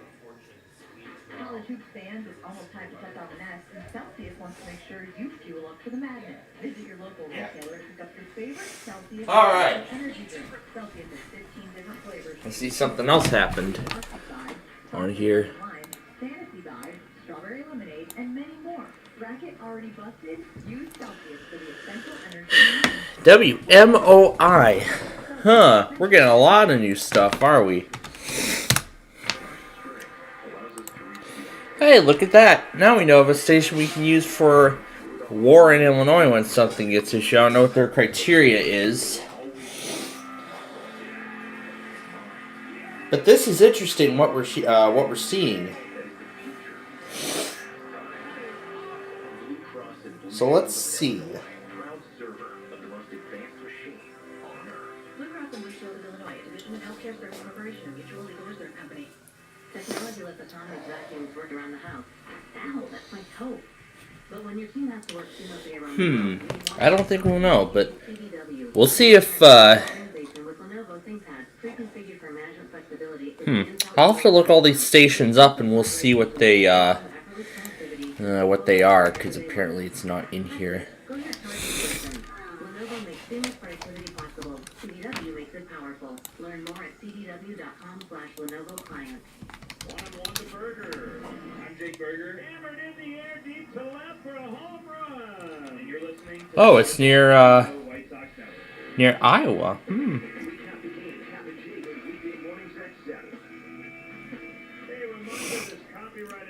WCAZ. Oh yeah, here we go. It's near Galesburg. We could use them for we could use them for Galesburg. So we could actually use them for Galesburg when that time comes. There's LUJ. We all know what station that covers. And I think that's about as up to date as we'll get. But that's interesting. Alright. Well, now that we've answered that question, we're still scoreless as we go into the top of the third inning. Well, actually, we're going into the bottom of the third because now they're doing, because just recently they started doing their copyright notice in between the third inning. 100% right. 186 hitter last year, but he ran into 15 home runs. It's 64 hits. 116 strikeouts. Yeah, rather I should say midway through the third inning, in between the top and the bottom portions of the inning. So, now we have our 3 finalists for the Wheel of Fortune WWE tournament. So, all 3 of those top teams are going to play tomorrow for the VIP for the VIP package of this weekend's WWE WrestleMania 40 in Philadelphia. That's the grand prize. That will go to one of those 3 teams tomorrow. Until then, let's go see how they do in the bonus round tonight. Is he a Hall of Famer? Dubon went around on an outside slider. It's 0-1. Getting close to 200 wins. Standard used to be 300 wins to get in, but aside from Sandy Koufax, right? 1-0, swing and a miss. I just think now you look at it completely differently. You look at Max Scherzer, he has 201 career wins. Greinke, 223 career wins. Both, for me, are Hall of Fame. Oh, yes. Yeah. Verlander and Kershaw. Pitch low and away. 1-2. The count on Dubon. Who's in for the injured Jose Altuve, who has a broken thumb. Verlander, 244 wins, the most out of all of them, but also the oldest of them all. Kershaw, 197 career wins. Dillon's 1-2, and a check swing foul in and out of the glove, I believe, of Grandal. Still 1-2. So it makes you wonder, what's going to be the standard by the end of Dillon's career? Is it going to be 170 wins? It could be. Yep. Full motion, the 1-2. Swinging a chop to Andrews, and he gloves and tosses for the out. And we will toss for station identification. This is the Hard Rock Casino White Sox Network. Live from the Old National Bank State Street studio. This is WSDP WSAG HD2 Chicago, Good Karma Brands radio station. After that leadoff single by Pena, no Astro has reached, and Pena takes an awkward cut and foul tips on a curveball. And you could probably say the only, quote, mistake Dillon's made all night was the slider that he put right down the middle to Pena. Swing and a miss. It's 0-2. That's the only ball that's been hit with any kind of authority. It was hit hard on the ground up the middle. But his breaking ball since then has just been dynamic. He is ahead of Pena. 0-2 the count. And the budding Stars shortstop. Here comes, blown away. Pena's batting stance reminds me of somebody, but I can't quite place it. Get a good look at him. I kind of got a... Almost like Rob Carew from the other side. Kind of almost like Luis Ariz. High on a breaking ball. Right? Kind of crouches and kind of points the bat back. I'm seeing what you're talking about, but somebody more specific that it kind of reminds me of. I see what you're saying. 2-2, swing and a foul tip, strike 3 on a curveball. 10 batters faced, 7 strikeouts for Cease through 3. Still scoreless on the ESPN 1000 Hard Rock Casino White Sox Network. No matter how challenging today's market is, you need an expert to guide you in selling or buying your next home. I'm Lenny Fine. Let me tell you about Hearthside Realtors. For 50-plus years now, we've heard the stories of families just like yours, looking for the place to call home. Hearthside is licensed in Illinois and Indiana. We have 3... All right, so what a great show that was tonight. Durkar fan is a...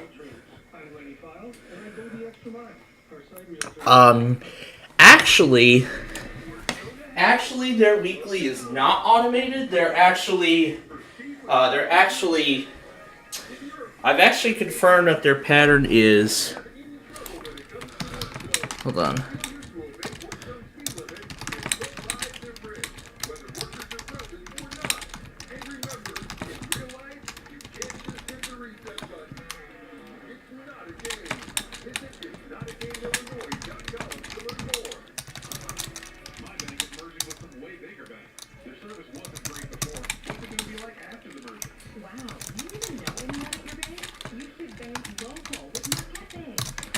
I'm gonna say on a random weekday.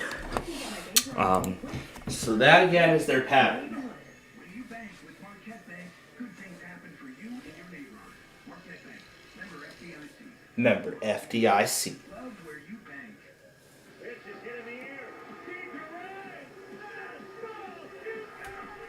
I'm Tim Anderson for the White Sox, and you're listening to the Hard Rock Casino White Sox Network. That's new. It's simple. The ESPN Chicago app. It is the Toyota RAV4 inning. And yep, they still call the fourth inning the fourth inning. Oh, it just feels so bittersweet hearing those words again. First time in months since we've heard words of that kind on a sports broadcast. But also, don't forget, in half an hour, it's going to be the Blackhawks and Blues crossover. It's going to be the Blackhawks Blues crossover, meaning we're going to hear the Blackhawks and the Blues are going to play at the exact same time, and in fact against each other.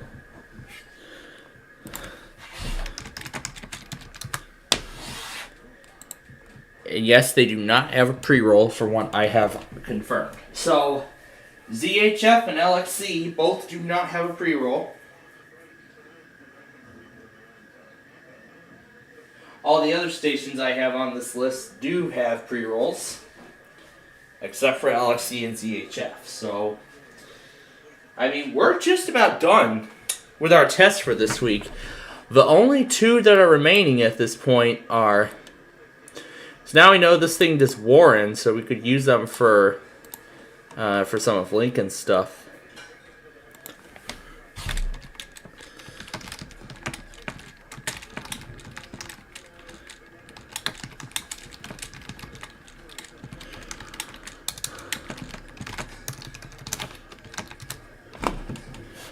Yeah, it does say Washington, D.C., so they do serve D.C.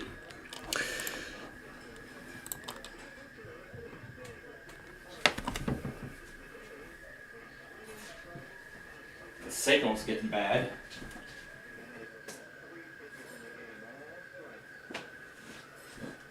Well, that's why there's WMVP, FMHD, there's WSHE HD2. So... I mean, I've been saying this since last year. I don't have an HD radio, so if I had an HD radio, however, I would be able to pick up WSHE's HD2 signal.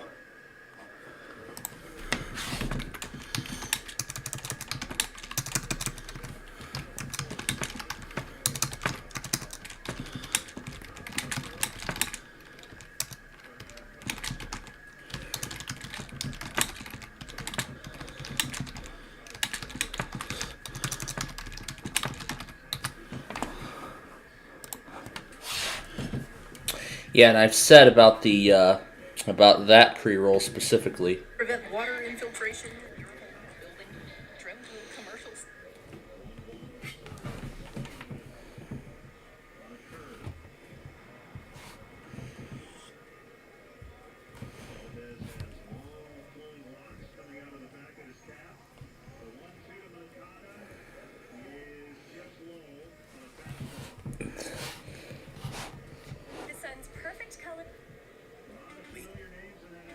Tile theme for Little Caesars on the Wii.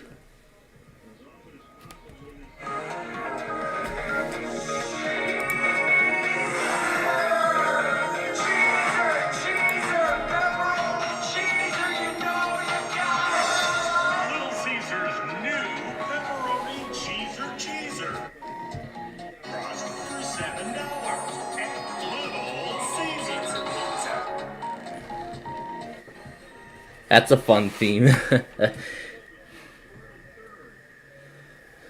That's a interesting story. So, in that case then, that is all of the weeklies for this week. So, we're kind of continuing the primetime on beyond that. We haven't touched this in a little while, since October, really. I think I forgot we have that in... I forgot. I don't think there's anything too much going on with that marginal risk.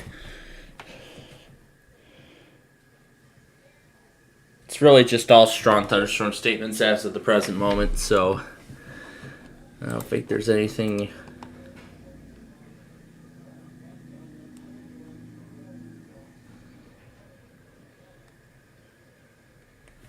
I think I had it set correct.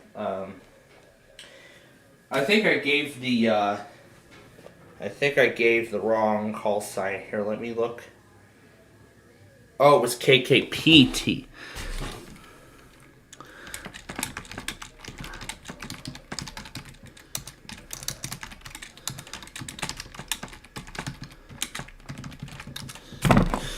Yeah, KKPT is actually that pre-roll. I had it wrong. Raiders for Ag Safety Campaign. This is only a test of the emergency activation system. This is a test of the Trinity on the point 94.1. This is a test of the emergency activation system. This is only a test. There you go. I updated the thing.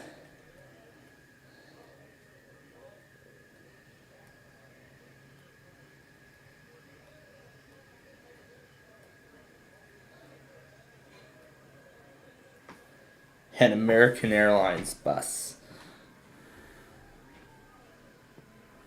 That's alright, so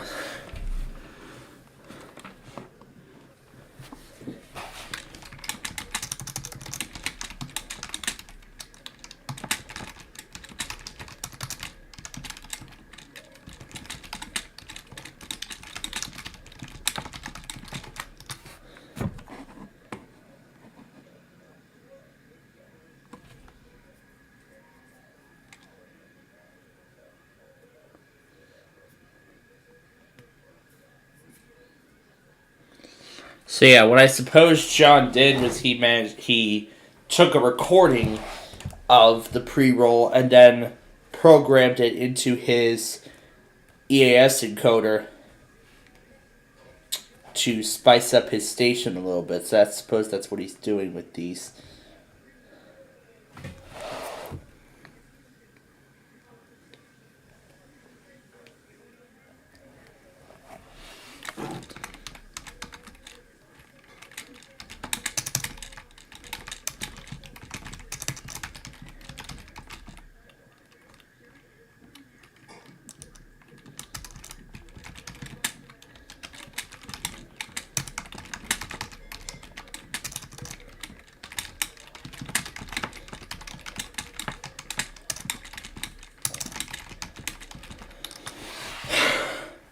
Oh yeah, and I think I forgot to do this earlier. Plus a little experiment that I was thinking of doing, but never got to. Until today, a required weekly test for all of Virginia beginning at 11:34 a.m. and ending at 12:34 p.m. A required weekly test has been issued for all Virginia. For all Virginia. A required weekly test has been issued for all Virginia.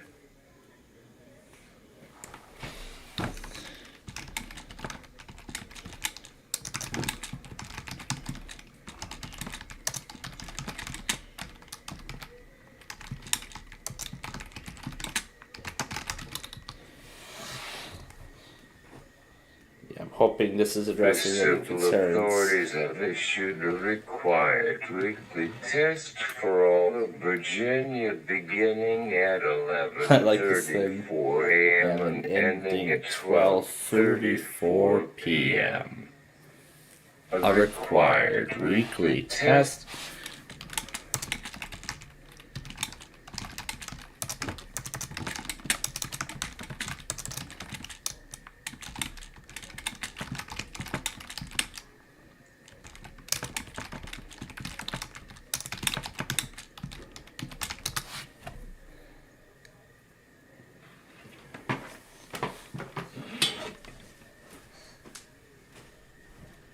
That's my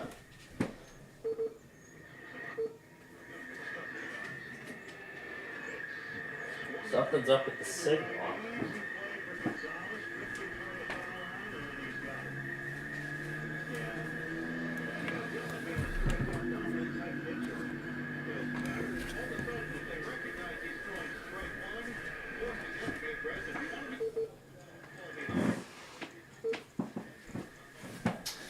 Now let's see. Yeah, I was actually gonna try an experiment.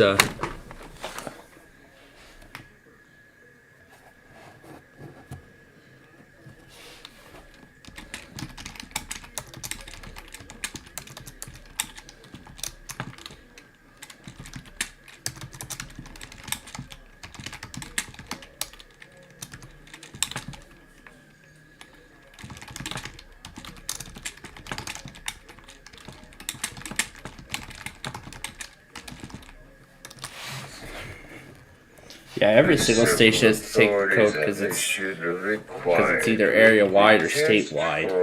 Virginia. If it's a monthly test, then yeah. Weekly test for all of Virginia beginning at 11:34 a.m. and ending at 12:34 p.m. A required weekly test has been issued for all Virginia. For all Virginia, that seems to intrigue me. The civil authorities have issued a required. That's actually a good question. Yeah, I'll actually play the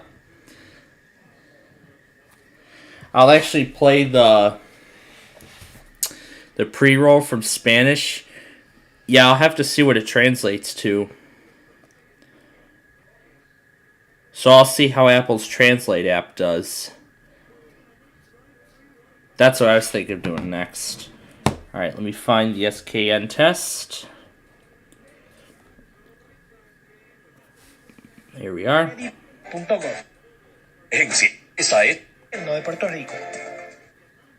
Alright. We're going to go from...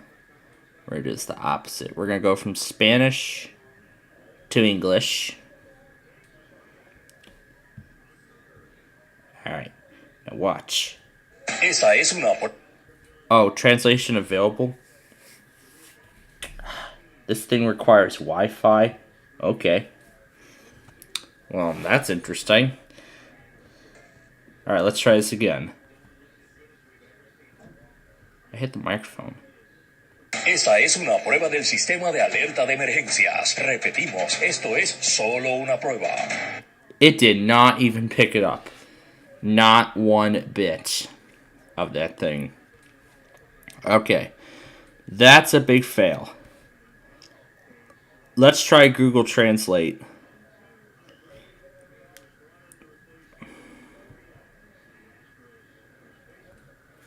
Just gonna open a second copy. Alright. Let's flip them around. Let's try it again. Esta es una Puerto Rico. Microphone permission. Esta es una prueba del sistema de alerta de emergencias. Repetimos, esto es solo una prueba.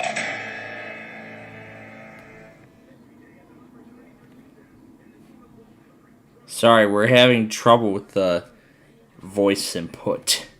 I don't think it recognizes that pre-roll. I don't think it even knows the, I don't think it even knows what that,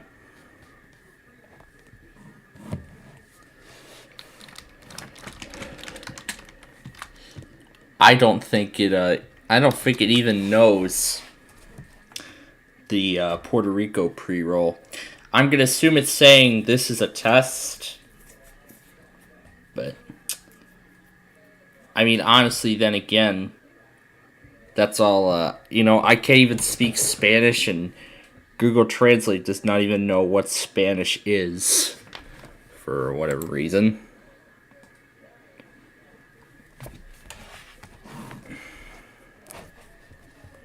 See something for Custer, Nebraska.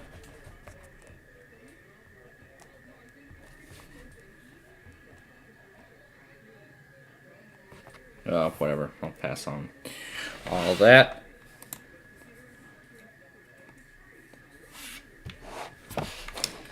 Yeah, they do. Yeah, of course they do all that. Alright. I had the scanner off for a long time. Now, anyway. What was I gonna do?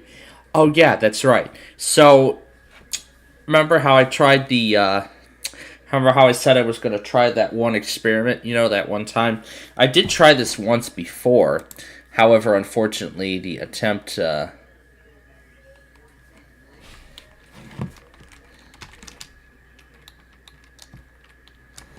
I'd say yes to adult complimentary. But alright, so what I was gonna say was I was gonna do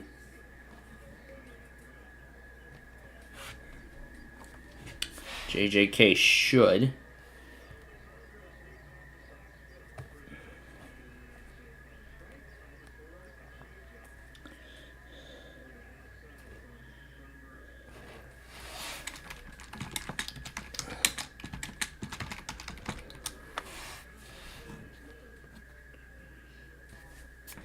yeah, they only do warnings. Alright, but anyway. So what I was going to do here was I was going to do my actual attempt this time with a text-to-speech voice, kind of like that one time. So I don't know when they do Christmas. I don't even know if they do Christmas music at all. They probably don't, but good thing I'm waiting till now, as the drive is already almost full, even though there's not too much stuff. Oh, could be because of all this crap in the recycle bin. That should do something. Anyway, I don't care what's in there. I'm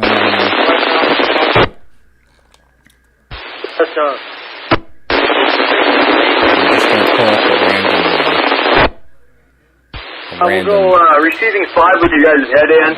Once you switch your derails, you have to go off, make a cut out there. Your head end will go into receiving 6.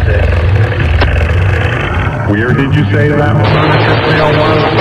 Let's find furniture on the planet Earth. Let's find furniture on the planet Earth. Oh my gosh.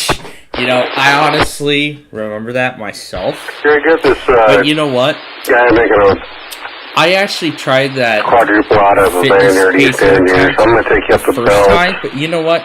I think I can do it better. To use the hand throw cross over there from the belt what to we're receiving gonna do. lead by co-op there. What I'm gonna here's And you what can eyeball that we're over. going to do. I'm gonna actually turn on voiceover because I want Tom to read it.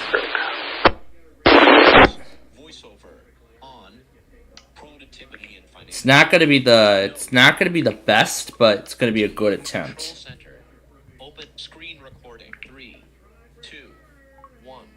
That's the countdown to start. 3, 2, 1. Jog lap 1. Okay, and then next line. 2, 1. Let me know when you get that hand throw cross over there, and I'll throw you authority into enter that other track over. Next line. 3. Time to walk. Next line. 3, 2. Next line. That's over. Next line. Next one. TCS. Next one. 3, 2, 1. Jog lap 5. 3, 2, 1. And 3, 2, 1. Jog last. and last line. Okay, operative. Alright, we'll see if it picked all that up. Stop. Button. Productivity in finance. Productivity in finance. Notes. Settings. Over off. Alright, let's see how it turned out. 1. Jog lap 1. Beautiful. That is awesome. Guys. Alright.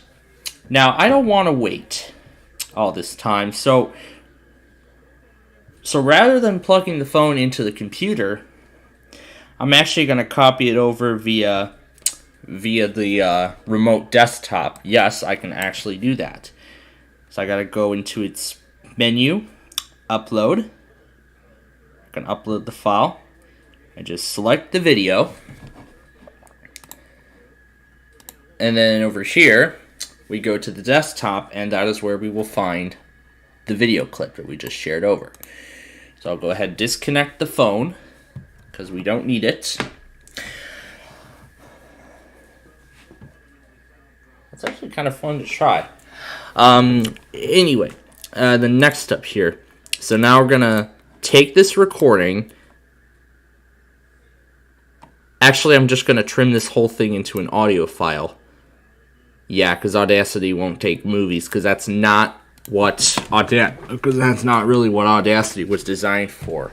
It was not designed for movie video files. It was designed mainly for audio clips. Let's find furniture on the planet Earth.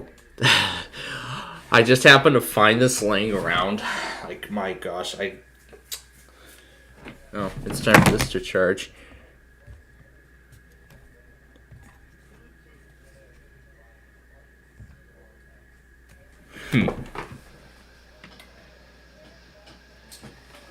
There we go. Alright, yeah, there we go. Alright, so I'm going to go in here. I'm going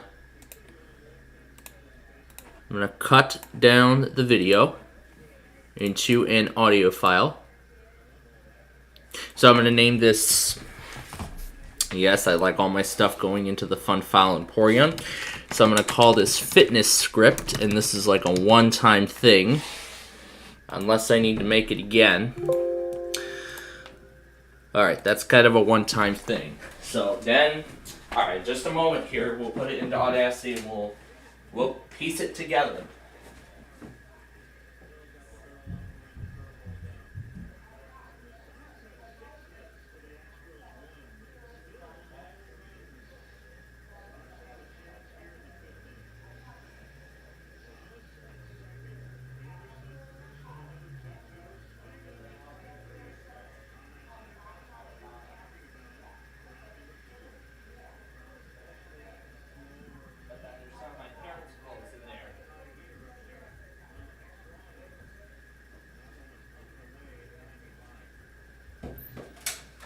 Yeah, I think I also forgot to mention that, yeah, we're going to be making preparations for our little week-long kind of little escape, I should say.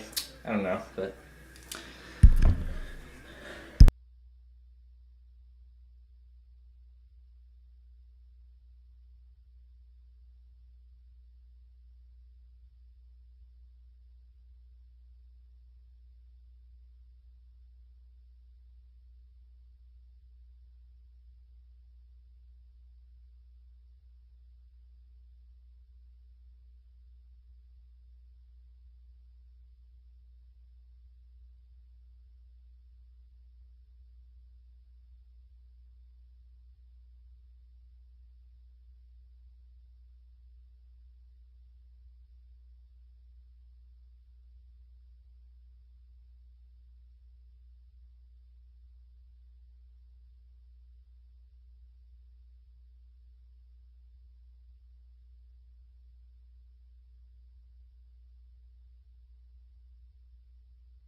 Uh, 64010.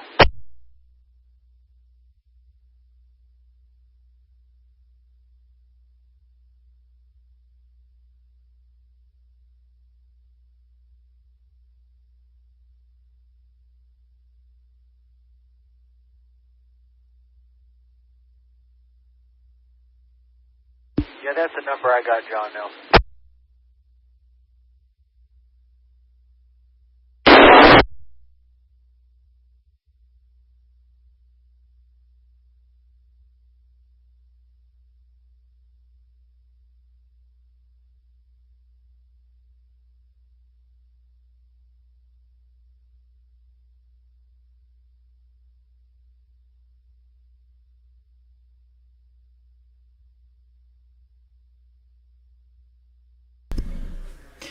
Alright.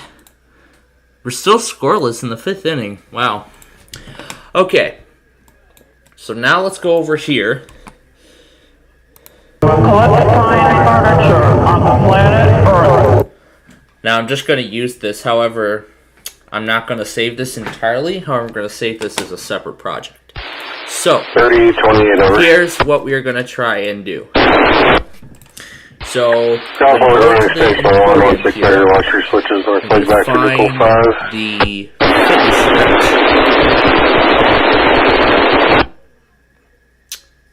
KVSH does, of course, relay monthly tests in addition to their usual scheduled tests, their usual scheduled manual test, as I like to say. Okay, so I'm sure a lot of you remember how I was saying that, you know, every time we do the jog with music, jog when it's silent, like that, ever since we had those, I've been thinking, why don't I take that, merge it with the Bubble Guppies Pacer, and see if I can create my own version of such. I could kind of call this like a Bubble Guppies Pacer 2.0, but not really. So, now this is a really difficult challenge right here. So, this here is the script. This is like the opening. Let me see. 3, 2, 1, time to walk.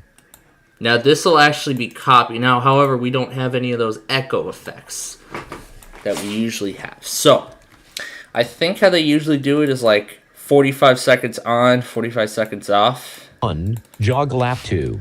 So that's exactly what we're going to be recreating here. 1, time to walk. So that's actually kind of what we're going to be recreating right here. So, and I might merge it with a few might merge it with a few. Oh yeah, that's right, because I made it as long as heck. So, 1, time to walk. 3, 2, 1, jog lap 2.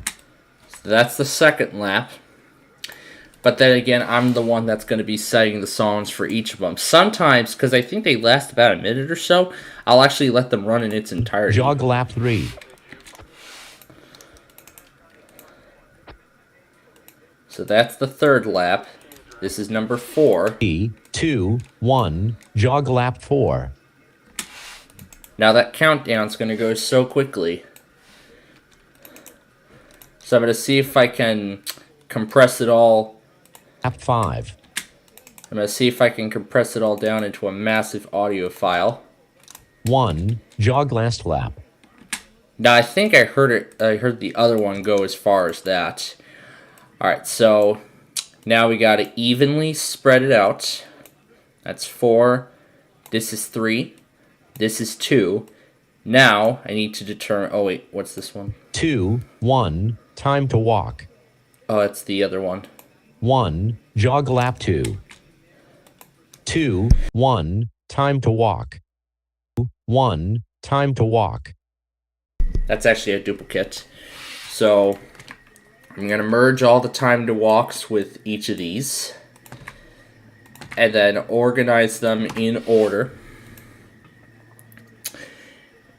Now I know the experience may not be as optimal as I think, because when I did this originally, I applied like an echo effect to it, but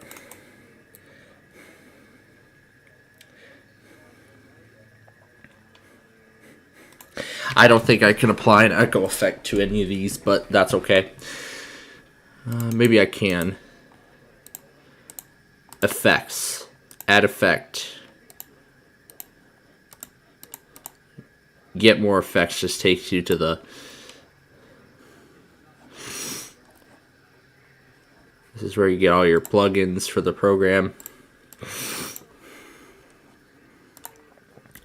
Now I'll see if I can add an echo effect.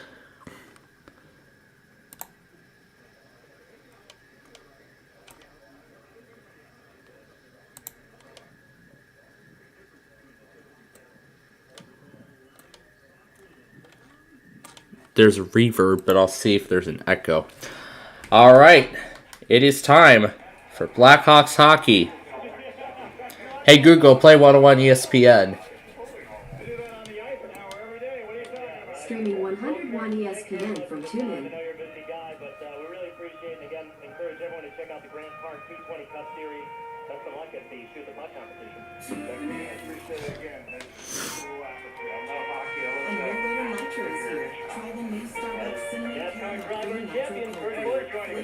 John Wyman and Troy Murray have to call next. Blackhawks hosting the St. Louis Blues here at the United Center. You've been listening to the Van Bull Sportsbook Chicago Blackhawks pregame show, 720 WVS. When you're betting, find yourself constantly thinking about gambling and you're losing more money than you have. Are you really ready? If you're spending too much time with the clock, or you can't stop betting on sports, and you find yourself feeling overwhelmed, maybe lying, and losing more money than you can afford. Because I know I could. Oh yeah, effect menu. It's available 24/7 and it's confidential. When you're betting your clock, Invert. I like the invert. So let's highlight the whole thing.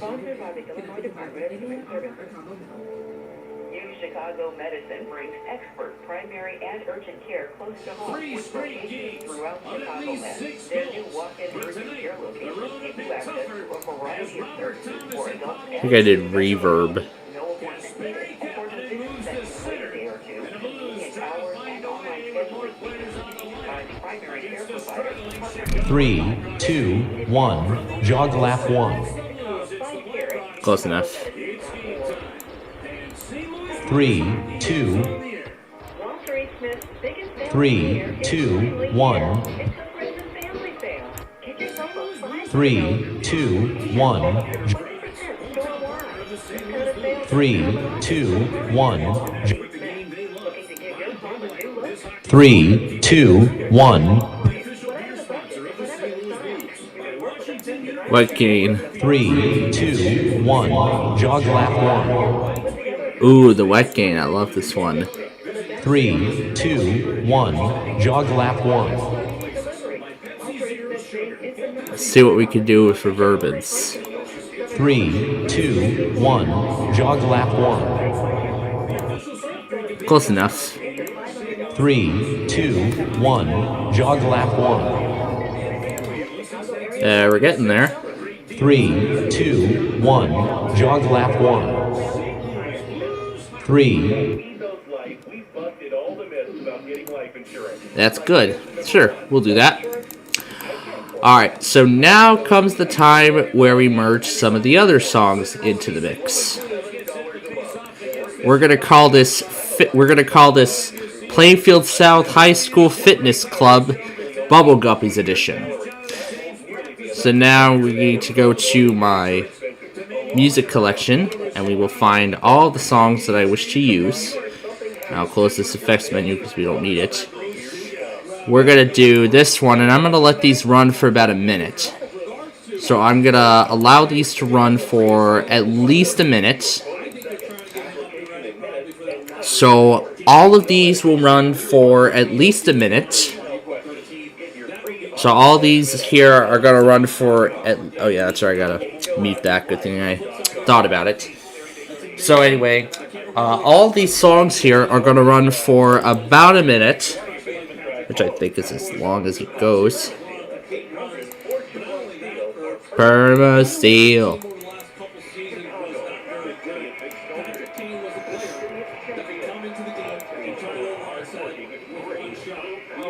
Hello, Chicago. Chicago Blackhawks hockey begins right now. So here's where it will stop. Troy Murray and John Wyman.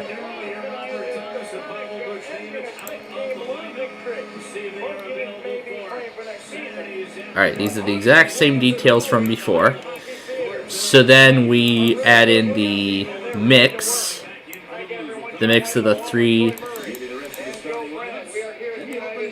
So this is where it stops. Time to walk.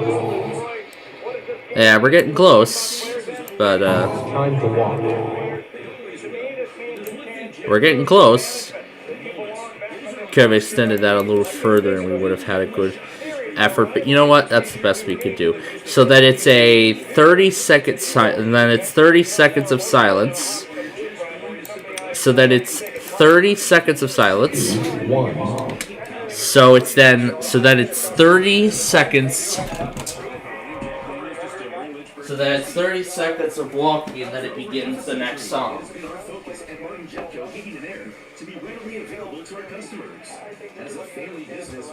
So then it's the. So then the next song. In fact, this is kind of how I was thinking about it when I was initially going to put this together. Of course, the Flutter Realm is going to come in next. However, we need to move it up to the top here. The details should already be put in here.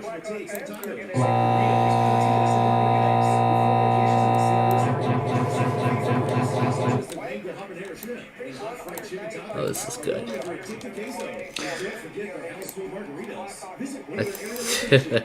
I gotta find 6 good songs that will make a best fit for this. But wait a second. Something is missing. But anyway, before we go any further, and now, ladies and gentlemen, it's time for the best in the business, Jim Cornelison.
Well, there you go, folks.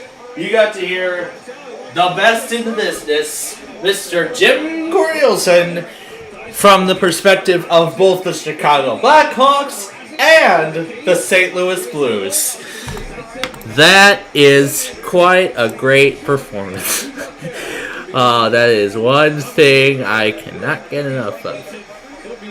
That is amazing. Alright, folks, now it is that time. Let's go ahead and give me one moment while I put the scorecard on screen. This is most likely going to be the last time this season that the Blues and the Blackhawks both collide and play together.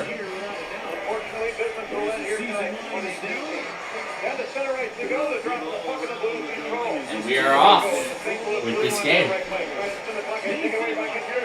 Check in with baseball. I can barely hear whatever WPP is doing. Can't wait to hear how, I'm excited to hear how both ends react to I know how good the Blackhawks staff is going to react, and I know the Blues are going to react when they see the Blackhawks score, and I know how the Blues are going to react when they score, and I know how the Blackhawks people are going to react when they score. You know, the Blues are a really good team in the NHL this season, so I can already predict how this game is going to play out, but who knows what will happen. 11'8" plus 8.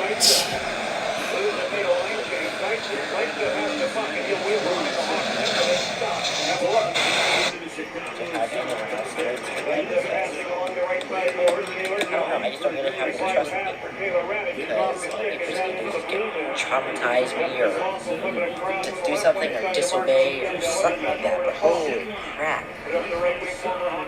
Anyway, I really do hope you enjoy it, and it's been fun hanging out with y'all. I really hope to catch some alerts tomorrow from somebody, maybe, I don't know who. Somebody, hopefully, well, I kind of don't really trust anybody, really, except I just don't really like having those types of things. That last communication, I kind of regret doing it. Just disobey, stuff like that, so. But anyway, I really hope you all enjoyed. And, yes. The PlayStation 2 startup is November.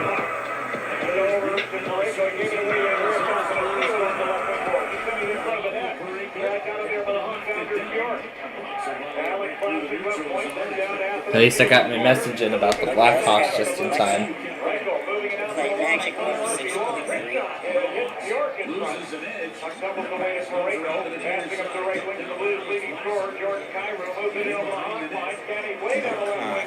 Alexa, play Magic 6.3.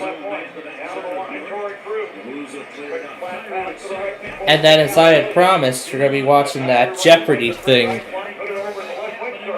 in a little bit here.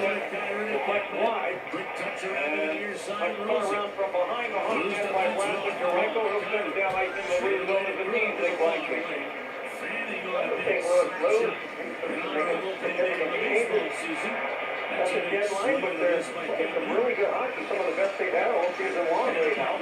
Logan Brown wheeling into the hot zone down the left wing side of the puck, but it's down behind the net. Aaron Burrows to the near side. Austin Wagner in mock debut has the puck on the near board. Check the puck from three, and Wagner battling for it. A quick one-day grab bag. Let's see what's in it. Oh, we were here when we saw this yesterday, didn't we? Was that 3?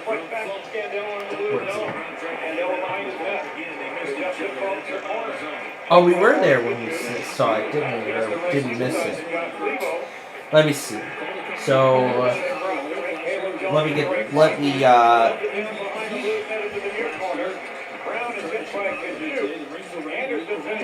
me get that correct. So, let's see. 14.2, 15.3. So it's 5:29. So it was 4:29. We were on Honolulu. So yeah, we were waiting for Honolulu. So we just missed that. But whatever. Big power move in La Plata. And there's Flagstaff and the military tanks again.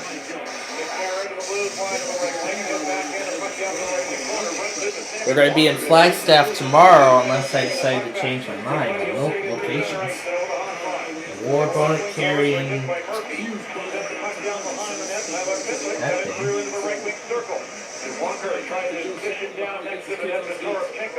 That's batted away. Now Tyler Johnson racing for the puck along the left wing board. Blue zone with Callie Rosen. Rosen feeding to the puck.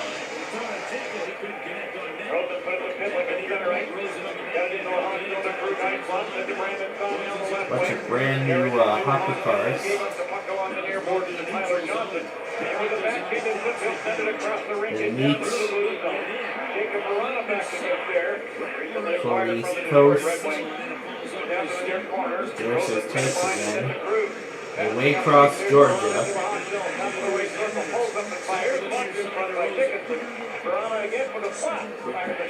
Blocked by Caleb Jones. Jones and Scandella race to the puck to the far corner. Scandella pulls it out and then lost it to Caleb Jones' poke check. And then it goes to Seth Jones. Seth will wind it around to the near side. Tyler Johnson puts it back in behind the net and up the far board. And Radish will pull out Then the there's that power move from. There's that C-Track State Training Unit. Of course it was that this morning. They've been red hot as far as scoring goals. 18 goals in the last 3 games. 6 in each of those games. It's the office train.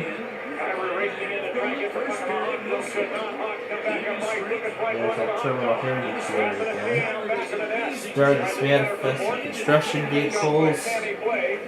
This thing. Kyrie now on his way. Center right to Hawks. Laying down the left wing.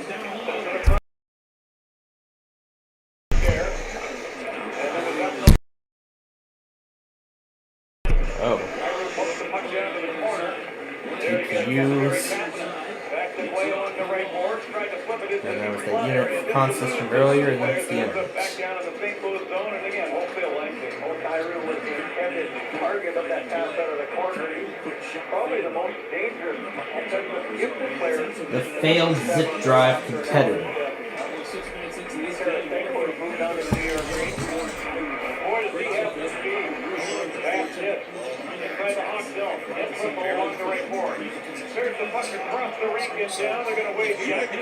Pareko back to get it. Kicked in behind the blue net by newcomer Austin Wagner. And Pareko spins it off the left wing side of the center. Right kind of rookie right there to spin it back down inside the blue net. Pareko takes it in behind. Takes that by Wagner, who caught him and poked the puck away to reach Johnson at center right. They'll put it down the left wing corner blues net. Like, where is it? He breathes himself with the puck. And Crystal goes to the left point. Here it goes.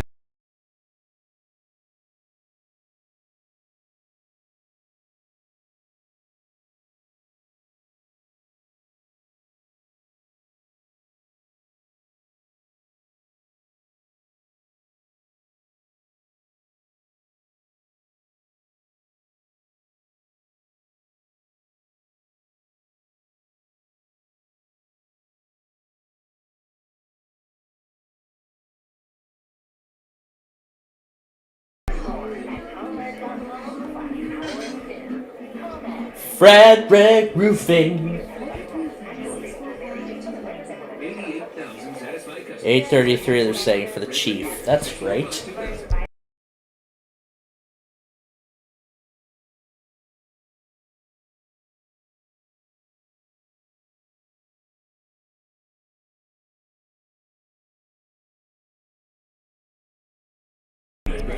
So anyway, what was I gonna add? Oh, I was gonna add one of these. Okay, good, didn't crash again.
this is kind of hard to choose. I mean, there's like really so many songs out there.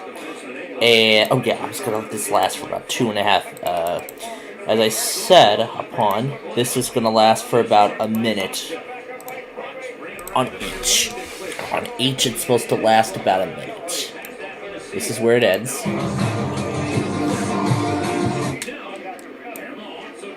Let me make sure I got this correct here. Ah, yes, there we go. Okay, so then it stays silent for about 30 seconds. And then around this mark here is where the next song begins. So then right... Oh, wait, that's the time to walk file. Hold on. I got... Flip them around. I gotta flip them around.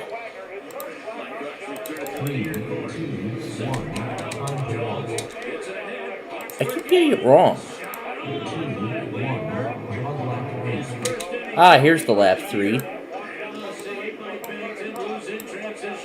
So here's where it's supposed to go. So then right here is where the next song is supposed to begin. So then right here is where the next song is supposed to begin. Wait, what happened to the Jeopardy thing? Wasn't I notified? Did I set it? I set it to notify me.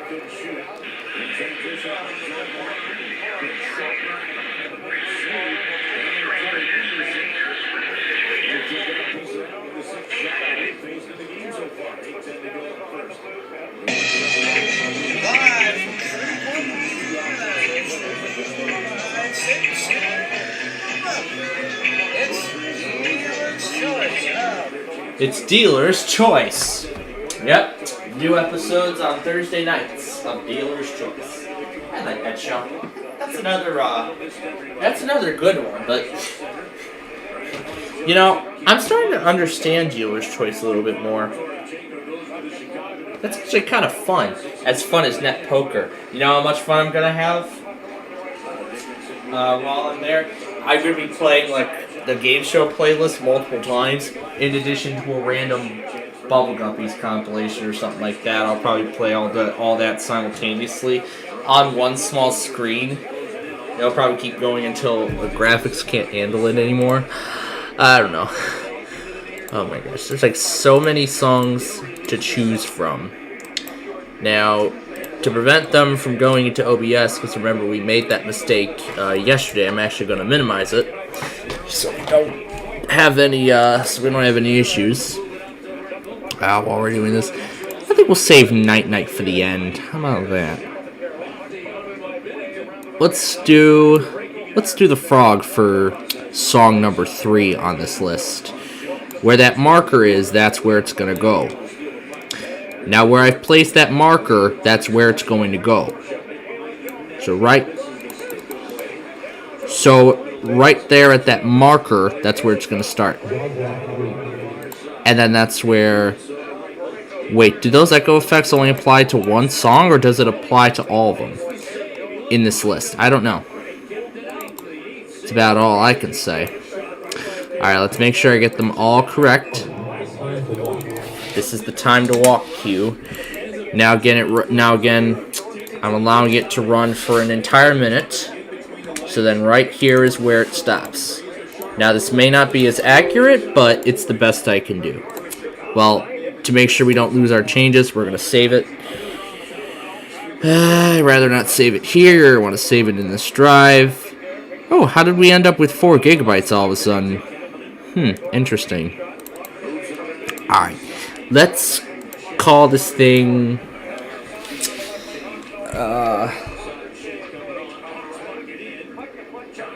we should call this thing... Let's just call this Fitness Club. Now this is an entirely new project. I'm saving this as an entirely independent thing so I don't affect that liquidated thing. Happy opening day. Happy opening day. Yeah, that's right. Happy opening day to baseball. This is lap.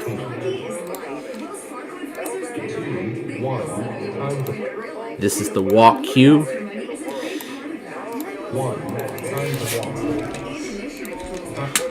Because the song usually stops before that cue.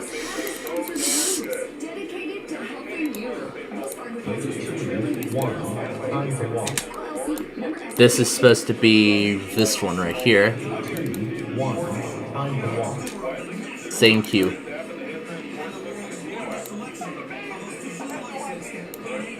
Alright, here is lap 4. Now I think we have to apply it to all the songs that we add on here. What else should we try? The Cave Realm, just like part 3. Let's do, the third installment that I did many years ago. Why don't we try that? So I gotta make sure everything is going in the correct place. This is what's gonna try to cancel all this out. And once we're done, we're gonna save it. We're gonna put it. We're putting it all together. Oh yeah, it's about time for that. All right, let's see. Jeopardy. Okay, their YouTube channel, and there it is.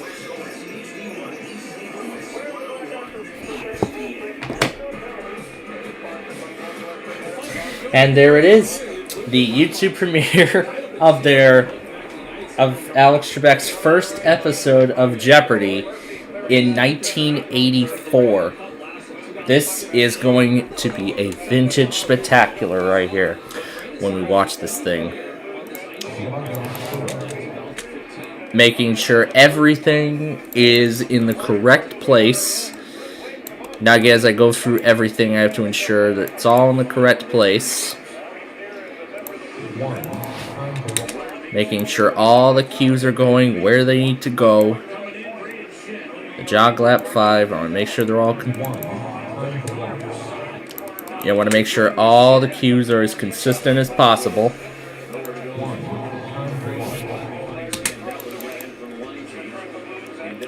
I will fix it all when we get to that point.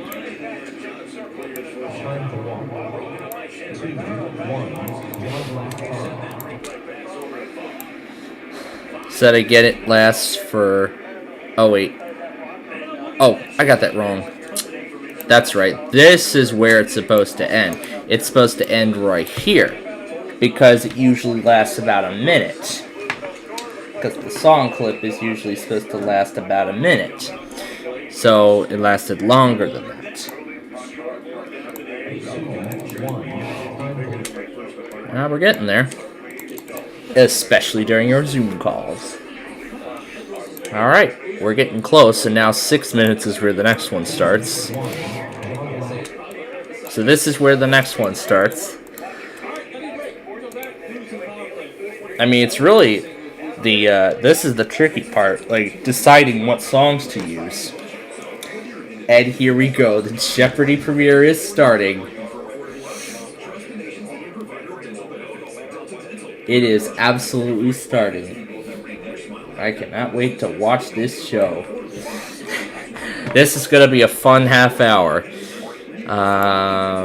Why don't we try... Oh wait, that's right. I have a lower pitched version of Look for the Fire Truck. No thanks. TheWeatherMen.com.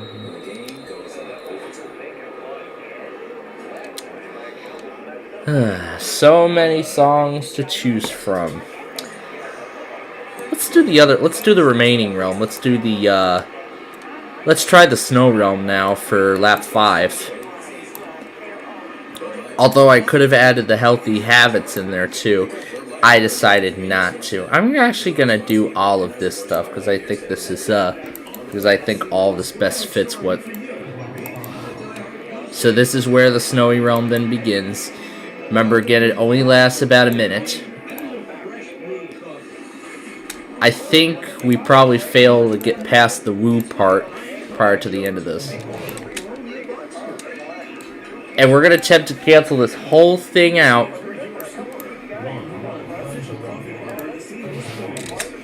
And this is for the end right here.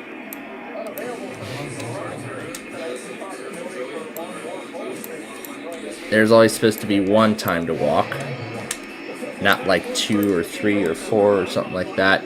So it's going to start right here then. So then right here is where the last lap begins. And as I said, I wanted to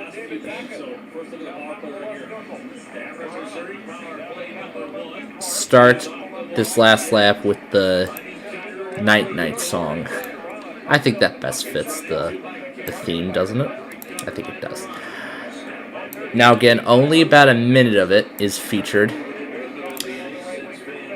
Now remember, this may not be as accurate, but I am trying to get it as close to being accurate as possible. And then right here is where it ends. We're going to split the clip. We're going to delete it. I should say, I probably should have it say like exercise complete, but that's the best I can do.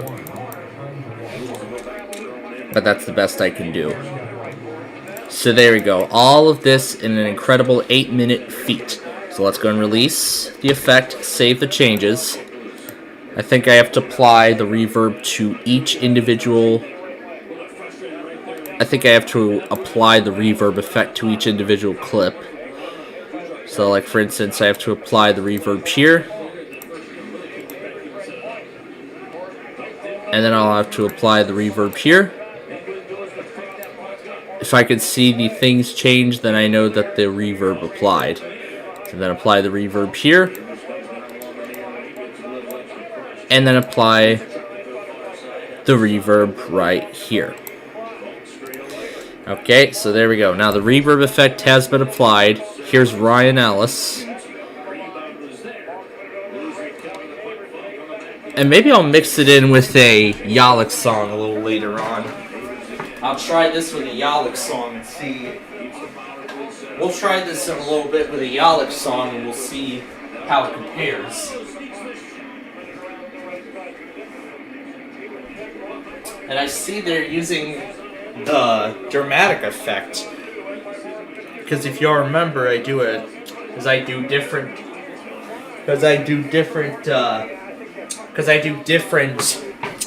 Premiere countdown clips depending on what is in the depending on what's inside of the compilation. So it depends. So like if there's severe weather, I would use the dramatic effect for the countdown. If it's a weekly test or an other kind of thing, I would just use the inspirational. But I mean, it again all depends. And yes, all that stuff, not including the Thursday stuff, are all going to debut on Saturday. Oh yeah, that even includes Friday's event if I can. That's going to also include tomorrow's event if I can get it up in time. Alright, and now it's time to time travel to 1984, Alex's debut on Jeopardy!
Classic Concentration should be in here too.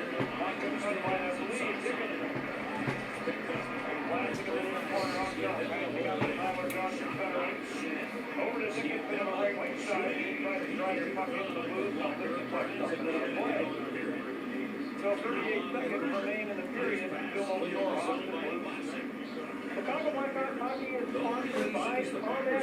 ComEd, powering business, powering life. That's a long-range shot deflected up into the net. Favored off at center ice. And you bet he was. And now it's showtime.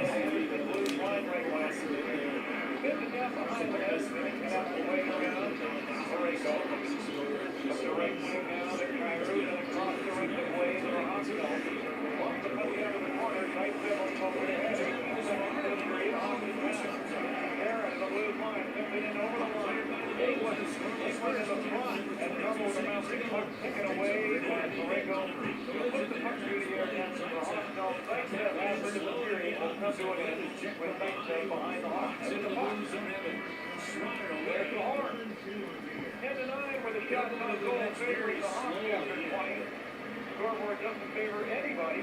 It's going to come to a close. Back and forth action. Yeah, I mean, shots were headed to I think at one point. They ended up 10-9. That's just showing how much of a push this came on at the tail end of that first period. Offense is good. Look, they had some great opportunities. They super sharp. His net. Brandon sharp. And his net as well. That's serious. He just moved along. It's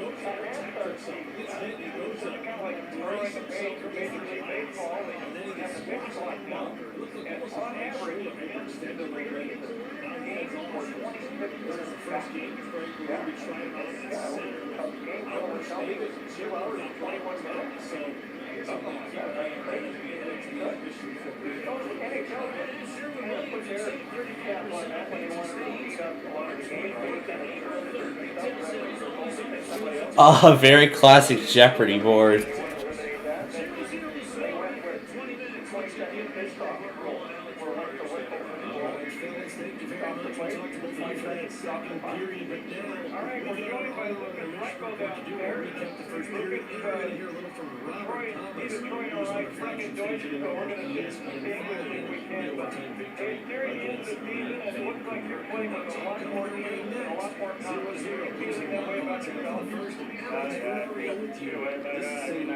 I got my high-time food, so I figured I'd be good all this last year, and I want to play with confidence and want to play, and I know he's got a good relationship with Alex Vlasic, and he is up here now playing at the NHL level. How cool is it for you guys to be reunited? The audience does not usually clap.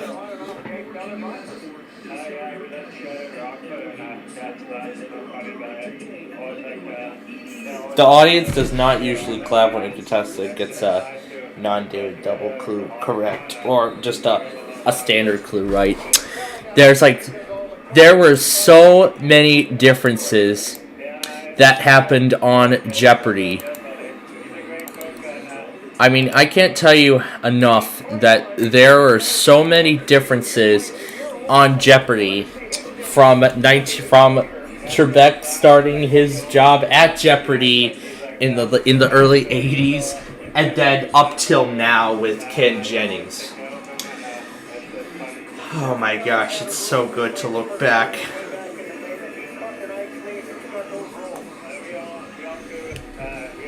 I am giving that a like.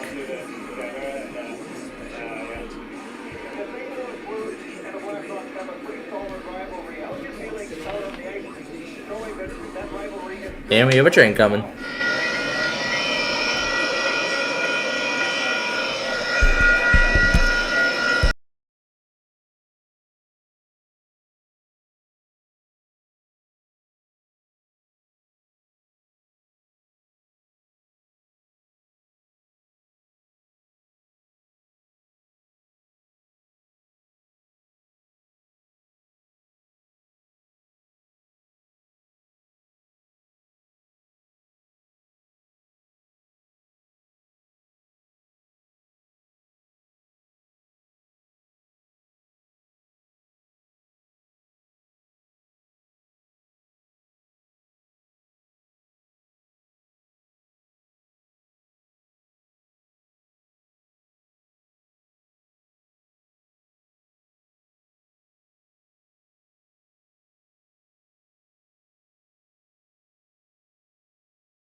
chat with our contestants. Oh.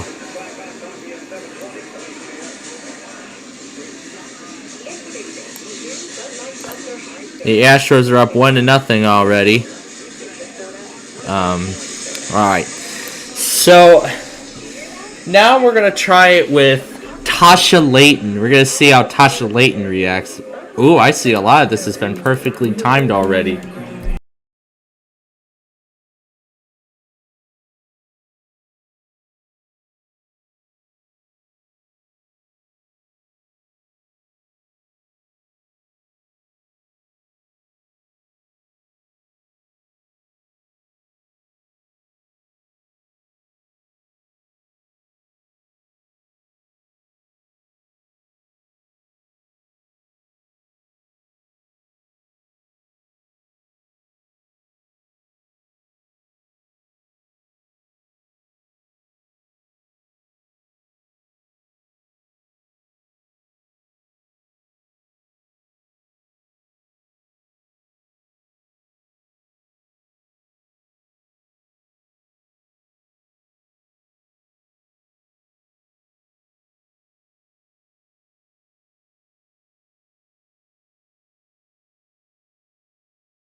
So, oh yeah, in the 80s, so the difference is, I noticed is that now on the current Jeopardy, it used to call the negative amounts, they call it the whole, but now,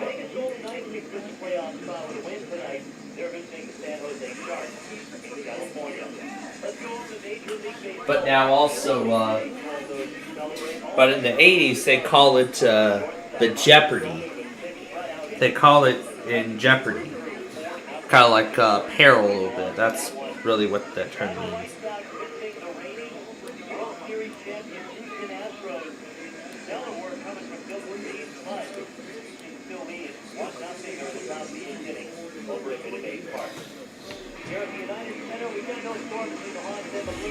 My gosh, this is so vintage just to see. Wow, how did they preserve this print? That's amazing.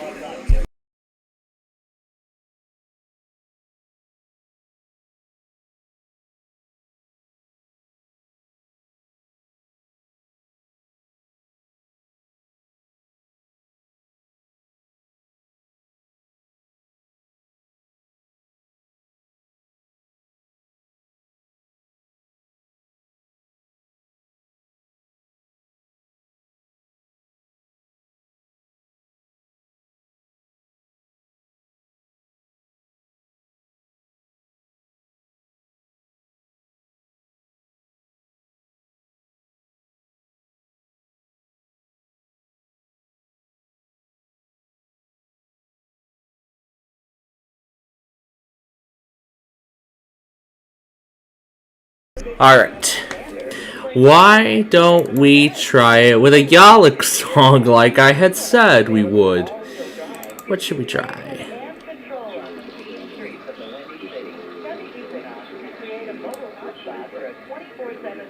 Let's give it a try. Let's try it with Gavin Bay and see what the result is.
Oh, and another difference. Second and third place contestants get some other nice consolation prizes. The second place contestant gets a little getaway in the state of California in addition to a luggage set. The third place gets kind of a less interesting prize.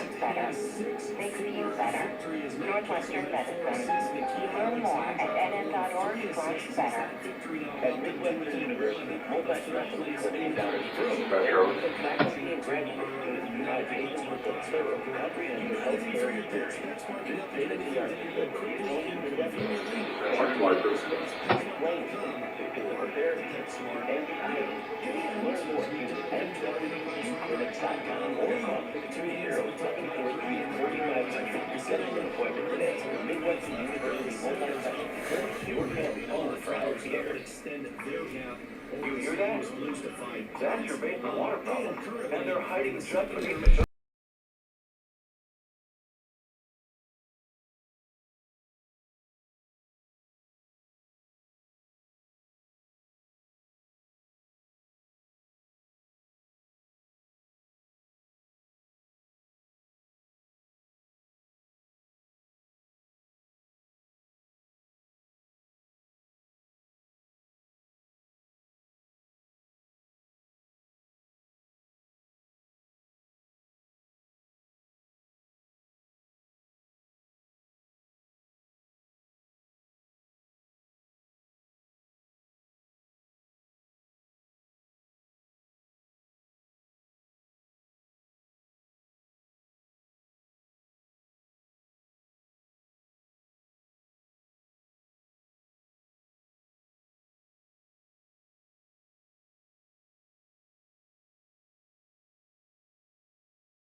And then we got the old-fashioned credits.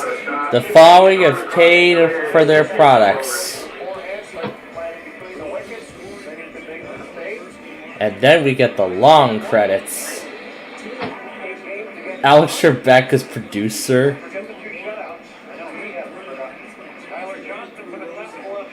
Metro Media in Hollywood. Of Merv Griffin Enterprises. Distributed by King World. Copyright 1984.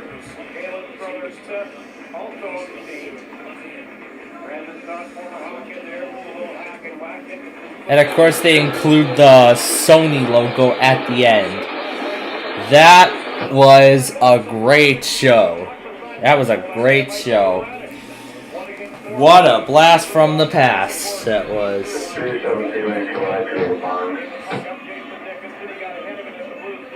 This is Johnny Goldman speaking. See you next time. So odd seeing 86 when it's 84. Rip Alex. Great job showing all the support. A Burt Griffin Enterprises distributed by King World. King World. Distributed by Griffin Enterprises. Distributed by King World. Distributed by King World. Distributed by King World Incorporated. King World history. What am I getting into all of a sudden? King World logo history. What am I getting into suddenly after seeing that? There's this one thing.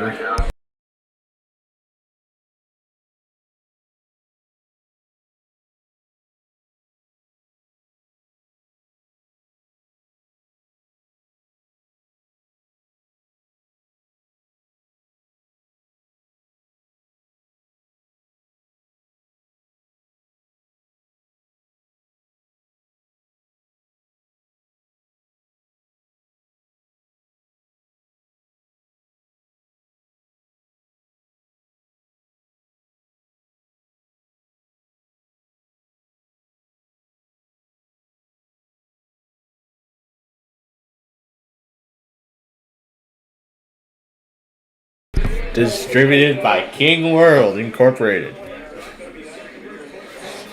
For some reason, after I saw that King World logo, now I'm getting thrusted into this obsession with the King World thing.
Alright.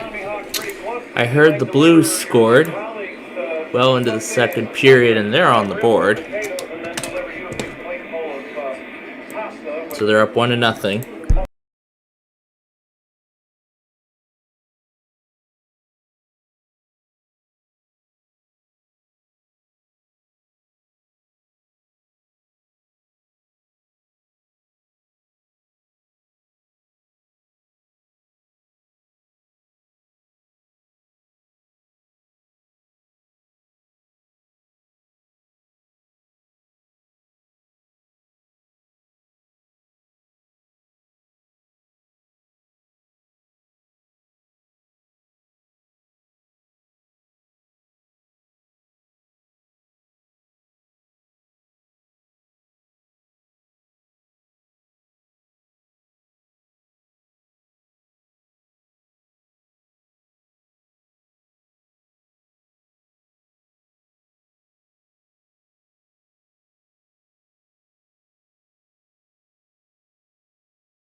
Still going after King World for some reason.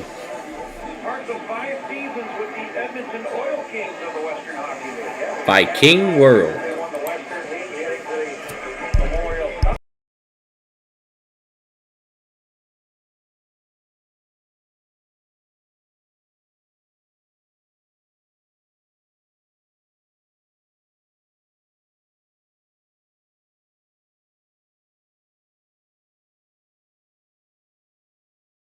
And the Hawks have tied the game.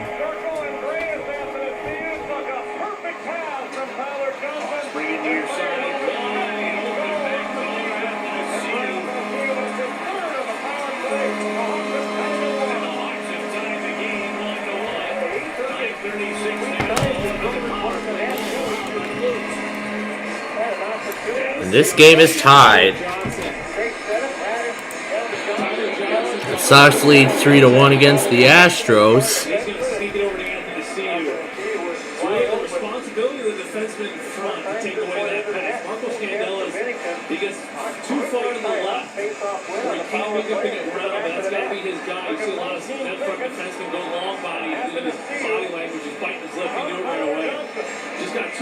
And King World. King World.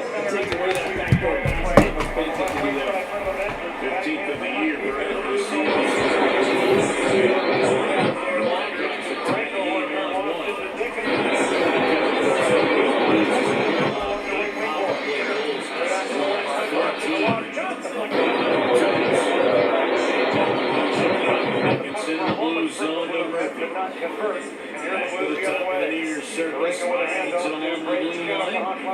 makes the save.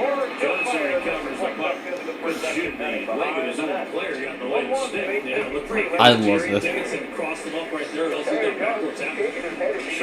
How that? No. Moving on. Deflects out of play. 8:53 to go. Well, go back to that penalty kill goal. It's a full man unit. It's a full man, 4 guys on the same page. Justin Paul, the strong side defenseman, does a good job forcing the puck down to the goal line. And he's looking over to his right shoulder there and expects Marcos Scandella to slide over there and go long by and take away that back door. But Scandella gets a little late to the party and Chicago makes that back.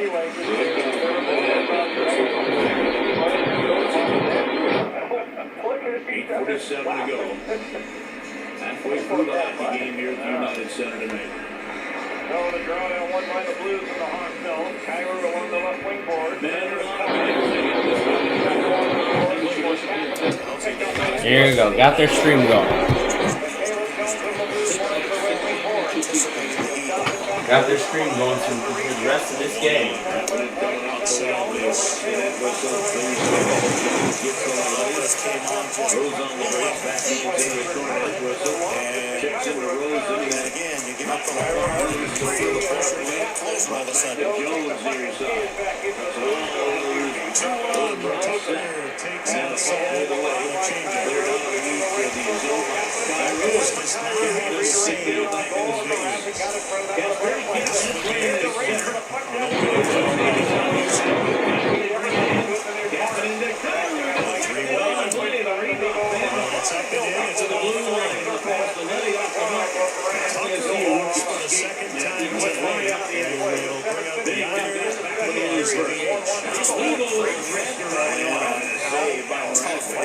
Good play there by Benson to come all the way out. It looked like high in there. I'm very hard to see who would have had a bit of a hybrid breakaway there coming down on the near side. If Benson doesn't come out, so extremely sharp. And it's a simple thing, but it's important. The goaltenders and the top keepers on the offensive zone, they got to be on top of all time. You see Roy's a little bit la-la-la-la. Some crouching like that from Ethan. We got the ice a little bit.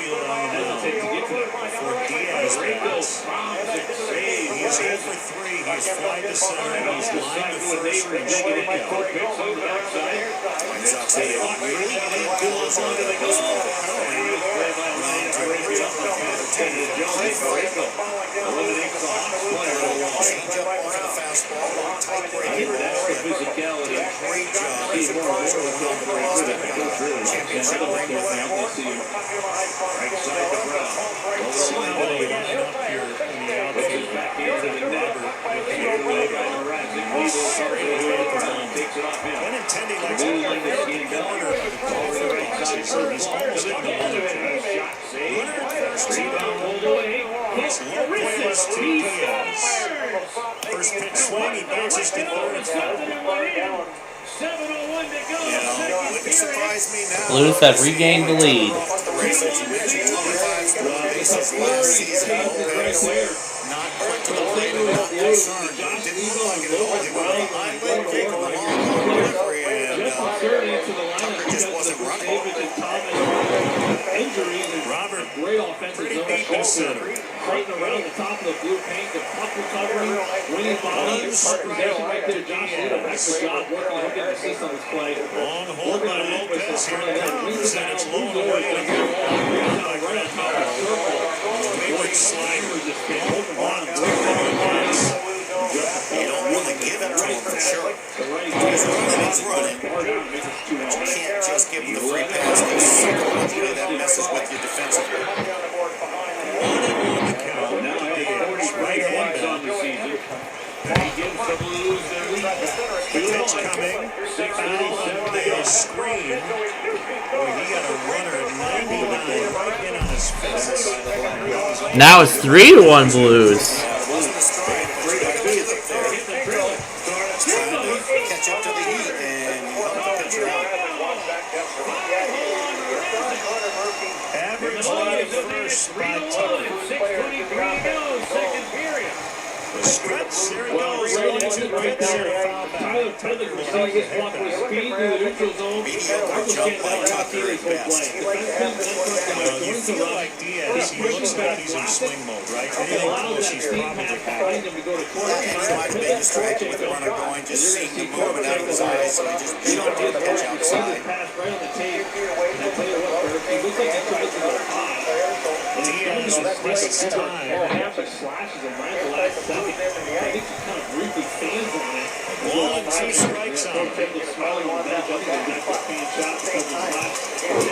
The stretch. Tucker runs the pitch, and it's foul again. It was a slider just off the outside. The pitch is free on wheels. 25 over here in the ninth inning. One thing we never see anymore are pitch outs. I'm not sure if he would do it here, but you mentioned Tucker has come there in big jumps. It's almost like a 3-2 run. It's a little strange to see. The Astros are down to their last strike. He just swung it up. Well out of the strike zone, up and in, and fouled off. So he's just in stand there and try and put the bat on the ball mode right now. 3-2 Sox, ninth inning. Another 1-2. Swing and a miss, strike 3. And the White Sox win the Premier. Beats the Astros. He got great performances from Dylan. The White Sox beat the Astros on opening day. Final score: White Sox 3, Astros 2. I'm going to tell you, this was an interesting game to say the least. Only because the White Sox look like a more dominant club, but the Astros look like a team that just are going to hurt themselves. But they, a team that hit 248 last year, did not deliver the big blow, something they did all of last season. What a game. Snap the Astros 10-game opening day win streak to final score. Sox 3, Astros 2. We've got a lot more to come on the ESPN 1000 Hard Rock Casino White Sox Network. Especially during your Zoom call. Truly punch our We don't do this anymore, too.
top of the Blues line on the right wing.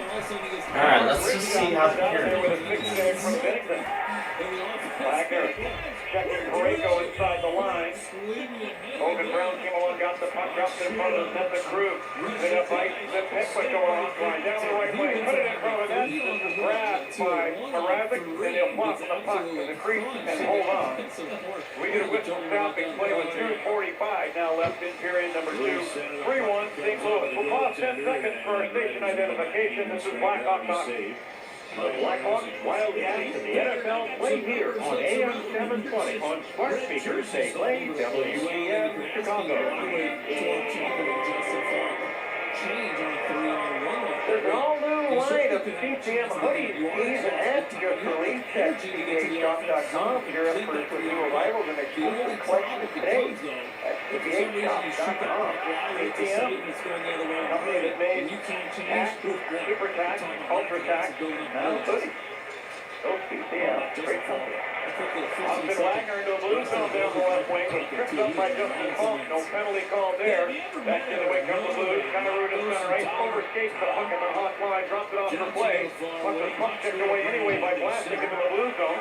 And Crystal's got it along the left board. Lost it to Falk. He lost it. Boris Kitchuk at the left point. Who does a cinerama. Skates the puck across the ring to the right wing board. Gets it down behind the Blues net. Candela there to take it away for St. Louis. Head to Shen. He coughs it up at the line. Jujar Kara through the high slot now. Dropping it there. Anderson closing in. He fires. And a close save is made by Bennington, and he'll hold on. Great puck movement there by the Hawks. And good back checking, if you will. Yeah, that puck back. Nice job to strip it away, keep it alive in the offensive zone. Joey Anderson pops off the bench. That is such a hard play to defend against. The player coming off the bench into the play. Who's the man? Who's covered? You don't know. Walks in and boy, he gets a real good look. That Bennington one-on-one is trying to go top glove. Bennington snaps it out of the air. By the way, tip of the cap to one of our fine sponsors, Jersey Mike, for fundraising for the Blackhawk Foundation, $575,500. Outstanding work by that. Here's Brayden Shen beside the Hawk net, passing over to Letty, left circle. Firing from there, turned out of there by Mrazek. Anderson to the right board will put the puck down ice in the blue zone. Pareko backing up, had it to skate. Kicks it to his stick. Send it over to Letty, then to Verona, center right. To the Hawk line. Puck poke checked away by Seth Jones. Ahead to Anderson, then to Reichel over the blue line, down the right wing of the corner. Shots on a dime there, fed it across left circle, Anthony right now, turned out of there by Bennington, and Anthony went to play the puck and was tripped by Bennington. And a penalty's going to be called here to the St. Louis goaltender. It's got to be served by one of the players on the ice. Kind of a desperation move there by Bennington. Lucas Reichel does a nice job of stopping up in the corner and then fighting after the steal. Off the right, left side of the slot area. Great pass, and after the steal gets a good shot away. He's got an opportunity for the rebound there and walk around the goaltender. Bennington goes up the pad and steps up after the steal with kind of a desperation move. So Hawks go right back to the physical power play. 1 for 2 so far. Let's see if they can't get one here. Let's finish an 8 to go in the period. I admire George Bennington. He's got a lot of guts, but stick your leg out like that. You can pull your knee out by doing that. So, but calculated move. Hawks get a power play. Here's Reichel, right circle, fires off the post. Rodriguez stays out to Radich along the left board. To Seth Jones at the line, deep slot. Down to Athanasiou in the slot. They'll pass the puck down to the right wing corner. Tyler Johnson works it back around to the right point. Seth Jones waiting there. Backing up to the high slot. Gave it over to Reichel. Top of the right circle. Put it in the right face off that Athanasiou to Reichel in the slot. He fires. Just a punch wide of a net. Poroshenko blocked it. Reichel again now, top of the right wing circle. Holds it to Seth Jones straight away, back to Reichel. Top of the right circle again. Athanasiou in the circle. Seth Jones straight away with a drive. And a close save made by Bennington. Yeah, nobody in front of the net there. And that's an easy save by Bennington. Instead will take it down. They'll get some new penalty killers out on the ice. Bennington, the puck was passed around so quickly and so precise. On the first one-timer from Reichel, Bennington didn't even have a chance to get set. Puck was coming back across his body, went off the far post, the crossbar. With one-timer from Reichel. One hand on the Hawk power play as the puck is cleared by Letty all the way down the ice. 14 seconds left in the period. Seth Jones will skate the puck back through center. Putting it over the blue line after the steal with 8. To the high slot, Tyler Johnson fires over the net off the glass. 4 seconds left. Stratus on the left wing board. Sends it toward the net. Wandered away by Bennington. And there's the horn. The Blackhawks will open up play in the third period with 52 seconds of Citgo power play time with which to work. And a fresh sheet of ice. Right now they trail the Blues 3-1 after 2 periods of play. Well, with those 2 penalty minutes, Jordan Bennington Some good opportunities near the end. Fresh ice. Come out here with just under a minute to go on the man advantage. in Blues history. Get within 1. The Blues with 2 goals in 38 seconds. That would have damper in that second period. Push for some Oxford doing coming back after they gave up the initial goal of the period. Let's see what happens though in period number 3. So far in this game, earlier in our broadcast, we were talking about Ryan O'Reilly being traded away and that kind of created a leadership void. We're talking about his successor. And I interrupted you, I didn't mean to, but it was a great point because I thought that the listeners should hear what you had to say. I can't even remember. I don't know. And no, I just, Ken is a veteran guy inside the room. And kind of, the guy now is Craig Berube, who's an experienced player, knows that you need that type of guy inside the room. They got some young players on their team. They're going to be the core of the team moving forward, but they have to learn to culture the right way. And Ken is the guy that keeps moving at the powerful forward. And Lucien, a veteran player, first played for the Los Angeles Kings. Won a cup with St. Louis in 2019. So, a good candidate. Let's go downstairs and talk to our buddy Reese Johnson. Reese, thanks for joining us here in the intermission, man. Hey, Hawks and Blues games usually get physical. I know it's your kind of a game, huh? Tell me about it. Yeah, for sure. I think these games are always hard-fought battles, so we got to do a better job here in the third, push back, and get a couple here. If you look for momentum swings in this game, first part of the period, in the first period, you guys had the momentum, good opportunities. St. Louis took over there. You guys tied the game up. Looks like momentum was in your favor. Then all of a sudden, 2 quick goals in 38 seconds by the Blues. How do you turn that around here in the third? Yeah, for sure. I think first 2-3 shifts here, finishing off with not sure how much longer is on the power play, but just a couple huge shifts to start this third and take it to them all good. We need a huge 20 here. Yeah, how important is it for you guys to get pucks in deep and work this team down low? Yeah, I mean that's where our game is, especially my line here. We'll do a better job of that in the third. I think that's where games are won in this league. Reese, we really appreciate your time, and go do what you just told us you're going to do, man. Go get them in the third period. You betcha. Thanks, guys. Thank you, Reese. Reese Johnson, our guest after 2 periods. It's the Blues 3 and the Hawks 1. Our colleague Joe Brand is going to be by in just a moment with a full intermission report. It's going to be followed by action in the third period with the Blackhawks starting it off from the Citgo power play. 52 seconds of power play time. Have an opportunity to maybe make this game 1 goal closer. This is Blackhawks hockey on 720 WGN.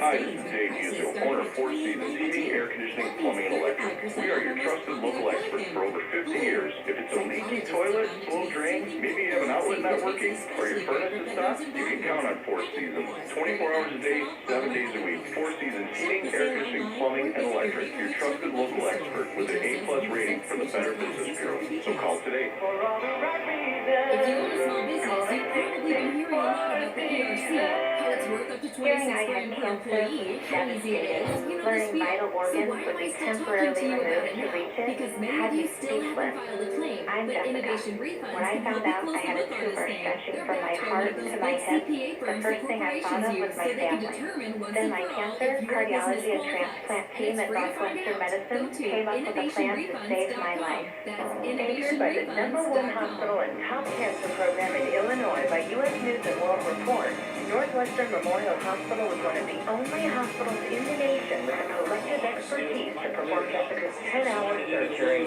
After temporarily removing her liver and kidney to reach the tumor, they replaced the damaged vein and removed the additional cancer that had grown into her heart. I just thought that nothing so that I'm able to be here with my family. Because what makes us better makes you better. Northwestern Medicine. Learn more at nm.org/better. Hello again, friends, and welcome once again. Ah, great start to Family Feud so far. What has become a spring rite of passage. For the Blues offense, even better As second expected, period. Uncle Sam is out to an early lead, but you, like many others, are trying to do something remarkable. John Williams here for Tom Fortino of Delta Wealthy. Maybe your green jacket in retirement is a Hawaiian shirt, but to achieve that championship retirement, you may need more than just an investment plan. Tom has found that old adage of people paying fewer taxes in retirement is not always true. If there was a way to lower your tax bill in retirement, would you want to do something about that now? Call Tom Fortino today. 630-934-1855 for your complimentary portfolio analysis. 630-934-1855. Visit alphabetgroup.com. Scoring ability is still there.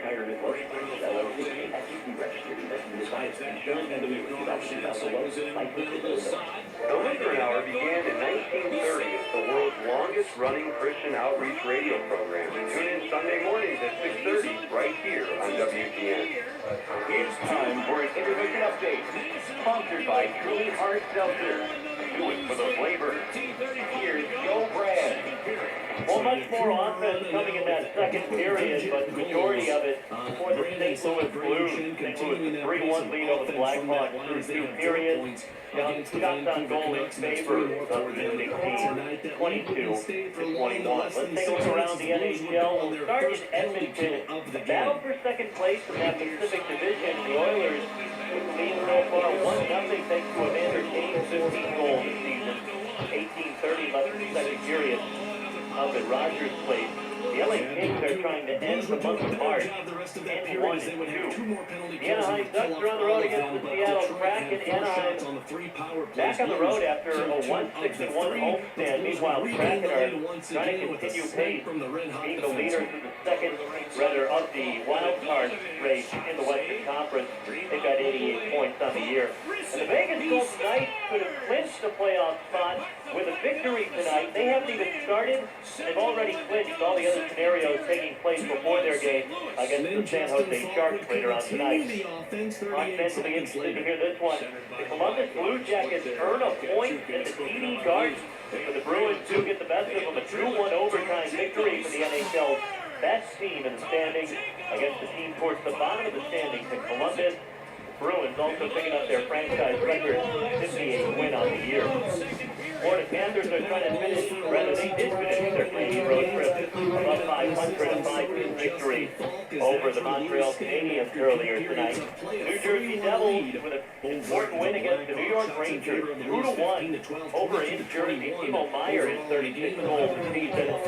Devils continue to stay above the Rangers in the playoff positioning. Pittsburgh Penguins beginning a 3-game homestand. They shut out Nashville 3-0. All right. This is great.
Oh, this is great.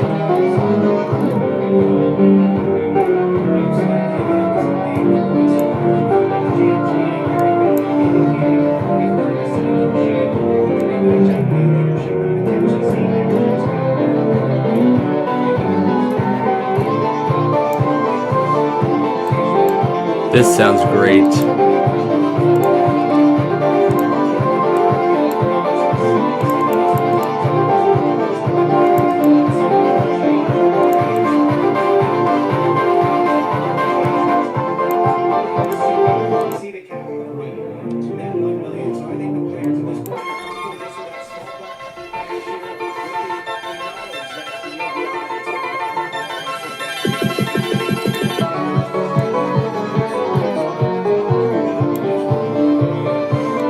This is Gavin Bay versus this Pacer thing.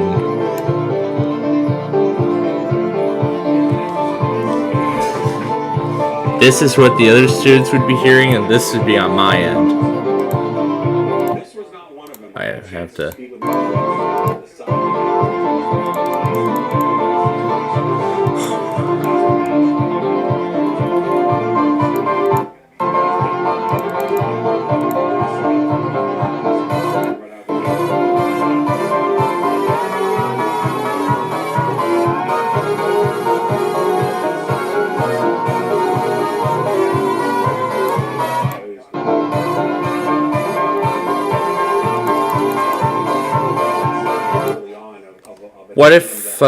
What if we switch places of Gavin Bay and Grooving On? Let's switch the places of the two and see what ends up happening here.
News as the season winds down and into the postseason around the National Hockey League. That's our What's Streaming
Alright, so the Hughes family wins. A 3-2 victory on that. Alright, so the Hugh family, or the Pugh family I should say, sorry, Pugh family, has won the game. They are going to play for possibly another $20,000.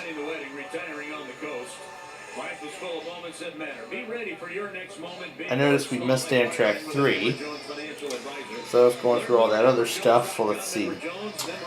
On it tonight was 188 and 33. But guess what?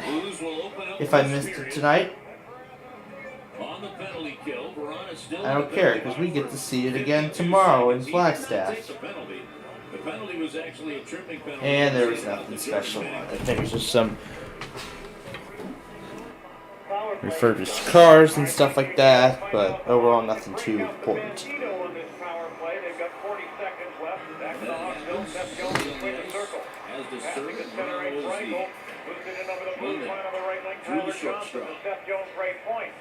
Blues win the face-off, dump it down into the hot zone. Big important minute here. Open up this period, and the Blues are going to keep a 2-goal lead early. Pass going to Radish from Jones. Down the left wing, they go into the corner. Tyler Johnson to Seth Jones, all the way over to the far side. Coming back through to Radish. It's now 3-2. Seconds into the third period.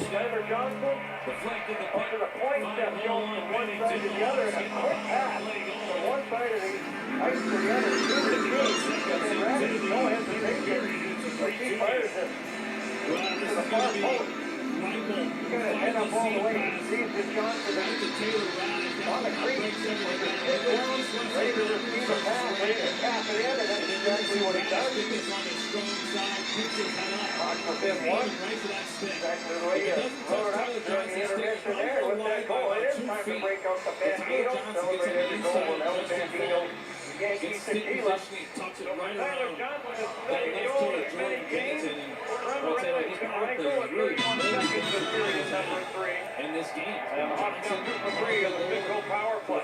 breaking into the Blues zone down the left wing. Jason Dickinson let a rich shot fly. This deflects wide to the St. Louis net. Mauricio in the near corner. Dancing up the right line. Kyrou, blue line.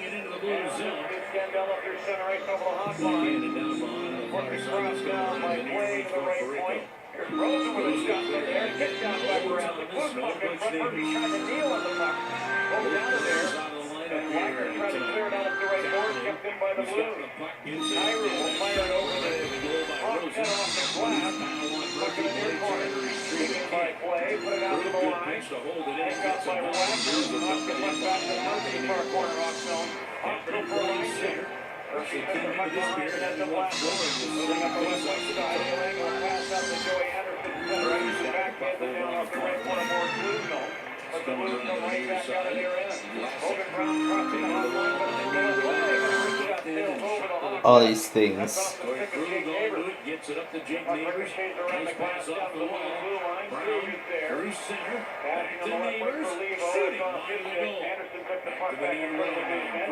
Cleans it down behind the Blues net. Great speed there. And plays it up the left wing side to Neighbors. Jake Neighbors. Brown. From that Lost angle, blue line. He'll put it down the left wing corner. Runs into Zaitsev there. Zaitsev gets the puck away.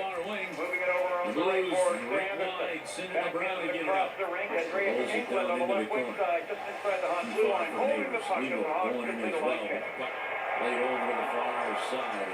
That's picked up off the boards by Anderson. Sent to the near side. And England has it for the Blackhawks. 3-2 the score. Blackhawks with 2 power play goals. The beginning of the year, the penalty kill just dreadful for the St. Louis Blues.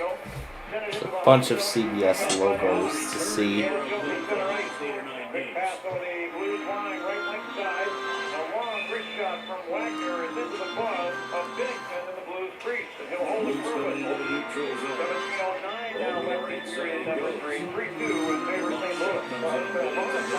Wagner has played a game. A big part of that. So is the line. Massively.